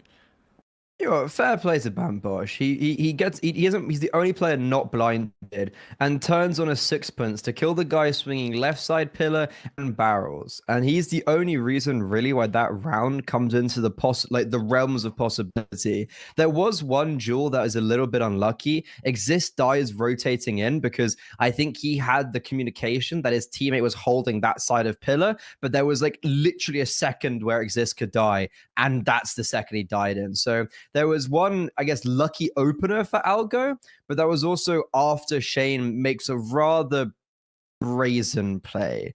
I think in the 5v5, probably not the right play. As you mentioned, you're not instantly shooting. So it's an advantage for the player who's in towards water there. And yeah, KOLESIE, after all of this hype that Algo were brewing when they made it 8-9, now 11-8, and KOLESIE have Algo in a position where it's just force buy, tech nines.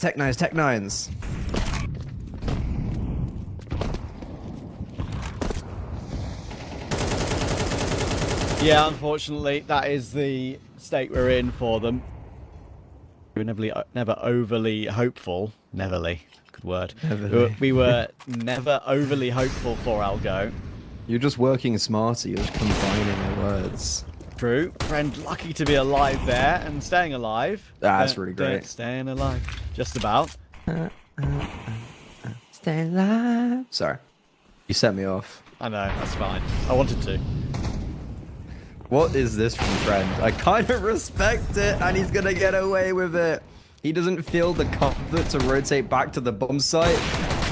No. The no-scope misses. I don't know. That he kind of plays that perfectly from the position he's in.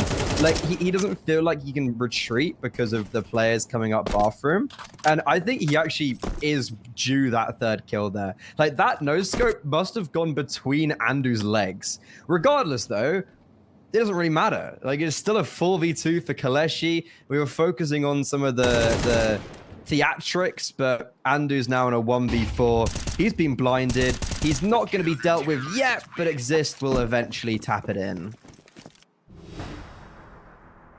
And now they've got 4 match points for a semi-final spot in EU Series 1 for Thunderpick. The EU Series 2 won't be for a little while, so we're going to need to see how it goes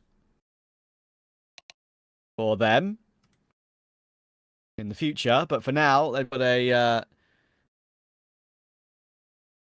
great opportunity to maybe go deep in this one, maybe make a grand final. They've got a favourable side of the bracket as well.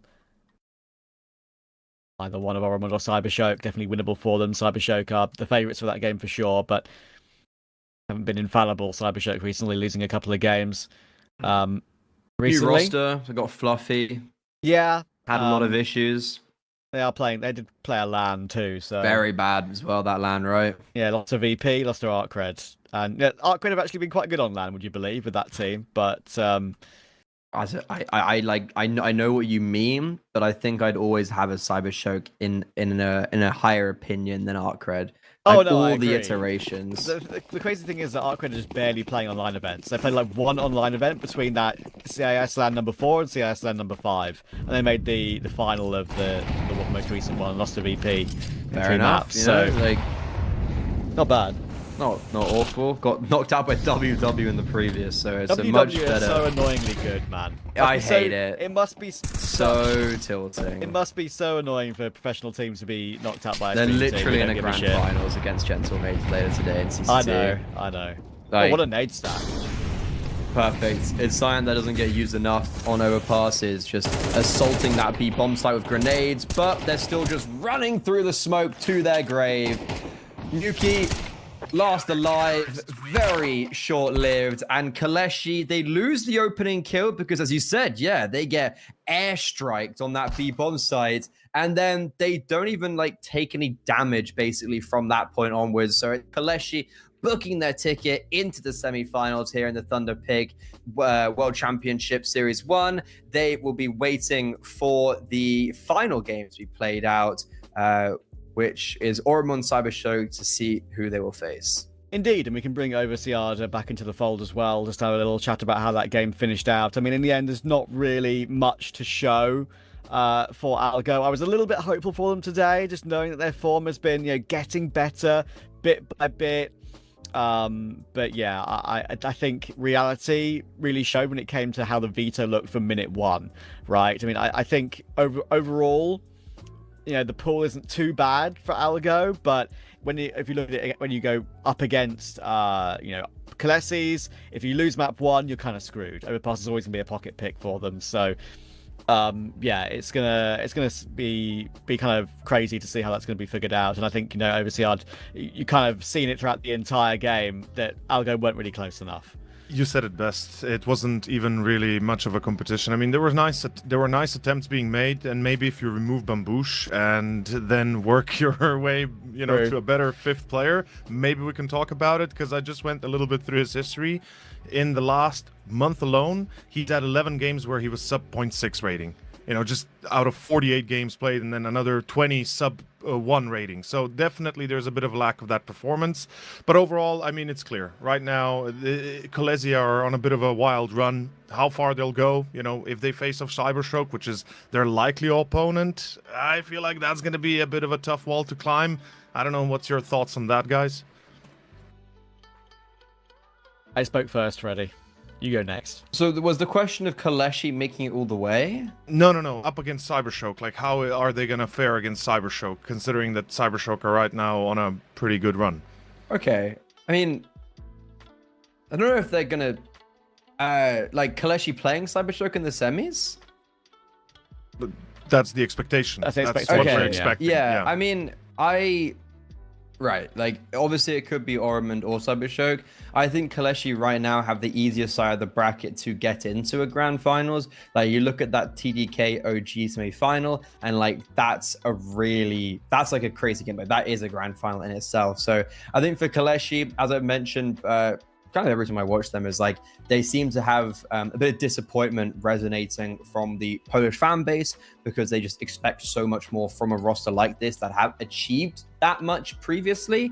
They've had poor LAN results recently, and they just need to kind of get a feather in their cap with especially Friend and Exist, who both played really well today. I'd say that this is a perfect opportunity for this squad to achieve that, especially with a CYBERSHOKE. If that is a team they're going to be playing in semi-finals, we still have to figure that out. I think a CYBERSHOKE is a very bite-sized opponent, but I don't know if I'd see them beating a TDK in the finals though. Yeah, that's a discussion definitely for the finals itself. I mean, that's going to be happening tomorrow, obviously, and same with the semis. But we are going to be moving on to our quarterfinals, last of the day, in about an hour's time. Any final thoughts before we go there, boys? Travis? I'm going to say that Ormond are going to fight CYBERSHOKE closer than we expect. That's what I'm going to say. Okay. What one thing I always love though about the Ormond VRSDelivery side, no matter what, it's gonna be a fast game, and both these teams are pretty aggressive. Both these teams, I think it's gonna be fire coming against fire. It's gonna be a fast game regardless what happens. Yeah, wildfire kind of style. Ladies and gents, we take about an hour's break, and we'll see you guys for the last game of the day.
And we're back, everybody, with the Thunderpick World Championships. Last series of the day coming up. With me still Trav and Grimmy Ranar.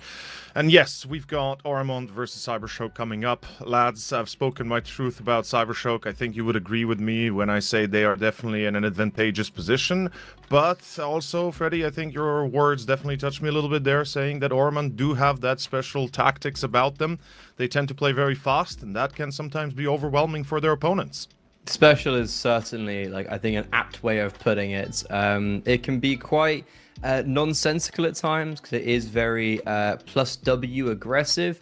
The question of, is that going to stay the same with the removal of Frontsider and SpaVQ? Yeah, it has, but with just a little less potency, I'd say.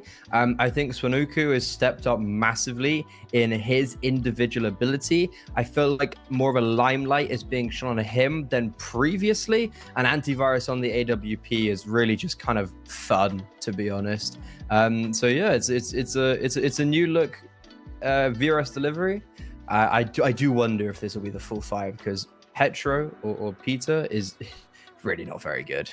No, that's the unfortunate reality, right? I mean, obviously he's had a bit of a coaching stint in his career, has Peter, and that's with this team. Yeah, with this team, so that's why like he's probably been the player that has been added in to try and help out in various scenarios. And yeah, they are good, which is surprising, right? I mean, I understand the name VRSDelivery. They probably came back into this thinking to themselves, oh my goodness, it's over. We're going to be handing all these teams VRS points and it's so done. Well, they've been delivering themselves points, and more points than I thought they would lately. I mean, Soonko has been doing pretty well. Yeah, as one of the main riflers now, obviously, since the departure of Frontsider, and antivirus not rifling anymore, more AWPing now. It's crazy, as you say, but he's doing a good job with it. Of course, they do have good synergy with Peter and Brylu, but both of these players know these two. Probably the only main reason why they are playing with them. So yeah, we'll have to see how it goes for them today. I hope individually they'll be on point, right? As you two said, the core 3 are usually the ones that are going to be carrying the team, so Onko Fnatic and Antivirus on the op. But facing off CYBERSHOKE, who have been on a bit of a rising stint lately. They've played a lot of LAN events. I believe you two covered, or at least seen them on BC Game Masters, right? Where they went out against Nemiga in the semifinals, if I'm not mistaken, or was it the quarters? That was an online event. That was it was online? Okay. Yeah, that was the exact same name, just an online event. Okay, fair enough. But yeah, they went out against Nemiga, unfortunately, so they didn't really go deeper. They did lose the LAN in Moscow that's happening every few months, every 2 months or so, which is something I really want to go see in person if I ever could. I feel like that might be an interesting watch. They bombed out of Nodwin. Well, bombed out really not so much, but still, they lost against Nemiga again, and they get very far, very deep in tournaments to a degree, but then just when they're so close, they tend to lose. Can we expect that again today, potentially? Is that something we're even entertaining the idea of? I don't know. Against VRSDelivery, you always have to entertain the idea. Yeah, it's I agree. like this is like one of the teams where it's like no matter who they play, you have to be entertaining the idea. Okay. It's a weird one, isn't it? I think if we look at the veto here on our screens too, like Mirage, Ormond / VRSDelivery do have their best map here, and it's one they've actually been putting forward incredibly ever since they started playing again, because they stopped playing after they lost to that didn't turn up in time for that game versus Illwill. Then they didn't play for 2 or 3 months, and all of a sudden they're playing again with these 2 new players, obviously, just moving on after that seemingly. And ever since then, they've loved Mirage and have continued to play it to a great level. They've got a 65% win rate on their CT side. They've won their last, let's have a look, 7 in a row without dropping more than 10 rounds, which is really, really decent. Problem is, of course, that's kind of the only rock-solid map they have. CYBERSHOKE have Dust 2. They've played that with every single roster they've kind of put forth, right? Whether that's with Mokujin, whether it's with Fluffy, whether it's with old CYBERSHOKE teams. Glowing and Blixie have always had this map under their lock and key. Even Glowing when he was on 9 Pandas, it was one of his best maps. So yeah, I think we're going to a third, which is going to be interesting because both these 2 teams barely play Overpass and don't have many wins on it either. That would be very fun. We saw CYBERSHOKE against HYPERSPIRIT yesterday, and they were super dominant. I feel like it's kind of the similar conversation of a TDK in the event, of like, you do look at this CYBERSHOKE roster, and despite them playing with a player like Fluffy instead of an Alcron or a Phenomen, you still like see Alpha as a very experienced IGL, despite maybe not having too many like opportunities to go upwards. Mokajin, who's come through one of the most successful iterations of Spirit Academy, and then obviously like Blixie, very come through his own academy teams, and then Glowing is like the dad of the squad. Like, this is a very good team, and I do like how they've picked up Fluffy. I remember Alpha said to me directly that I was like, okay, so like, why did you pick up someone like Fluffy? It feels a bit random. And he said that the whole point was they didn't want to just recycle an older AWPer. So for some reason, my mind went to Idus Balance with that. Like, you know, it's like a player who's been around the block, is on an unorg team, would be like someone on the list, but they want to go for newer talent who is fresh, and it's kind of a like, you know, what is his ceiling? And he's very aggressive. He replaces the likes of Phenomenon. I haven't seen the firepower replacement yet, but I think this is a big jump up for him in level. And he has been playing well so far, but he didn't do too much against HYPERSPIRIT. Didn't really need to be honest. I was about to say, against HYPERSPIRIT yesterday, they never really got to play too much. I mean, it was 13-5 and 13-8. Both second halves were kind of one-sided. Well, first ones even, but nonetheless. Anubis was like, we were literally just sitting there being like, and the round's over, and the round's over, and the round's over. And it was literally like that over and over and over again. Like both maps, it was like, oh, HYPERSPIRIT won 3 in a row at the very end. Okay, cool. Exactly.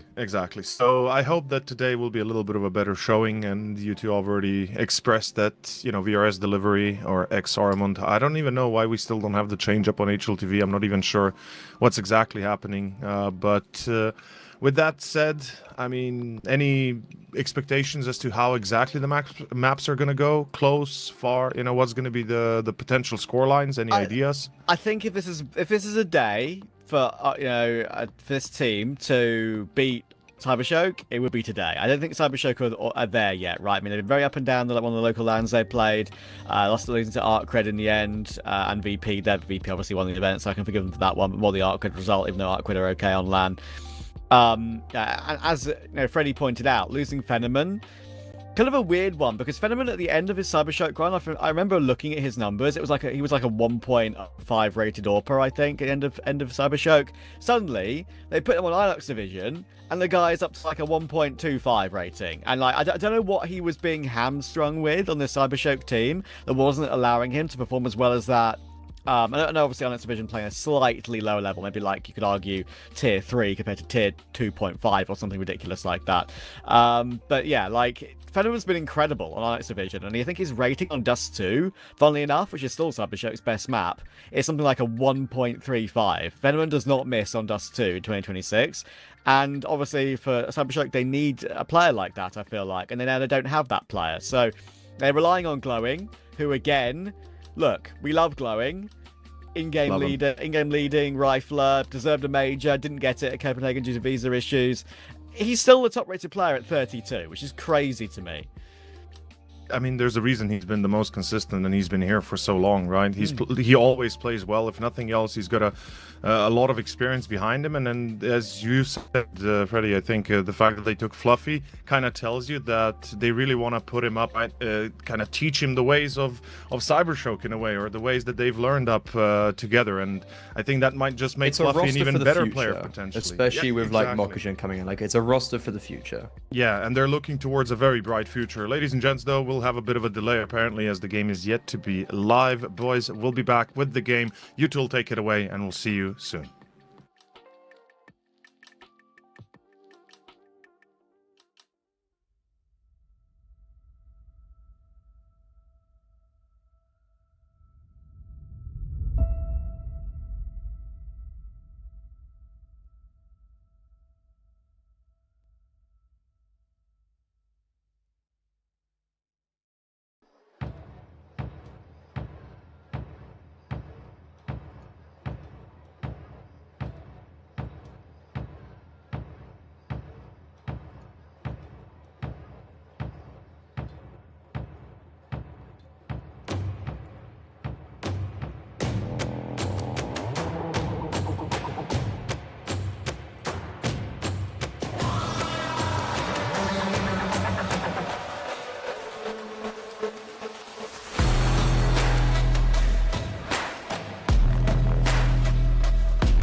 here.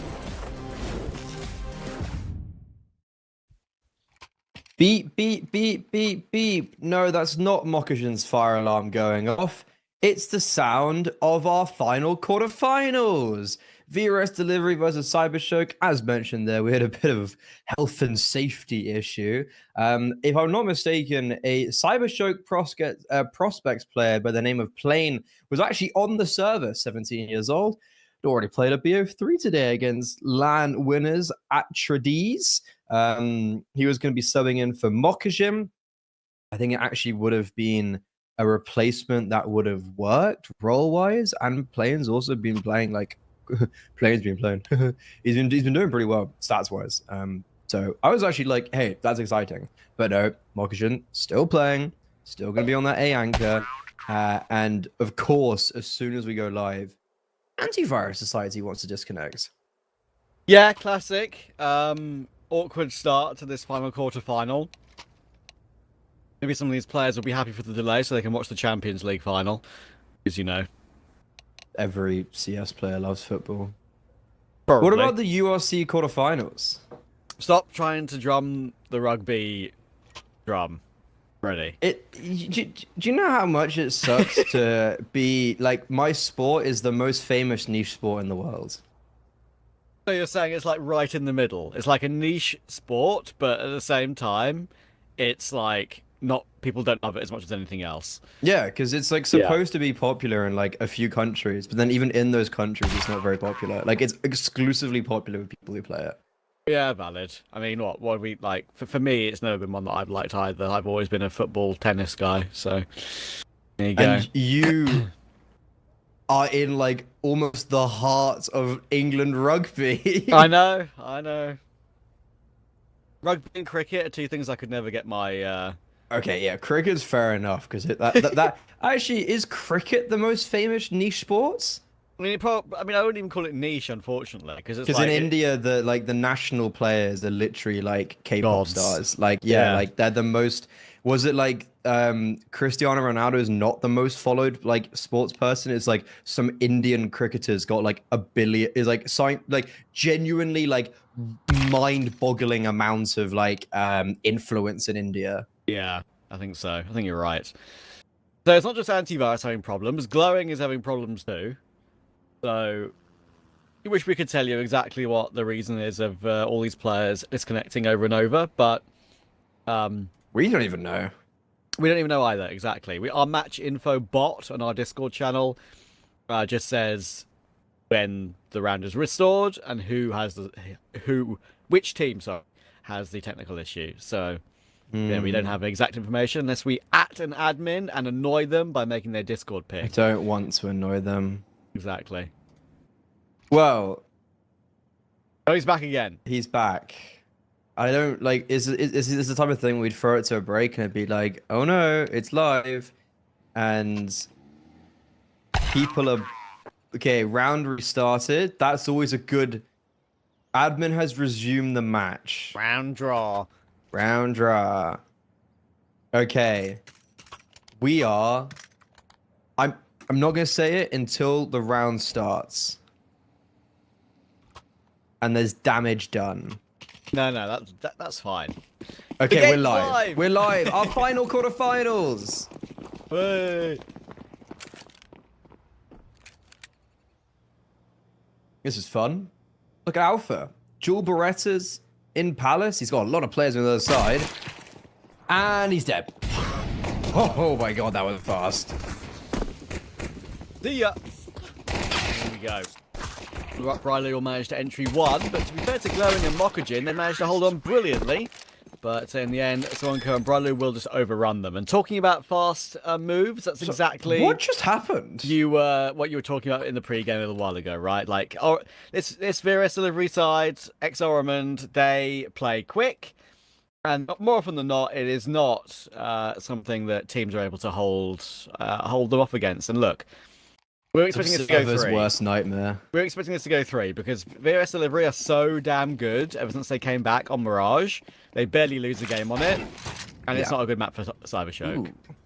I think so. The critique I had of VRSDelivery when because I've been watching too much of them recently. It feels like it's just a thing with all the commentators that for some reason each commentator probably has like one team they always seemingly get to watch. Mine right now is VRSDelivery, and the critique I had was their T sides, which I mean. It's also looking pretty bad on this first anti-force buy round. I mean, Glowing has hit some bangers, so you can't really say it's a bad T-side when he does that. And Fnatic's in a very winnable 1v3 here. Gets the first. Mokajin gets the trade. Okay, so Glowing's deal kills won't be in vain. But yeah, the critique of VRSDelivery for me, Trav, was their T-sides. It felt like they were very just all over the place. Like there was no resemblance of team play. And then yesterday 10-2 T side on in the round of 16. So it's like, okay, we're good at T sides again. Yeah, it can be quite unpredictable, can't it? I think two teams that I've just covered so much of lately is this VRSDelivery / XORMAN side. I think I've done at least like 2 or 3 of their games. And also looking at like my massive list of games I've done recently, it's a lot of like quite a lot of ALGO, quite a lot of GenOne, quite a lot of yeah. Quite a lot of Waljaki. I did like 7 Waljaki games over a week the other week, which is kind of crazy. That's a lot of Waljaki. This is a lot of alpha. Nicely done. Very nicely done. So, spamming with the... What you say? I just want to just correct myself for something I said earlier. I know Glowing did in-game lead this team. Isn't it Alpha now? Yeah. Alpha's always been an in-game leader in his career. Glowing was doing it for a while, and now I think he's back to just a regular star rifler again. Yeah. I think he plays Con on Mirage or Short. Him and Alpha doesn't matter. One or the other. Yeah, Glowing is it's quite fun seeing a 33-year-old star rifler still. I will say one of my best clips I've ever got against Glowing. So TLDR. Where was that? It was a ace pistol round, like 6 bullets on Ancient. I was in Cubby, and I just went boop boop boop boop boop. B-site Cubby, and they just came up ramping in cave. I like flicked. It was like one of those things where I was like, oh my god, what just happened? You sounded like Thorin describing Scream in like 2014 there. Yeah. One taps, boop boop, one tap, king, what boop boop boop boop boop boop boop. I'm proud of you, Brady. Thank you. I mean, this was 3 years ago. Still proud of you. Thank you. The crown has slipped since then.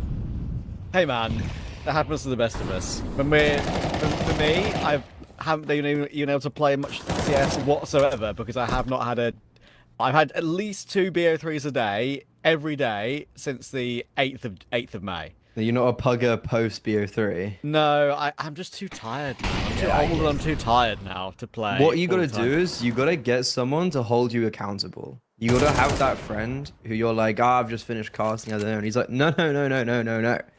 You get on, and then you end up playing 4 in a row. I played a bit of Cash the other day just for pure fun, and I did enjoy myself. It's quite fun, isn't it? Cash is very enjoyable. Because it's literally the old map, right? So I felt just 2026ified. Yeah. Yeah, I felt it was like it's like nostalgia. I played my first ever ESEA official on Cash. There you go. Yeah, so many good memories for me on that map. So playing it a nice new one. I played it obviously on release day, and then I played it a bit more with friends, and then obviously I had a lot of work to do, so I haven't played it as much. Yeah, I'm enjoying it a lot. Where do you play on the CT side? Everywhere, low-key. I'm one of the roamers. Like, I'll go mid usually it's like 2 mid at least. 2 mid, 1A, and 1B, and then there's just someone just kind of running around. Exactly. And more often than not, you can play 3 mid because mid is so powerful on that map. Yes. I feel like, I don't know why, maybe it's the Elim Graph 2 effect, but when I'm AWPing, I feel great on Cash. Good AWPers map. Good sight lines. It is. I like AWPing both sites. So there you go. Yeah, I have realized that it's one of the true, one of the true CT-sided maps. You know, I still think in pro play it'll be T-sided again. probably, but Because- at, because almost it's, like so any easy to other run over. level. Yeah, fair. It's fun. It's fun. It's fun. It is fun, and I'll try and play more, but when I play CS, I get too into it and get too annoyed because I'm bad. I'm not that bad, but you know, I'm not as good as I used to be, and it annoys me. And you also know what is right and wrong, but then you still do wrong. Exactly. Oh, that's a rough tag for Blitz's How? sake. That didn't seem like a Good tag. incendiary. Also, Oh, yeah, that both antivirus has no armor. I was like, where's his HP gone? It's like, yeah, that nade did almost 70 damage to him. But throughout all of that, as we can, unfortunately, we need to focus on the game. Where's that palace smoke gone? That's the right place. missed. That actually very important in this setting. Like, that gives Fnatic a room in, and it also limits the mobility of Alpha. Despite if there was someone there or not, Alpha can't be as just mobile from this position. Mokujin, he got aggressive after that contact was taken towards B, so it's a 5v4 in favor of the T side, and they'll be looking to just split towards A with a late lurk from Petro. Oh, Fluffy had to hit that shot.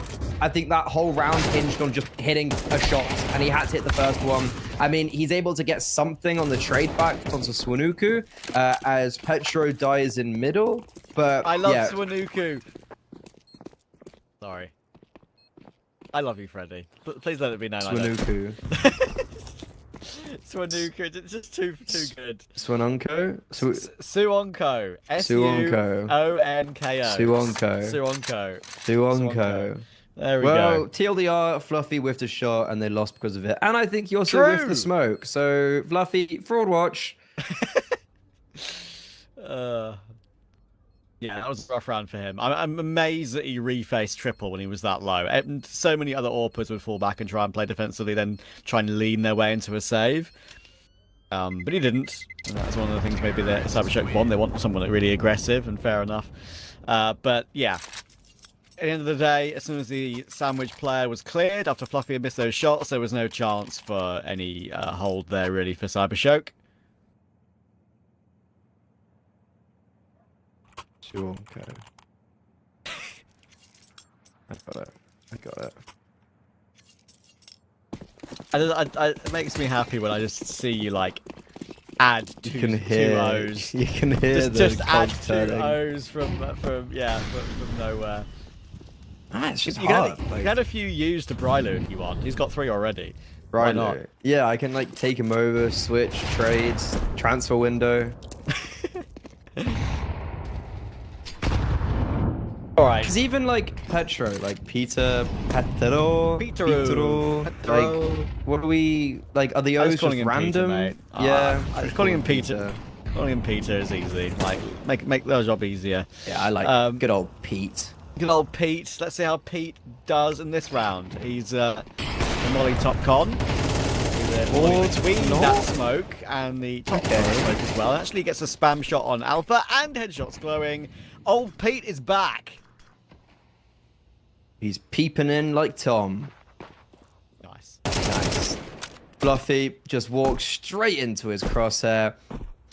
And that's just round over. Antivirus eventually jumps up onto Delpan. Ace. It's possible, but I think Fnatic might be influential in stealing it. By the way, God knows how that mono landed in comp. There was like 3 different smokes in connector, and it somehow nestled perfectly, like just in between them all. Okay, no A's for Peter, but he's done his job. The reason why I don't like saying Peter is it just sounds so like mundane. No, you know? I know. Well done, Peter. Yeah, I mean, probably it's, as you say, it's like Petro or something, or whatever. So, well, His fault. His fault for adding the O's randomly, which are hard to predict how they're going to be said. By the way, Quirky. Yeah. he's never had an ace in his career. I just double checked. Oh my God, when he was really? on 3. He's had in his however long career, he's played on HL TV since 2023. He's had 13 quad kills. Never had an Okay. ace. He hasn't got loads of He hasn't got loads of games though, right? Like, No, you're right. There is like, okay, he has been on HT for a long time, but he's not got like loads and loads of maps. 134. That's not much. Yeah, that's not much at all. Well, I mean, kids, you know, comparative. It's perspective. A lot for some people, not a lot for others. But we let bygones be bygones. We do. So, one of his first ever career games was against Verdant when it was Ducky, Wolfie, Giraffe, Extinct, and Artist. Times. I loved Mo. Big up Mohammed, Mr. Ducky. I knocked him out of a LAN, and on the final round, I heard we were sitting opposite them, and I heard him. It was when I was on Phoenix Rising, the academy team of Phoenix, which was Jamie G and LVM. I heard him go, "Guys, we can't lose to bleep bleep Grimmy Ranar." And he did? Then he did. I had 5 kills in the last map. Bang. Bang. Blowing from stairs will get a little bit of damage, but then has to fall away. Look how wide blockage it is. Okay. Oh my goodness, that fire alarm is probably not the most awkward thing he's had to deal with today. That was wild. And look at the entry work from VRSDelivery again. Again, they're finding the kills. Again, Peter has found a double. 2 kills coming out the wazoo for him so far. Blixie will finally find Fnatic, but that nade almost chases him out of the round. Almost a dunk. And look at the gun barrel spotted here for Antivirus. Fluffy on stairs in a very awkward position. He is known about, but obviously Antivirus is not easy for him either because he has to swing really wide to get the kill. And Blixie trying to take Peter down through triple. Very possible. 2 kills versus 2 kills in this round. Who's going to take their third? Blixie's picked up the AWP. Don't blame him on 5 HP. But I don't see a reason why Peter will overswing this one at any point. He's going to fake the drop down, and that's a good ploy.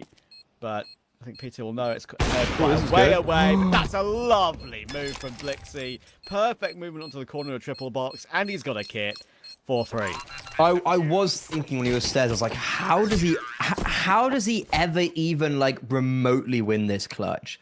That's how. He makes a lovely proactive move to jump up on triple. Peter overextends, but Blixie does hit a stormer of a shot.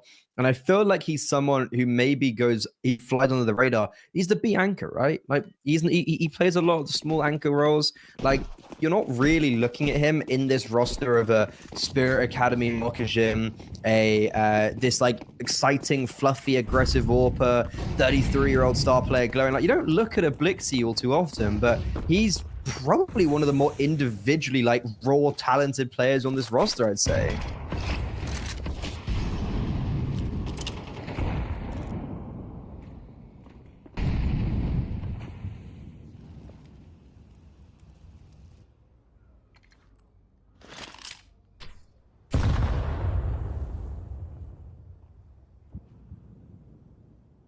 Fnatic's going to work his way up short. Fluffy will be forced to miss his shot, but of course, we know Fluffy, he goes in for more, and that has thrust the bomb forward into his grasp.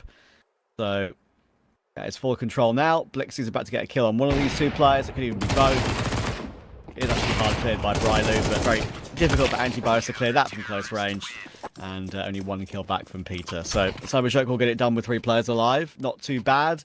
Looking to try and push forward toward a good CT half now with not much money left for VRSDelivery.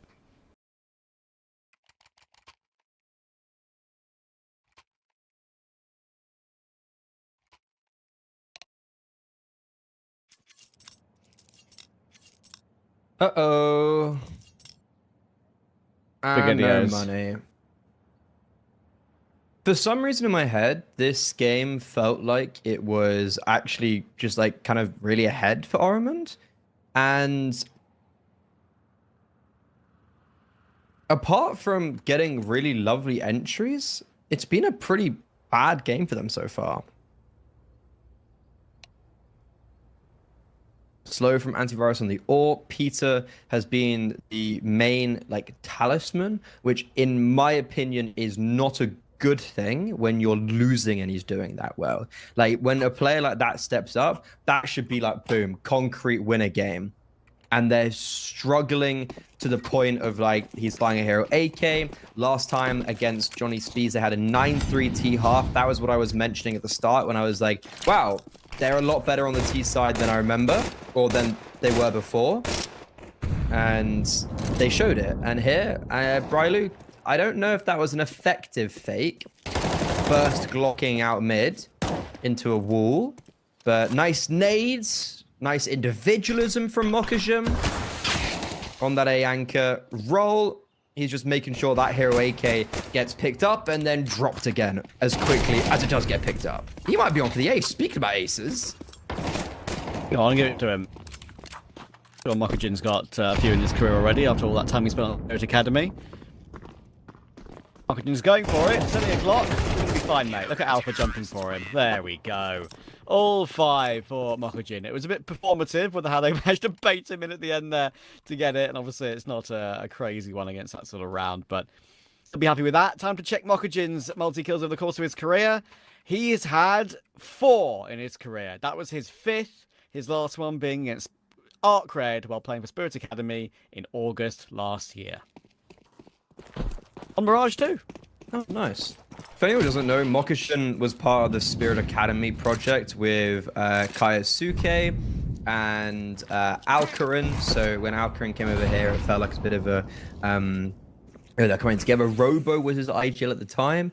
They won back-to-back LAN de LANs, and they obviously won like loads of online events. And it was kind of the team that I felt like got broken apart a bit too early. And I think one of the issues with the Spirit Academy projects, when you compare it to like a Mouse NXT, is that, okay, they do bring up like the really good guys, but then what happened to like Mokujin? What happened to Cypher? Like they kind of, and Robo, like they kind of just go into like nothingness for a long time, which I think is a critique for the Spirit Academy roster halfway. And dude, CYBERSHOKE are looking insane. Like opening kills. Mokujin is just locking down this A-bomb site. He's so crisp and he's maneuvering around his teammates perfectly. And then the rotations, it just feels like Alpha's always in the right position. Feels like Glowing's kind of always there when needs be. VRSDelivery, they're getting owned. They are, and considering how good VRSDelivery are on this map, at least have been recently, despite their roster issues, this is a really good look. Sure, look at the teams that they've played: Johnny Speeds, Entropy, Bebop, Harvu, Psychoface ×2, and Project 91. Not incredible teams to be beating on the map, it has to be said. I'd argue the best there are Johnny Speeds and Psychoface, maybe Bebop on a good day. But yeah, like still to have not lost a single one and not losing more than 10 rounds, it shows you how good they are on the map. And they've got a 56% win rate on their T side and a 65% win rate on their CT side. So sure, they still haven't played their best side yet, but they're going to need rounds to use with it.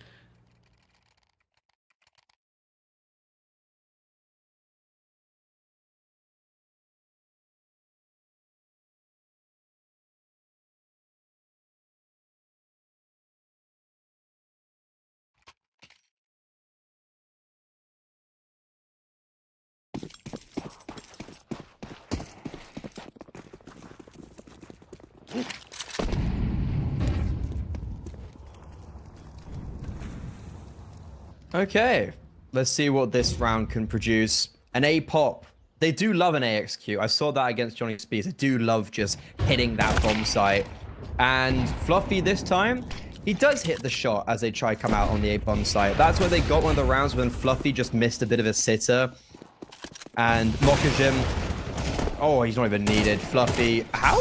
I honestly don't really know how he's got that second kill there, but the entry path thing is good for VRSDelivery, but Brilu then gets to triple and all his teammates have fallen. And I think it's kind of nice to see that they still do take the space when everyone's still dying. But yeah, CYBERSHOKE, this is flawless, Trav. I'm very happy about it because I was a bit concerned that they'd come into map 1 here and to look really rough around the edges, especially considering I believe it was Mokujin who had the fire alarm issue, right? And that's enough to stress anyone out. That's enough to really annoy you, and just make you feel uncomfortable going back into the server immediately, and just feel like you need to warm up and refocus all over again. But some players just don't give a toss about that, do they? Like they can just relock Which in I immediately, respect massively. and it's fine. I feel like getting back in the zone is probably the most difficult thing Like, if you've got an official, you have your process of getting locked in, and then you have a fire alarm going off. Like, talk about distractions, but as we can see, it's just not affecting him whatsoever, is it?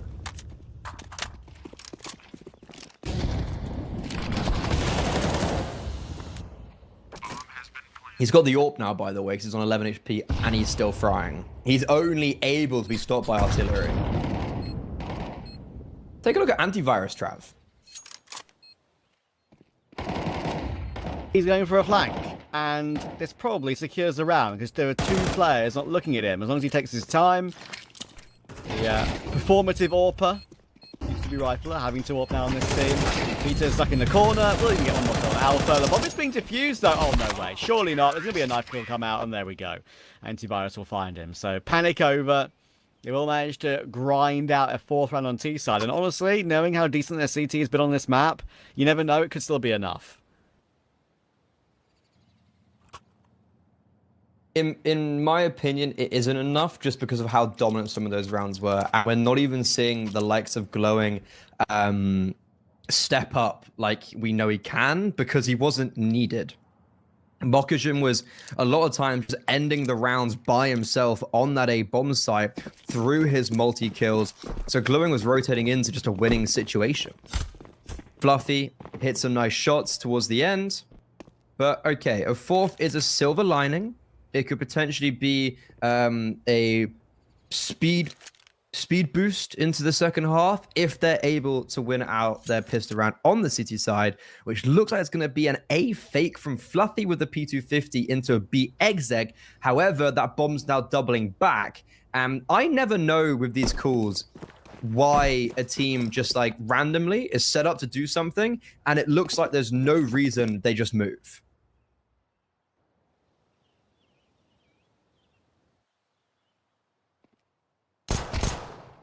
Hello. That's why they're going A. Yeah, the P250 will get the kill. P250? P250 will get the kill. And now Soronko will hold on against Fluffy. And try and do a bit more. That's a very nice double. And just like that, all the CTs are on the A-bomb site. They've all swarmed the play coming in from CYBERSHOKE, and Glowing needs a 1v4. Found the first, but the bomb is not in his possession. That makes things doubly difficult for him. Have to win every single duel as cleanly as that first frag. Looking for Soronko, but that P2000 is clean with it. And yes, I'm fully expecting a quick recovery from VRSDelivery here. Whether that's a map win or not, we shall see.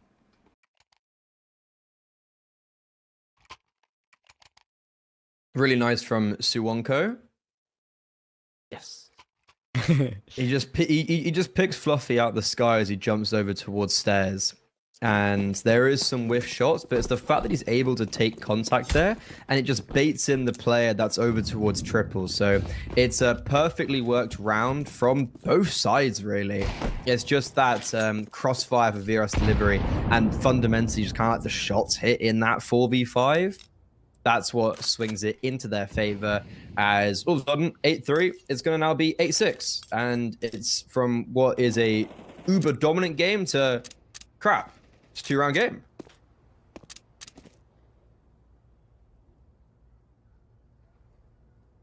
Exactly. It can swing around very quickly, can't it?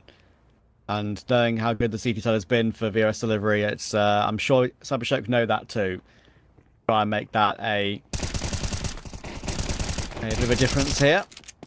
Again, the setup is very solid against these sort of ecos. Antivirus and Soronko play it together brilliantly, and immediately Soronko, who has been one of their best performing players recently, ever since they had to make those changes, is stepping up, got his KD back even again. It was always very funny, Freddie, how that this team kind of just disappeared, and the fact it happened from them not turning up to play that game against Ill. I think they might have been on LAN at that time. Yeah, they were in Portugal and then also flying to Romania for the Draculan, where both of those LANs, they didn't win a single game. Which is a combining reason why they thought, okay, let's just make some changes.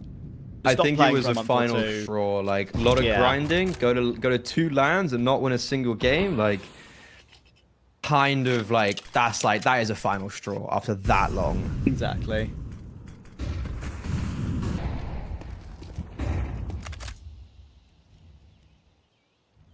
Right, regardless though, VRSDelivery, they've got an opening kill in this round as antivirus. He's got the rifle out.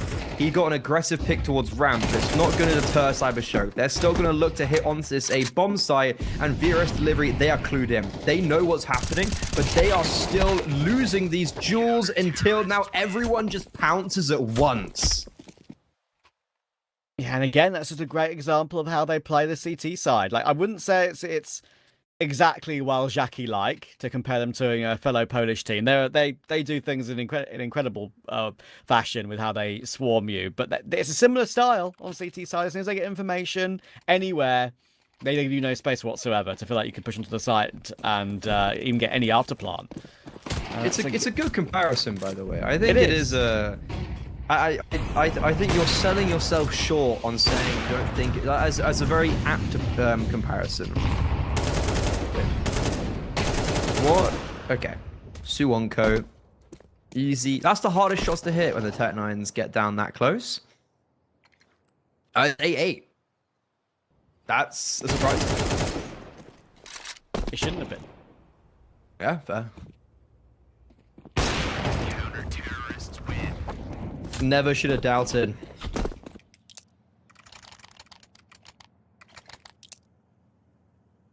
Yeah, they're just very strong. And, you know, if you look at their previous results and you kind of see the paths these games have taken, I'm just going to click through every single one of their last, 7 wins right now. Make sure HTV doesn't kick me out. Oh, you get limit rated. Yeah, rate limited. Mirage, let's have a look. That one was a... Okay, they barely played any CT rounds there because they didn't start on CT. Let's have a look. Against Entropy, they started CT. They got 8. Against Bebop in this very tournament, they got 7. Got 7-1 CT side on the second half. Against Harvu, it was 9 on CT.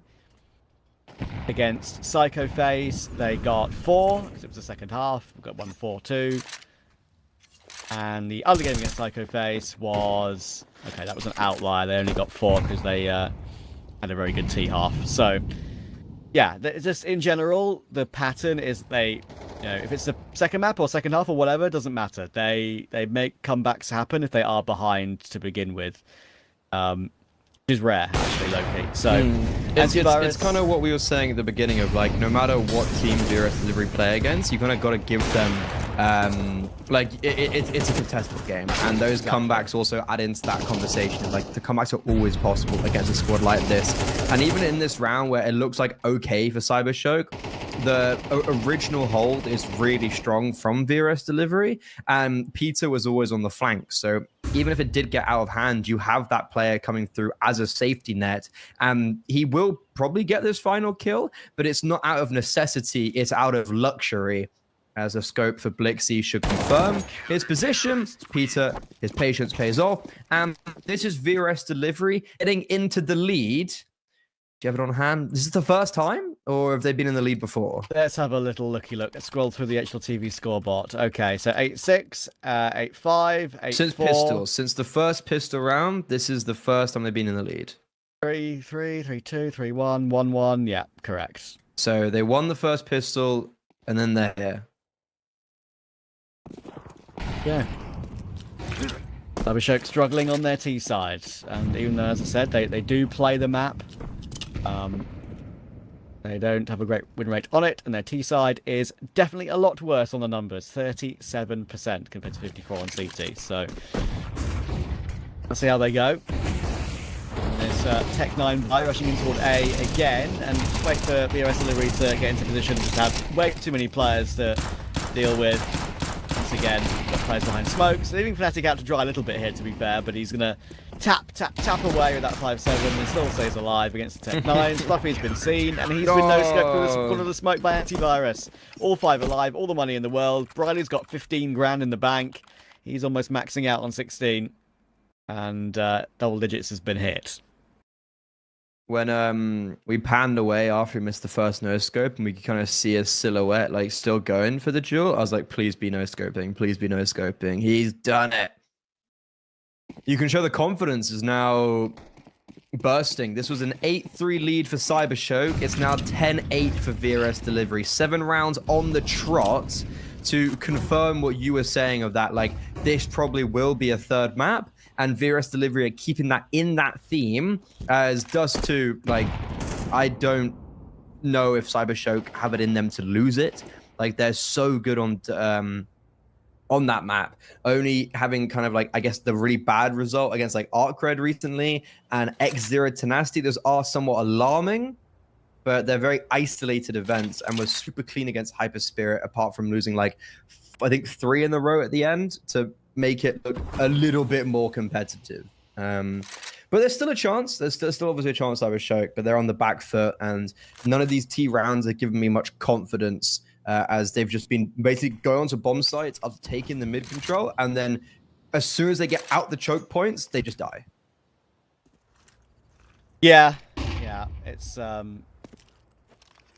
very difficult to play against, as you've been describing so eloquently. This could be a chance for glowing. That window smoke fades. On quite an open angle is Peters. Glowing could see him, but not if he looks the wrong way. Oh, that's so frustrating. Nothing's working. Good kill from Blixie, considering where Suwonko was, to be fair. And does recover it into a 3v3. So a glimmer of hope. Blixie low off the back of that, however. Fnatic CT, and for once there isn't a swarm of CTs responding to immediately get the retake going straight away. Fluffy will try and get the bomb planted. He will. Fluffy's not going to peek until his teammates are with him CT. They could be caught in transition, but look at the nades. Big damage. They'll follow up with one of their own to try and get some response damage, but Fluffy's hitting shots now, and they needed him. Triple kill in the round. Finally, he'll show up and try and make something happen for his team. Fnatic. He'll stick around with all the money in the world and try and look for something, a bit more damage maybe, but Fluffy will find him too. Big quad kill for Fluffy. Nothing fluffy about that. Nothing like nice and cute, scary. A little part of me wants to sit there and be like, I'm not a huge fan of how he takes those duels, and it is like incredibly individual, kind of etc. But that's kind of what you need when you have a roster like this with those individuals. Someone to break the mold a little bit, and someone to just take matters into their own hands and give the team a fighting chance. He gets a little bit lucky there, though, as both Antivirus and Fluffy go for the mid duel. That should have been Antivirus's any day of the week. He will be able to convert onto Mokujin, however, as it's an advantage for VRSDelivery, a 4v3, with them fighting mid for one of the first times it feels like in this half. It feels so strange that Antivirus is such a serviceable AWPer, man. Like, I don't know. I saw him secondary a little bit when they had their full team previously, but like I never saw this coming. When they changed roster, Fnatic's going to find Alpha. That pretty much seals the round as well. With Blixie and Glowing 2v4. I did a check on it, like when I covered one of these games the other day. That, it was with me, yeah. It was with you, yeah. We looked at the numbers, right? When he started AWPing. If you look at his like weapons of the course of his career, if you look at 2026 alone, 271 AWP kills. If you look at all time, 405. So he's got like something, a big percentage of his AWP kills this year. A big percentage. It is something. It's not nothing. I know. As I say, Which, got the secondary every now and yeah, then. because realistically, when you are secondary AWPing, that's probably what your stats are going to kind of largely be like, right? I think the only second AWP I've seen recently consistently is Mari on the TNC roster.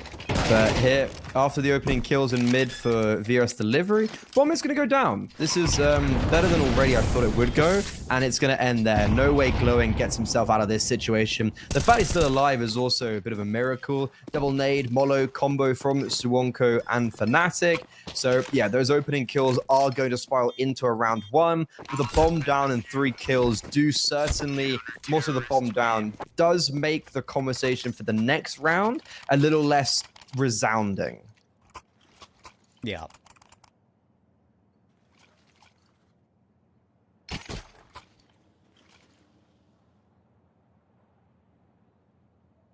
was about to say, I feel like every time I've watched Suwonko, I've never ever seen him use the right-hand view model. But he literally just switched to it here. How do you know that? There we go. He's back to the other side again now. That's I don't know. something that I Every just time like. I've watched Suwonko, he's never ever used the right hand view model. Yeah, Like, I'm a left. Are you a left-handy? no, I've always used right hand my whole career. What? Never Okay. used lefty. I'm a lefty. I have a It's better bind for for peaks, it, I but- think. Yeah, I have a bind for it, but yeah, I understand there are some angles where you need to have like left hand view model so you can not have your gun model in the way. But yeah, it's just interesting that I see some players switch every now and then. I've never seen Suwonko actually play a gun round ever with right hand. What I've always said to people and spoken to people about is like, don't have a bind for it because people spam it and they use it as like an ADHD mechanism, like kind of mechanism. Yeah. It's I like, don't, no, because that's mine is so like- bad. Mine is the H key, and I don't go anywhere near my H key without needing to go there. So And you've very, very small hands.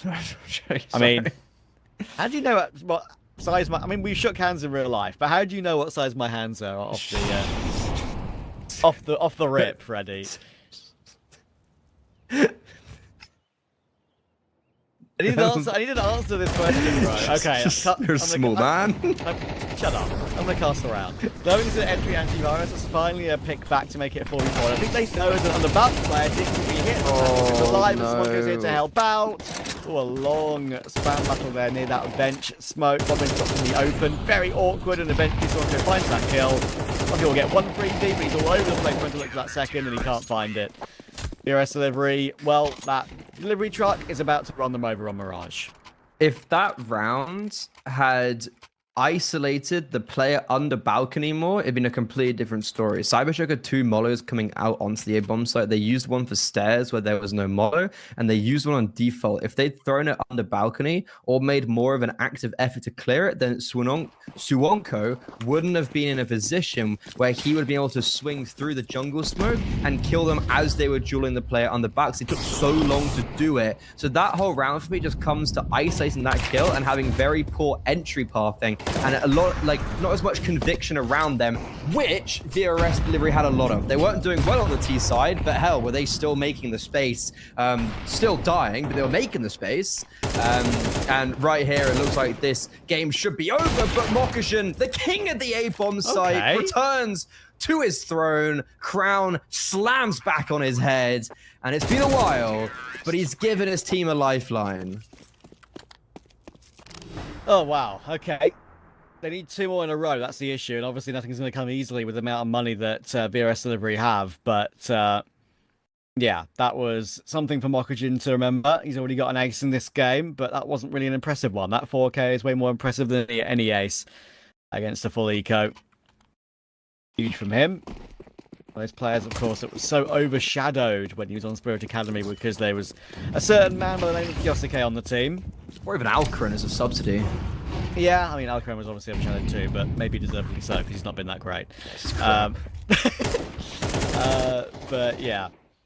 Good stuff from Anchors never Mokujin. get their love, man. I know. I know.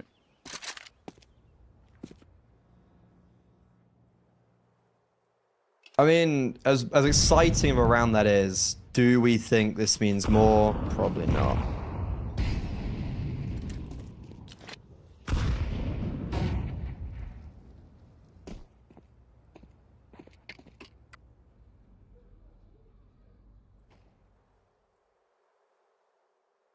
Still 2 opportunities for VRSDelivery. They've got a lot of money, but it is drying up ever so slightly. So you think back to the round when it was a 4v3 after those mid picks and it ended up being a 1v2 at the end.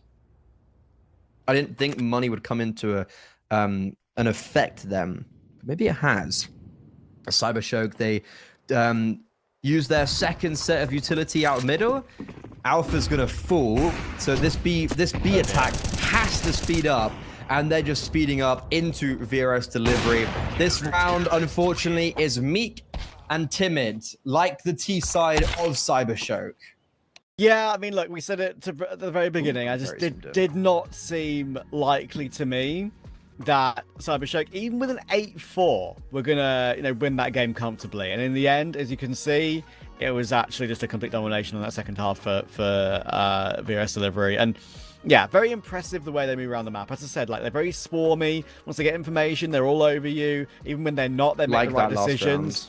Exactly. Well, even when they're not, they make the right decisions more invariably as well, and just their understanding of how I wouldn't say there's like a true player on this team that really steps up and takes it over, right? But as a group, as a unit, they play this map so much recently that they know how to set it up and they don't make many mistakes. And getting past that in online CS when you're a team that isn't good on T-Side Mirage is difficult. Yeah, and I'm wondering how we're gonna look on Dust 2 because Oromond, obviously Mirage is kind of their go-to, and CYBERSHOKE, I always go into a series expecting them to win out on their map pick of Dust 2, but as we've mentioned so much for team like Oromond, VRSDelivery, you just never know what's going to happen when you get on the server. But what we do know is what happened on Mirage, so we're going to be sending it over to the brains of this trio to see if Mr. Over can break it down for us. I'll appreciate that. I think the breakup has happened quite a little bit late into the map. Things went very poorly for CYBERSHOKE after they got a solid enough of a first half going. I think we were all expecting a quick finisher afterwards. After all, you know, the rounds kept up going faster and faster. The pistol goes to VRSDelivery on the second half. You know, we have a little bit of hope. You two even mentioned, can we start believing?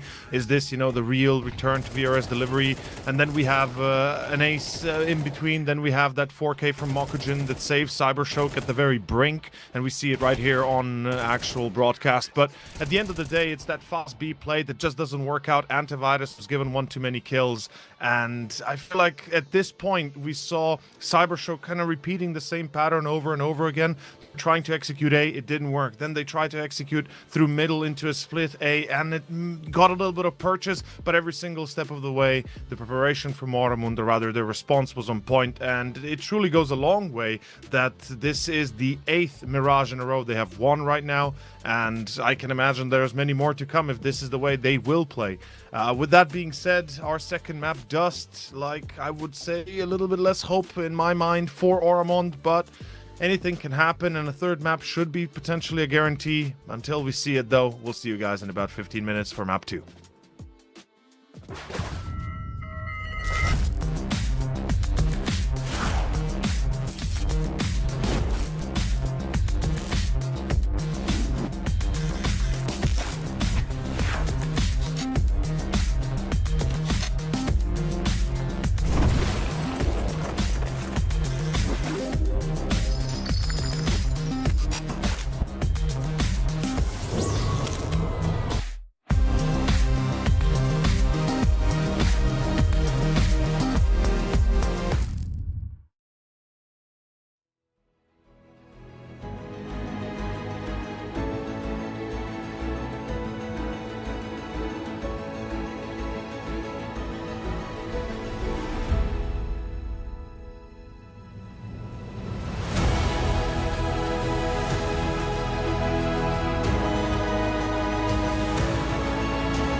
Good luck.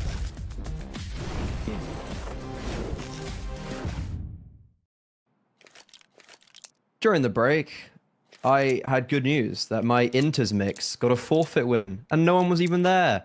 Anyways, CYBERSHOKE VRSDelivery quarterfinals. This is the final quarterfinals. VRSDelivery, they were down 3-8 on their map pick, and they won it out 13-10. They just owned on the CT side, and that was after we were kind of waxing lyrical about CYBERSHOKE, but Trav, you identified it completely correct. You were like, guys, watch out. I didn't. I put all my eggs in one basket. I was wrong. And now VRSDelivery. The question is, can they do it on Dust 2? It's a fantastic start. Antivirus spam through the smoke. Duonko gets a kill somewhere, and this round's just falling apart to the T side. Yeah, you never know. You never know. There's a great opportunity. Oh, nice that from Suwonko. That P2000 he's definitely made his own. But yeah, I mean, it's not a map. The thing is, like, CYBERSHOKE have always had Dust 2 in their wheelhouse. They've used it with every single roster they've kind of put forth in their team's history.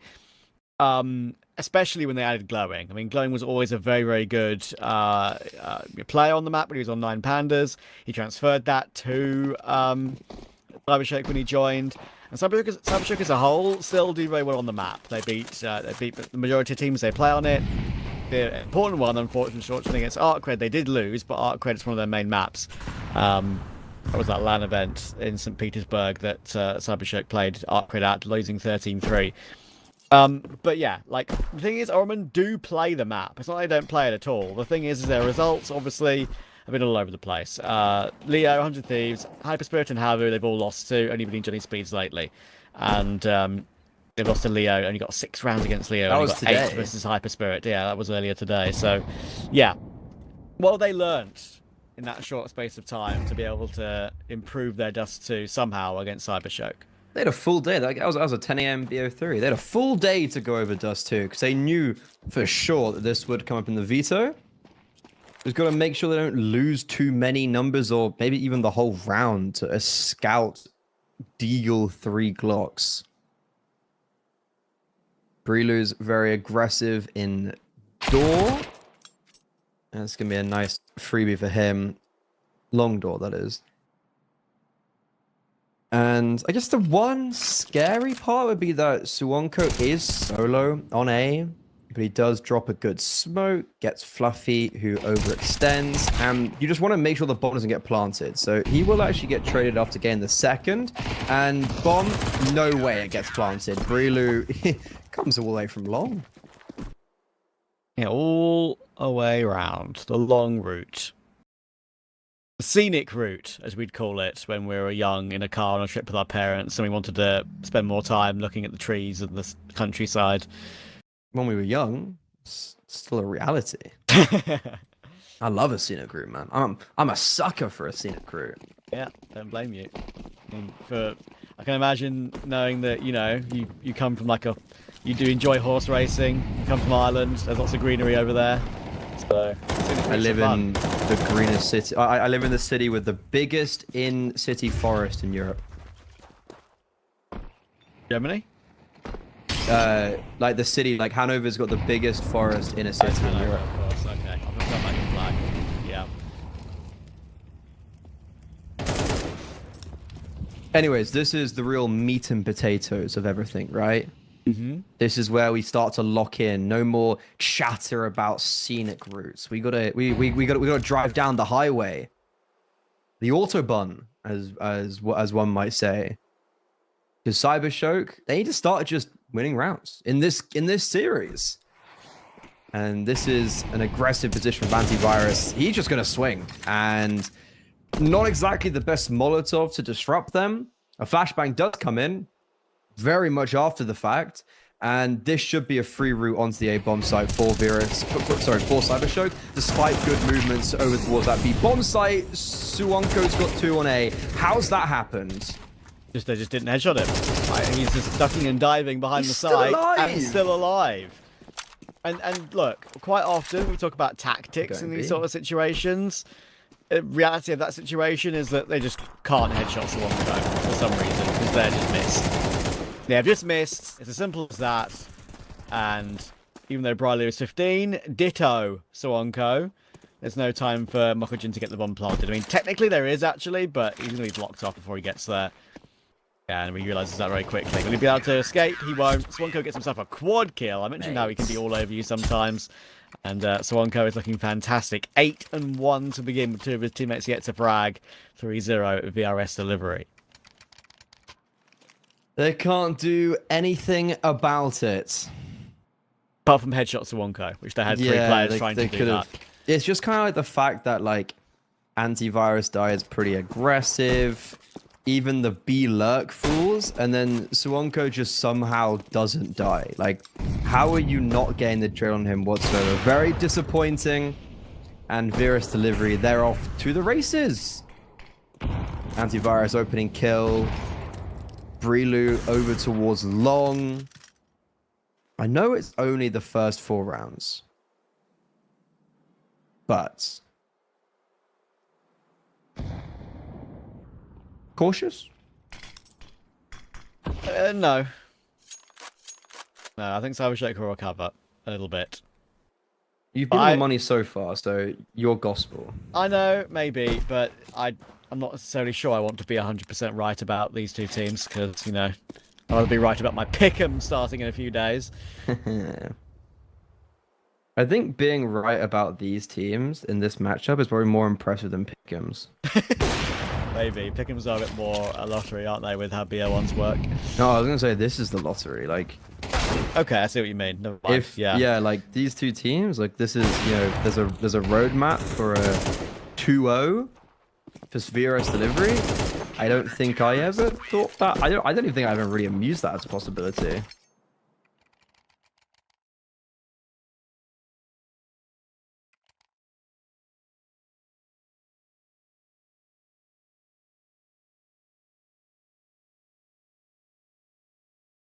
Yeah, CYBERSHOKE are going to get started right here, right now. We have 20 kills between 3 players on VRSDelivery. And that's it. Fnatic hasn't seen a soul yet.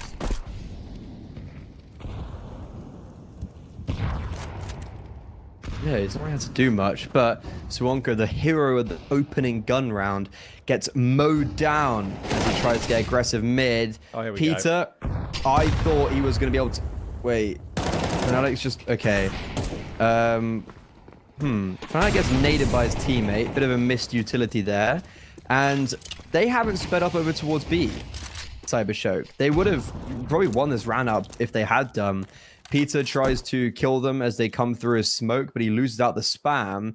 And he's allowed now for Antivirus to rotate over, where him and Fluffy are stuck in this stalemate. The bomb's been dropped outside of B, and Alpha and Mokujin are being sent to just maybe take some map control elsewhere. But right now, you can tell that this round is still postured to end towards this B bomb site. But look at this from Brilu. He's pushed long and he's getting all the information in the world of what's happening. Antivirus loses the duel, but Brilu gets cleared. How is CYBERSHOKE bailing themselves out of this? It's so silly. Obviously, they're looking for Fnatic too. Eventually, That's the they'll bomb. get the kill. That is the bomb.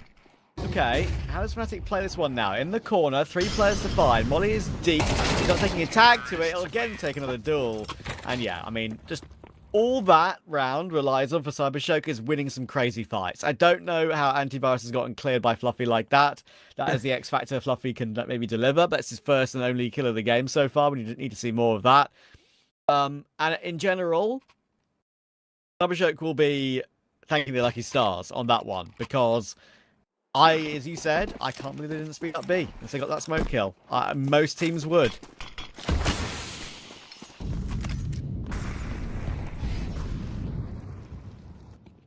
Crazy.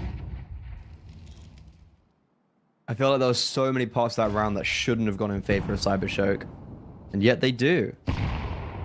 But from the opening duels, like that was a round that they also then should have been winning to begin with.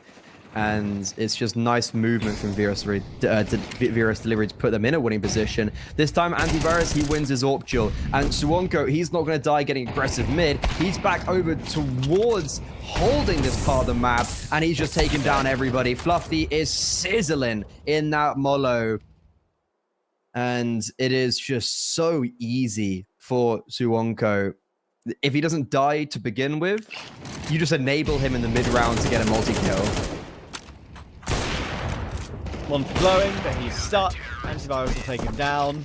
I thought that maybe that previous round could start something in CYBERSHOKE, considering the manner in which they won it. But yeah, again, VRSDelivery will hold on well, and Suwonko proving to be the hero all over again with another multi-kill. It's a multi-kill for him, but I feel like the opening kill for Antivirus over towards short that then speeds them up in towards mid. Yeah. I'm not sure why CYBERSHOKE did just speed up as quickly as they did after that original contact, because they didn't have the right means down, and I think there was just a read that was very wrong or cool. Regardless, though, it's a little bit easier for Suwonko than I would have liked, but it is just great team play from VRSDelivery. And then also there was a player swinging in right from the right side. So there was just so many layers to that. To begin this round, though, Fnatic's being tagged. We were mentioning how him and Peter over towards B are having a rough run of things. And that hasn't changed here in round 7. Oh, hello. Incendiary from Suwonko. Oh, he's scared. He's scared. Yeah, he doesn't want to let them up short whatsoever. Does the right thing not to hold his ground.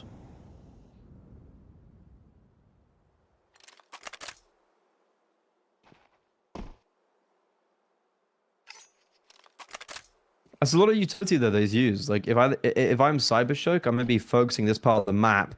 They're gonna throw both mid smokes, Lurk and CC. So information out. Antivirus and Suwonko will be forced to make a move because of it. And okay, team kills and a multi-frag from Suwonko. Wow. This man, I feel like I've said his name more in the last 5 minutes than I've ever casted him, because he's just doing everything. And it's kind of crazy as well. Good flash from Briley to set up Antivirus, and I know Mokogen's on the corner too. Missing shots though, gotta be careful. Giving him duels, only and Peter will figure it out. So, again, an example of how this team can swarm you on the CT side. They can't rest on their laurels, though. I've seen many a half that is 6-1, turn into a 7-5. And just the game can be recovered for CYBERSHOKE very quickly.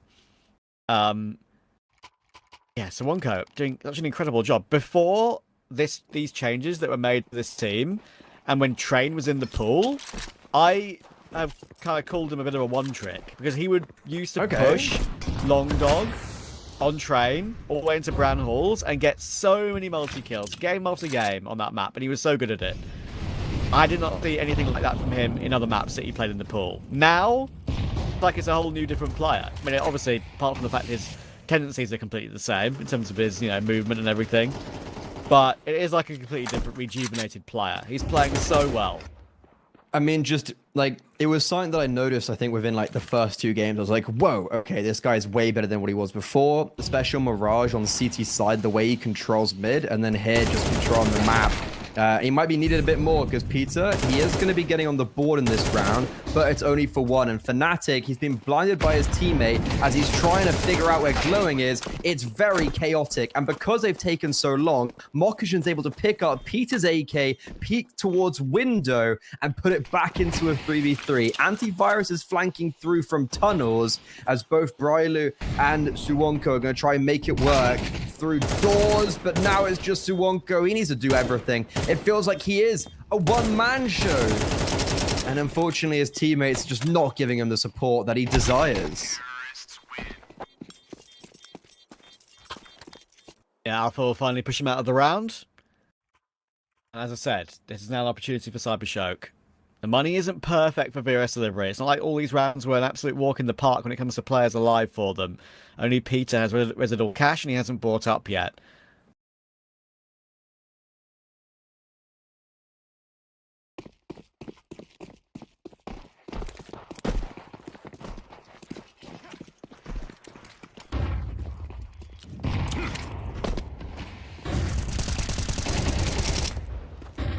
Whether he will hold out long, but there's the quick trade from Glowing. Need to see a bit more from him.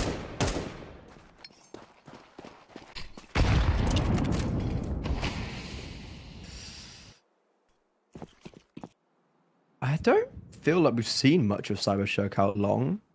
So I do like the change in avenue. No Suwonko, no party.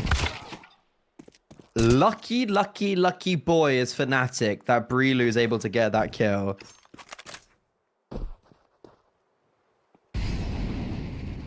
Because if not, that would have been an advantage for CYBERSHOKE. Instead, it swings the other way. Antivirus has been in mid and lower tunnels with his ult for a while, so he's got a lot of information. This should allow for Brilu and Fnatic just to stay over towards this part of the map. Glowing got given an opportunity with an AWP, but he didn't really react. He kind of just shot when he saw him come onto the screen, and he wasn't looking the right way. Look at the swarm you were talking about. Everyone's here.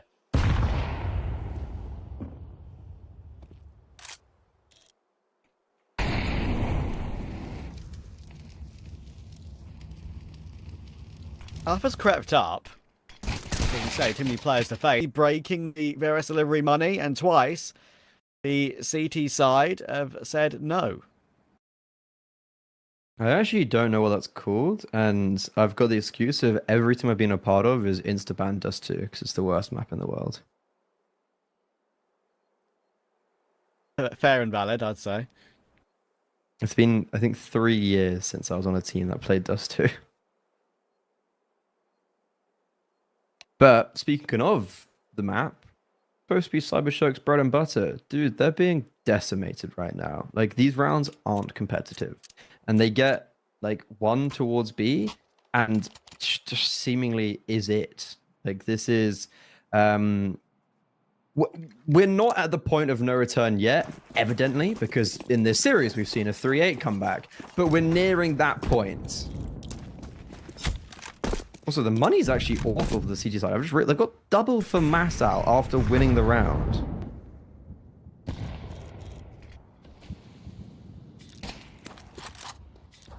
Yeah, as I said, it's still rough at the end of the half, isn't it? So CYBERSHOKE should know that they're very close to breaking them.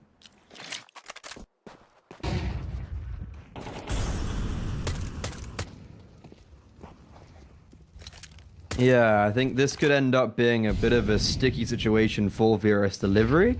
If their money does just dry out, then they have to go on a double eco. Like, losing this round could just spell a 7-5 for CYBERSHOKE, which feels crazy if you think about how one-sided it's all been up until this point.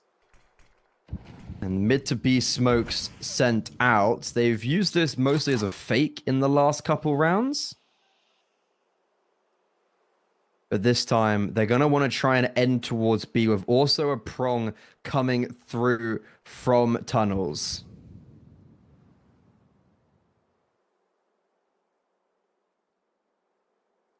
$35. You can very, very obviously see what they're planning to do here, CYBERSHOKE. I don't really see how VRSDelivery can hold on unless shots are missed again. The car player could get a multi. Depends on the timing of the players coming out from the tunnels as well. But no, the car player goes down with nothing. It's a great kill from Glowing. It's only a FAMAS and Peter, and he's not going above and beyond in that position with only a FAMAS. So there we go. As I said, just red like CYBERSHOKE. We're going to find an answer on this one. And the money is not great, like I've said. Suwonko could manage to find an upgrade here, but it's being protected by Alpha. So Antivirus needs to stay well clear and steer well clear. Keep the AWP, and Suwonko will try and keep the FAMAS and hope for an upgrade and hope for one more kill, maybe. Yeah, actually a weird set of the game for it to be 7-2, but both teams kind of having no money. Money's overrated. No, it's not.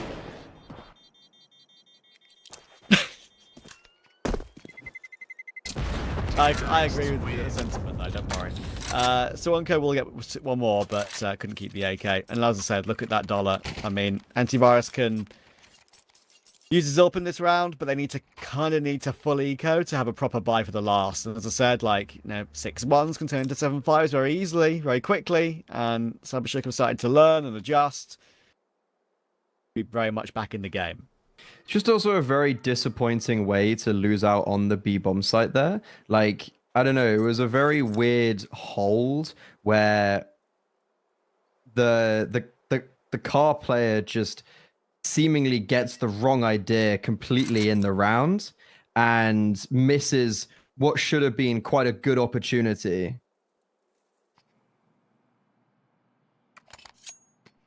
So yeah, disappointing for VRSDelivery that the round goes out like it does. And antivirus as an AWP, but that could just be it. What decision do they make here, as they might not even really have the money for the next round regardless, if they save.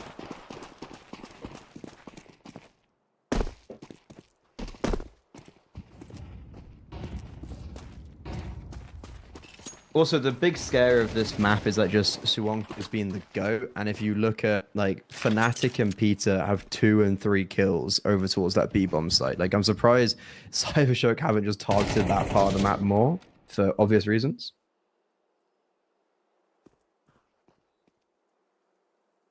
Yeah, understandably so.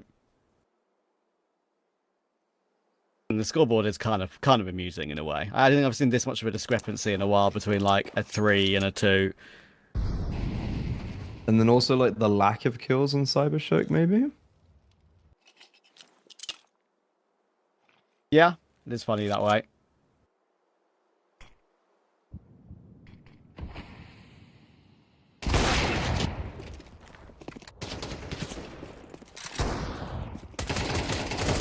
Antivirus gets one with the AWP. Brulu actually gets one with a USP. Is the AWP retrievable? No, it's very far out, actually. Very wide swing with said AWP, it appears. And 2 kills is all they're going to be able to get.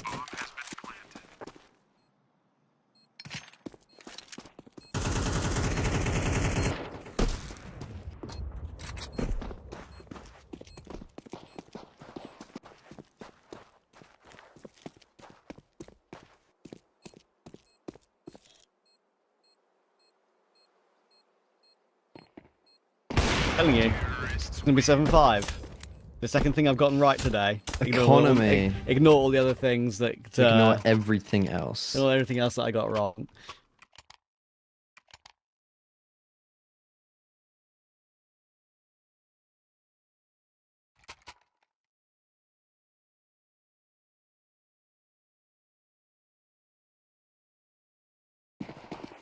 Okay. 7-5 is possible because of just how poor the money was for VRSDelivery.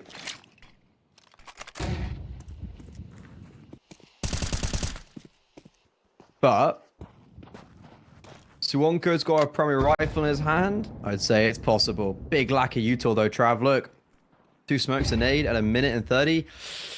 Not what you like to see, and so because of that, you're seeing kind of like Antivirus and Brulu play together on long.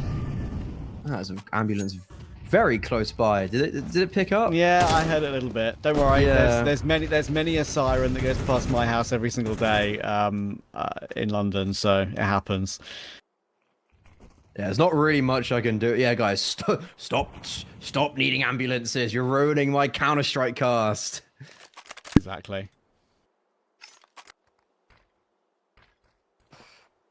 But yeah, look at this round. There's a single smoke left on Peter, and he's over towards B. So if this hit is going to go towards A, like it looks like, it's just going to be guns out. Can Antivirus and Suwonko get their shots off? Does Brulu get caught off by Blixie? And do the rotations of Fnatic and Peter even matter?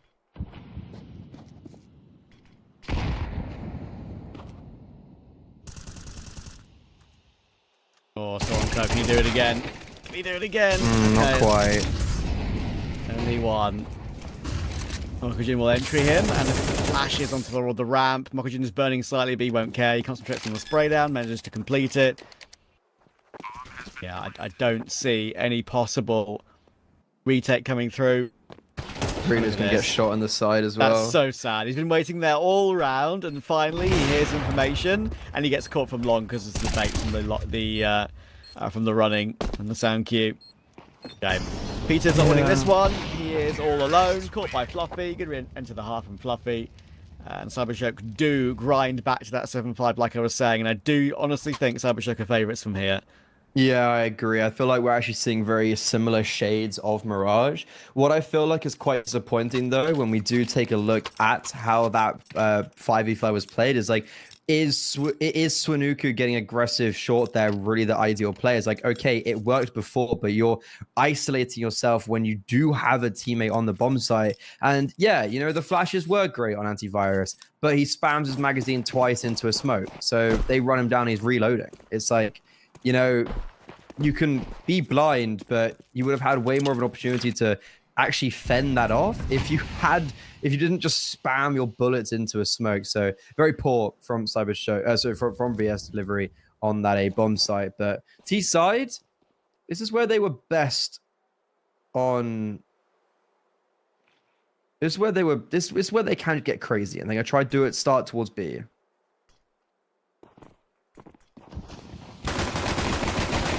Here comes Mokujin. Shouldn't get more than one because he got spammed down pretty quickly. Ooh. Didn't get the immediate headshot. Antivirus waiting in middle is a good little lurk play, but very predictable, obviously. So only goes 1 for 1. Good trade from Fluffy again. 3v3. Lack of kit could really prove to be an issue. Yeah. 2 through tunnels. Suwonko spots them, and he's just dancing with them. Fnatic's actually able to deal with the solo mid player, and then just pivots over to Blixie as well. A very important pistol round that sets VRS up delivery for success going into this second half.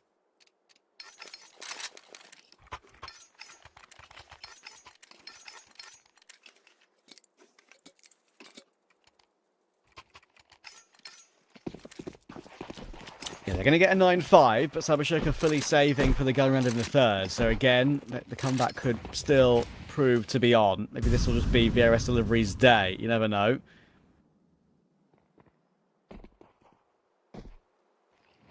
Ten jumping around on long. That'll be heard by Blixie in the corner. This is what you've got Peter for. They found 3 on long. He's going to go take B. They're all going together. No problem. Bomb will be planted. Round will be done. Antivirus wants some money. That's a Galil that CYBERSHOKE could swarm to try and find now. And there you go. The PT50 will unceremoniously put him down.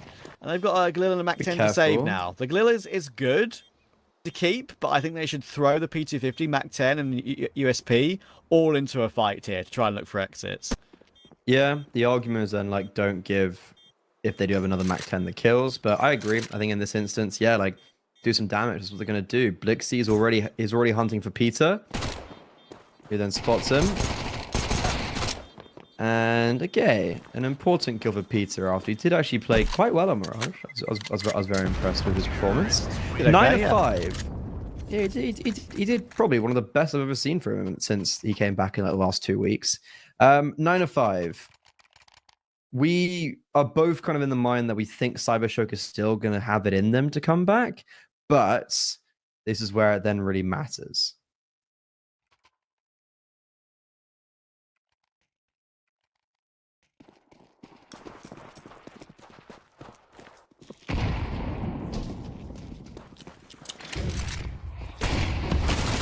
Flash out long. Blixie is keeping that Mac 10, and that is not the best of positions to try and have to use it, unfortunately, for him. Look how quickly they've sped up towards short. Thankfully, the AWP is in position. Yeah. Flash. Will blind Fluffy? I don't know. Regardless, though, this is VRSDelivery going into the meat grinder. Utility is just harassing them, and Blixie gets a double with the Mac 10 that he saves over, and it's a colossal shutdown from CYBERSHOKE.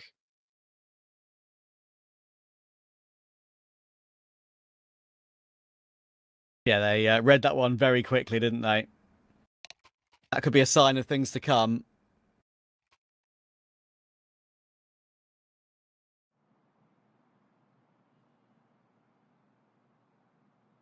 Pat coming in from VRSDelivery as well, the right time for it.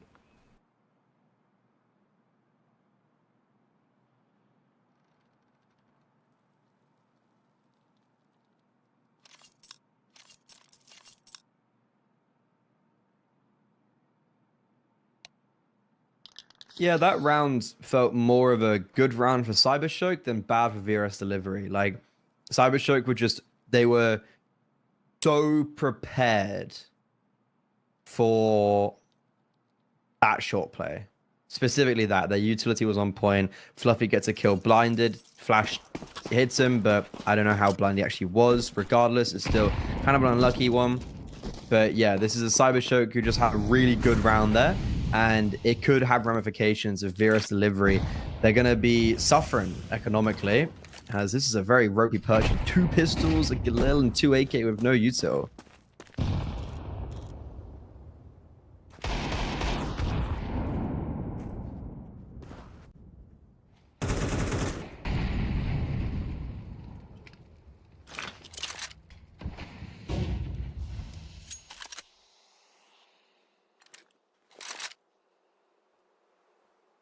Well, they're going to try and go for it again here, VRSDelivery, but the damage obviously is significant. Look how they're posturing. They're all in one position in the map. Glowing with the counter flash to help out Alpha as soon as the play goes down. He's got a second actually as well. That could prove to be quite important. Having a second flash ready. In comes the first. What a kill from Sawonko again. How good has he been in this map? Even in these sort of situations. And they haven't been able to remove Glowing from the site yet. He's still alive. So many Taps flashes. Blixie though. And the utility is really proving to be difficult. But Antivirus is tapping down everyone. So he's found 3 and the 4th to finish it off. I don't quite know how, when they were just crouching their way up short there, like a crab walk strat from Strat Roulette in 2016, but they've made it happen. Yeah, I mean, I would love to know how many flashes went off that round from both sides. And that is the danger that VRSDelivery has, where they can just explode when they get an opening kill like that. Like, they're very fearless. That can work against you, and it can sometimes look very sloppy, like that round does, where you go into an execute when you're not really ready for it. But they then have the individual prowess to just dig themselves out of an uncomfortable situation. So CYBERSHOKE, after putting themselves on the map in this second half, it's right back to square one. And VRSDelivery, they know this is a very important fixture. So they're just going to take a second. They're going to take a breather. They've reclaimed a nice lead. This time they've got much better weaponry. It's not a Tech 9 and a Deagle. It's the AWP. It's the full weaponry. It's the full util. And it's a much better purchase to work with as they go into round 17.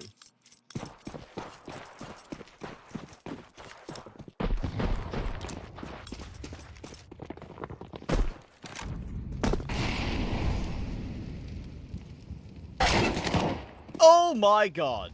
That is so disgusting. This round is completely fallen apart, and it is genuinely in a blink of an eye. Not even the saying being used in vain.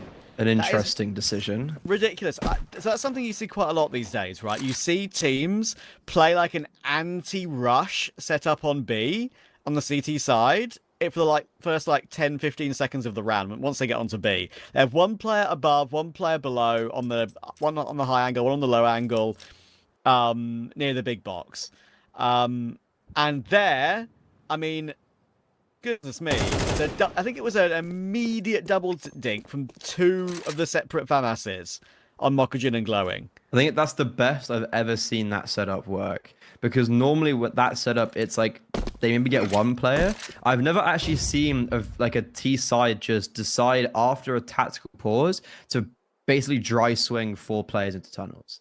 That feels... obviously, that's very VRSDelivery-esque. So they are living up to their name and their motto. But it is, it just feels like so unnecessary to do something that kind of erratic is the word, I feel like. Great though, that's insane from the anchors though. That's something we never saw Fnatic or Peter do on the city side, for instance. Yeah, and it actually says so much about how quick the beginning of that round was that we've seen Briley save for the last minute at least. Gets people time to go check the UCL score. No, there you go. Yeah. It's currently... I can't be spoilering it because we're behind time, aren't we? Yeah, I wouldn't... well, we're behind... We're behind time, so... Doesn't matter. There's no spoilers here. it's in penalties, and I think it may have just ended. So that's all I'll say. Is it maybe? Oh, yeah. The penalties have just ended. I think. Maybe you've spoiled it for our production who are watching. But I didn't say who won. So. Well.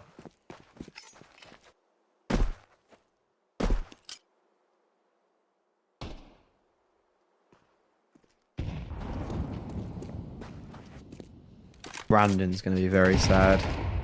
Yeah, I mean, technically, I'll be sad too, but I'm not as. You know, I think if you add technically to begin with, that you're probably.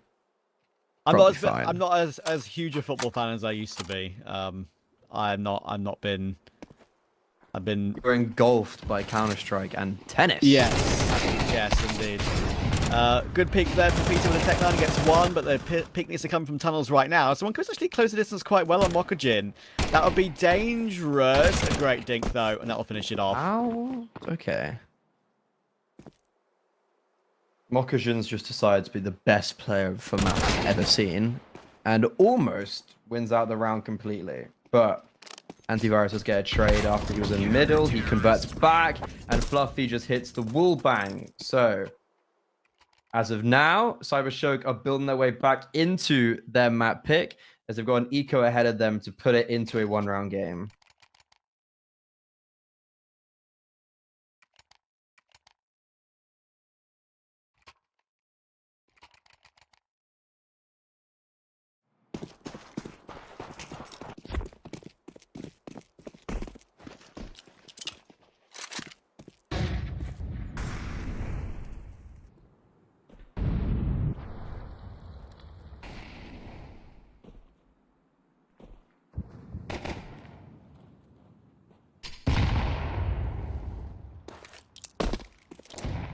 I still feel like CYBERSHOKE are going to make a way to the finish line from here. Still convinced, but VRSDelivery is still continuing to surprise me.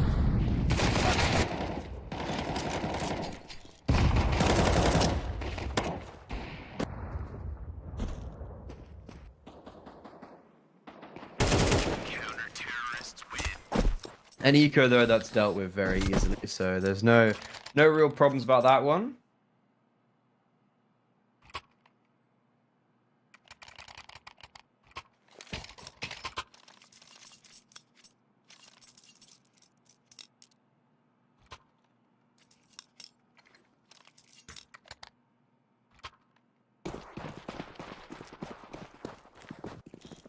Okay, Trav, this is the important stuff now. It is, sir. It is. This is the gun round. Antivirus started it off really well. That is obviously a tough fight for him in this entire series up against Fluffy, but he's dominated it low-key so far.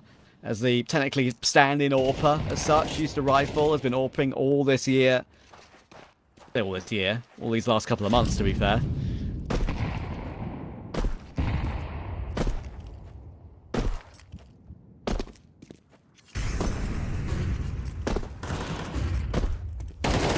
Another really good trade as well, but Blixie's holding on toward long there. A bit split up, actually. This could be awkward. Oh, He goes into the trade, and he's not there quick enough. Finally, the Glock will get the kill, but he's done his job to recover this back into a 2v2.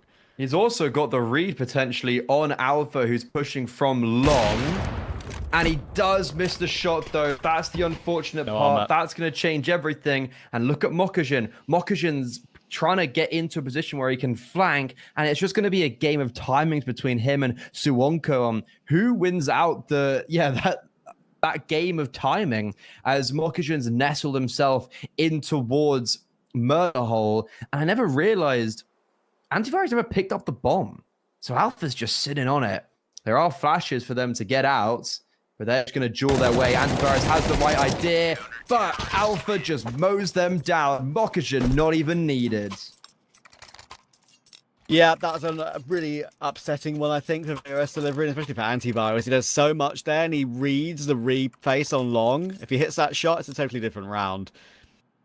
It was always then, you're so pinned in. Being able to find Mokujin was always going to be difficult too, once he made his move. 10-10, pistols coming through. 11-10 will be coming in straight after.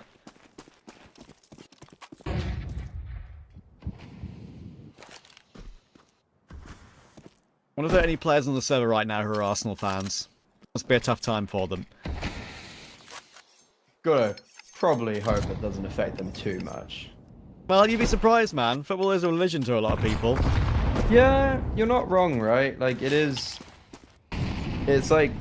Yeah, a lot of people see it as a big part of their life. I definitely still class myself as an Arsenal fan if someone pushes me for an answer, but I'm glad to report that, you know, I just don't care about football as much as I used to. I stopped in like 2020. Yeah. So you're not as sad. No, I'm not as sad. I'm a little bit sad, but I think, you know, by reading the live text on the BBC website that I've been looking at, it seemed like PSG deserved to win, so it is what it is. Yeah, I think our production to us was a very boring game. But what isn't boring is VRSDelivery versus CYBERSHOKE, because VRSDelivery are kind of throwing away their opportunity of closing it out in 2. They're most likely going to be losing the lead here. You'd imagine you don't really see a way for them to win out a round like this, especially when Mokujin is just so goddamn great on that bomb site. Yeah, that was so clean. He's been the main man, hasn't he, to instigate this comeback for CYBERSHOKE. We go to map 3. It'll be such a weird one because CYBERSHOKE have played it 4 times. Have not won a single one in the last 3 months. Elromund played it 3 times. Have only won 1 in the last 3 months. They've only got 7 reps between them and only 1 win.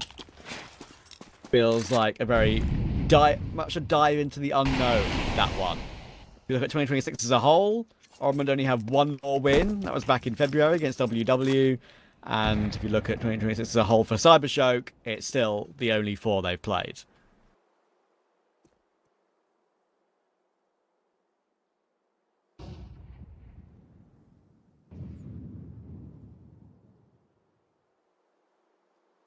Is there still life left, though, in the Polish squad?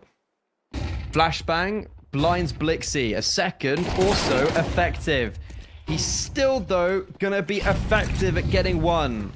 It's crazy how good he is on the anchor. We were talking about him on the CT side of Mirage. Over towards B, bit of an unsung hero, and he's just the exact same towards Long. Immovable! All 4 kills. That is simply ridiculous. And Alpha will finish it off. Huge moments from Blixie at the end of this game. It would have been VRSDelivery on 11 and maybe a bit of a weird situation for CYBERSHOKE if he didn't have that hold toward Long one of those previous rounds, 2 or 3 ago. He's done it all over again. They have these moments, some of these CYBERSHOKE players. I've seen it many a time. Blixie and Glowing have been a bit more of a longer-term CYBERSHOKE member. The tendencies they have to pop up at the right time are quite common. They are certainly doing so here in the battle to get through to finals day tomorrow. They will know, of course, as well, that they're on the side of the bracket that it's so damn winnable for them, with KOLESIE waiting in that semi-final.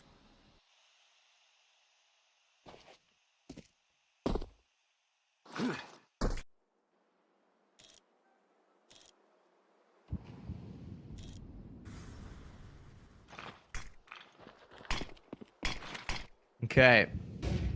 12 on the board for CYBERSHOKE, and as VRSDelivery are attempting to walk up short and get antivirus to tap away like he did before, the nades come hurtling in. Blixie eventually is going to draw blood over towards Long, but Fluffy, who was on a bomb site, backtracked to go support his teammates, and now they're just penned in. Flashbang nades are excellent, and Alpha is just mowing them down.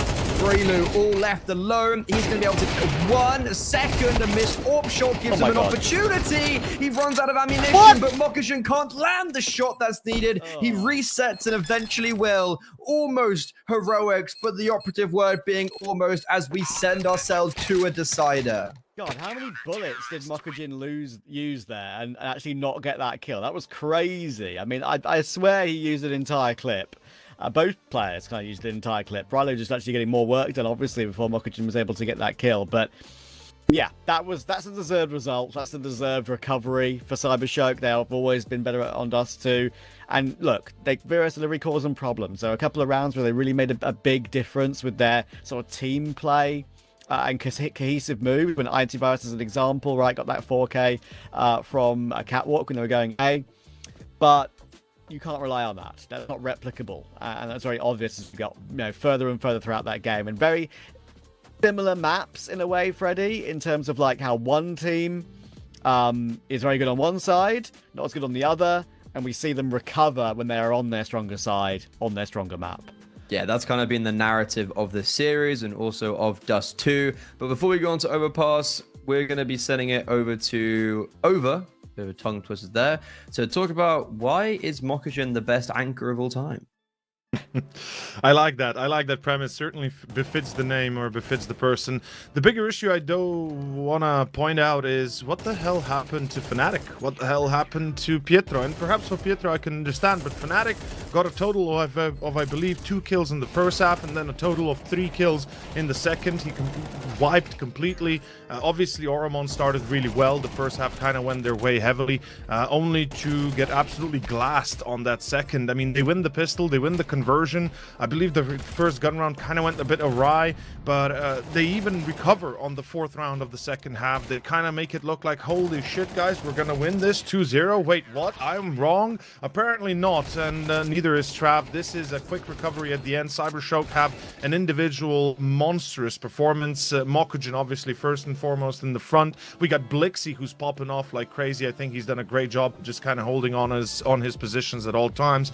And every single attempt that VRSDelivery do gets thwarted one way or another by basically everybody on the other side. Even Alpha, who'd perhaps been the least prominent in the whole of the second half, you know, he's done his job. And Fluffy, who perhaps ended up with 14 kills despite having the op, you know, he'd had some great impact kills, and that pretty much destroyed VRS chances to recover that second and finish the job, go 2-0. Travis, you're right. I expected perhaps a little bit less on the Mirage side from VRSDelivery, but it seems like that Dust really wasn't meant to be. And at the end of the day, it is going to be Overpass, our third and final. I do pray that CYBERSHOKE know how to maneuver it, because it could still be a very quick one. But beyond that, we'll take a short break and we'll see our third and final map of the day here in the quarterfinals of the Thunderpick World Series.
And we're live for this third map decider to find our final semi-finalist between CYBERSHOKE and VRSDelivery. And we've got a really odd game here in terms of how much both these two teams play this map. It's 7 total, both combined, and only 1 win when you combine both as well. Both of them don't like playing this map, but that's what happens, Freddy, I guess, when 2 teams share a permaban.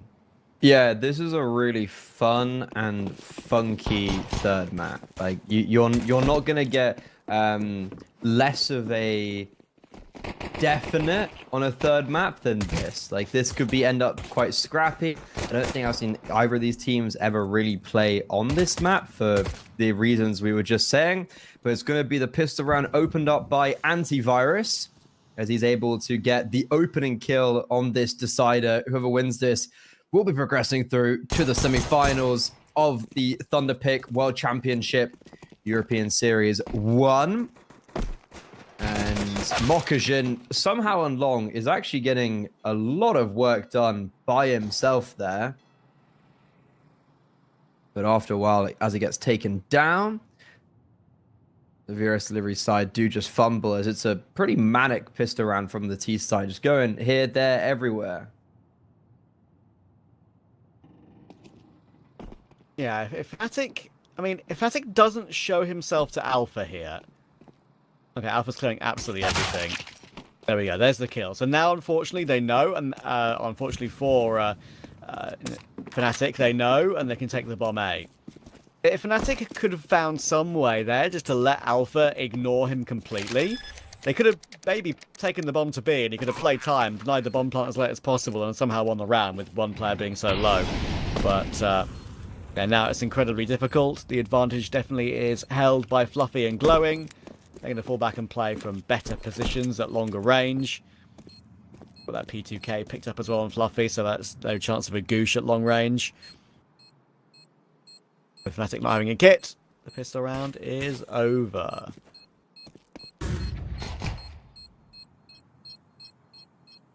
It's a valiant effort, but in the end, all in vain.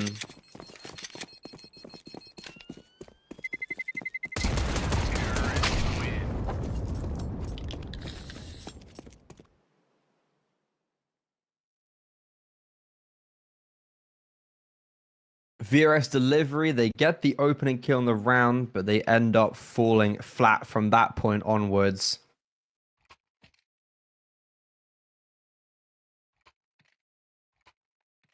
And it's a good start for CYBERSHOKE on the T side of Overpass of all sides.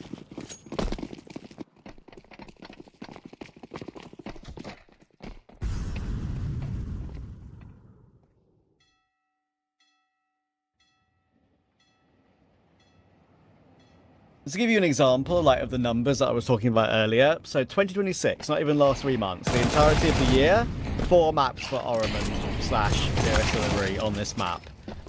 The entirety of the year for CYBERSHOKE, 4 times as well. So, just really no reps at all. CYBERSHOKE have only won. Let's have a look. They got to overtime once against AM. They've lost 13-5 to Namiga, 13-11 to Namiga, and 13-7 to Big over the course of this year.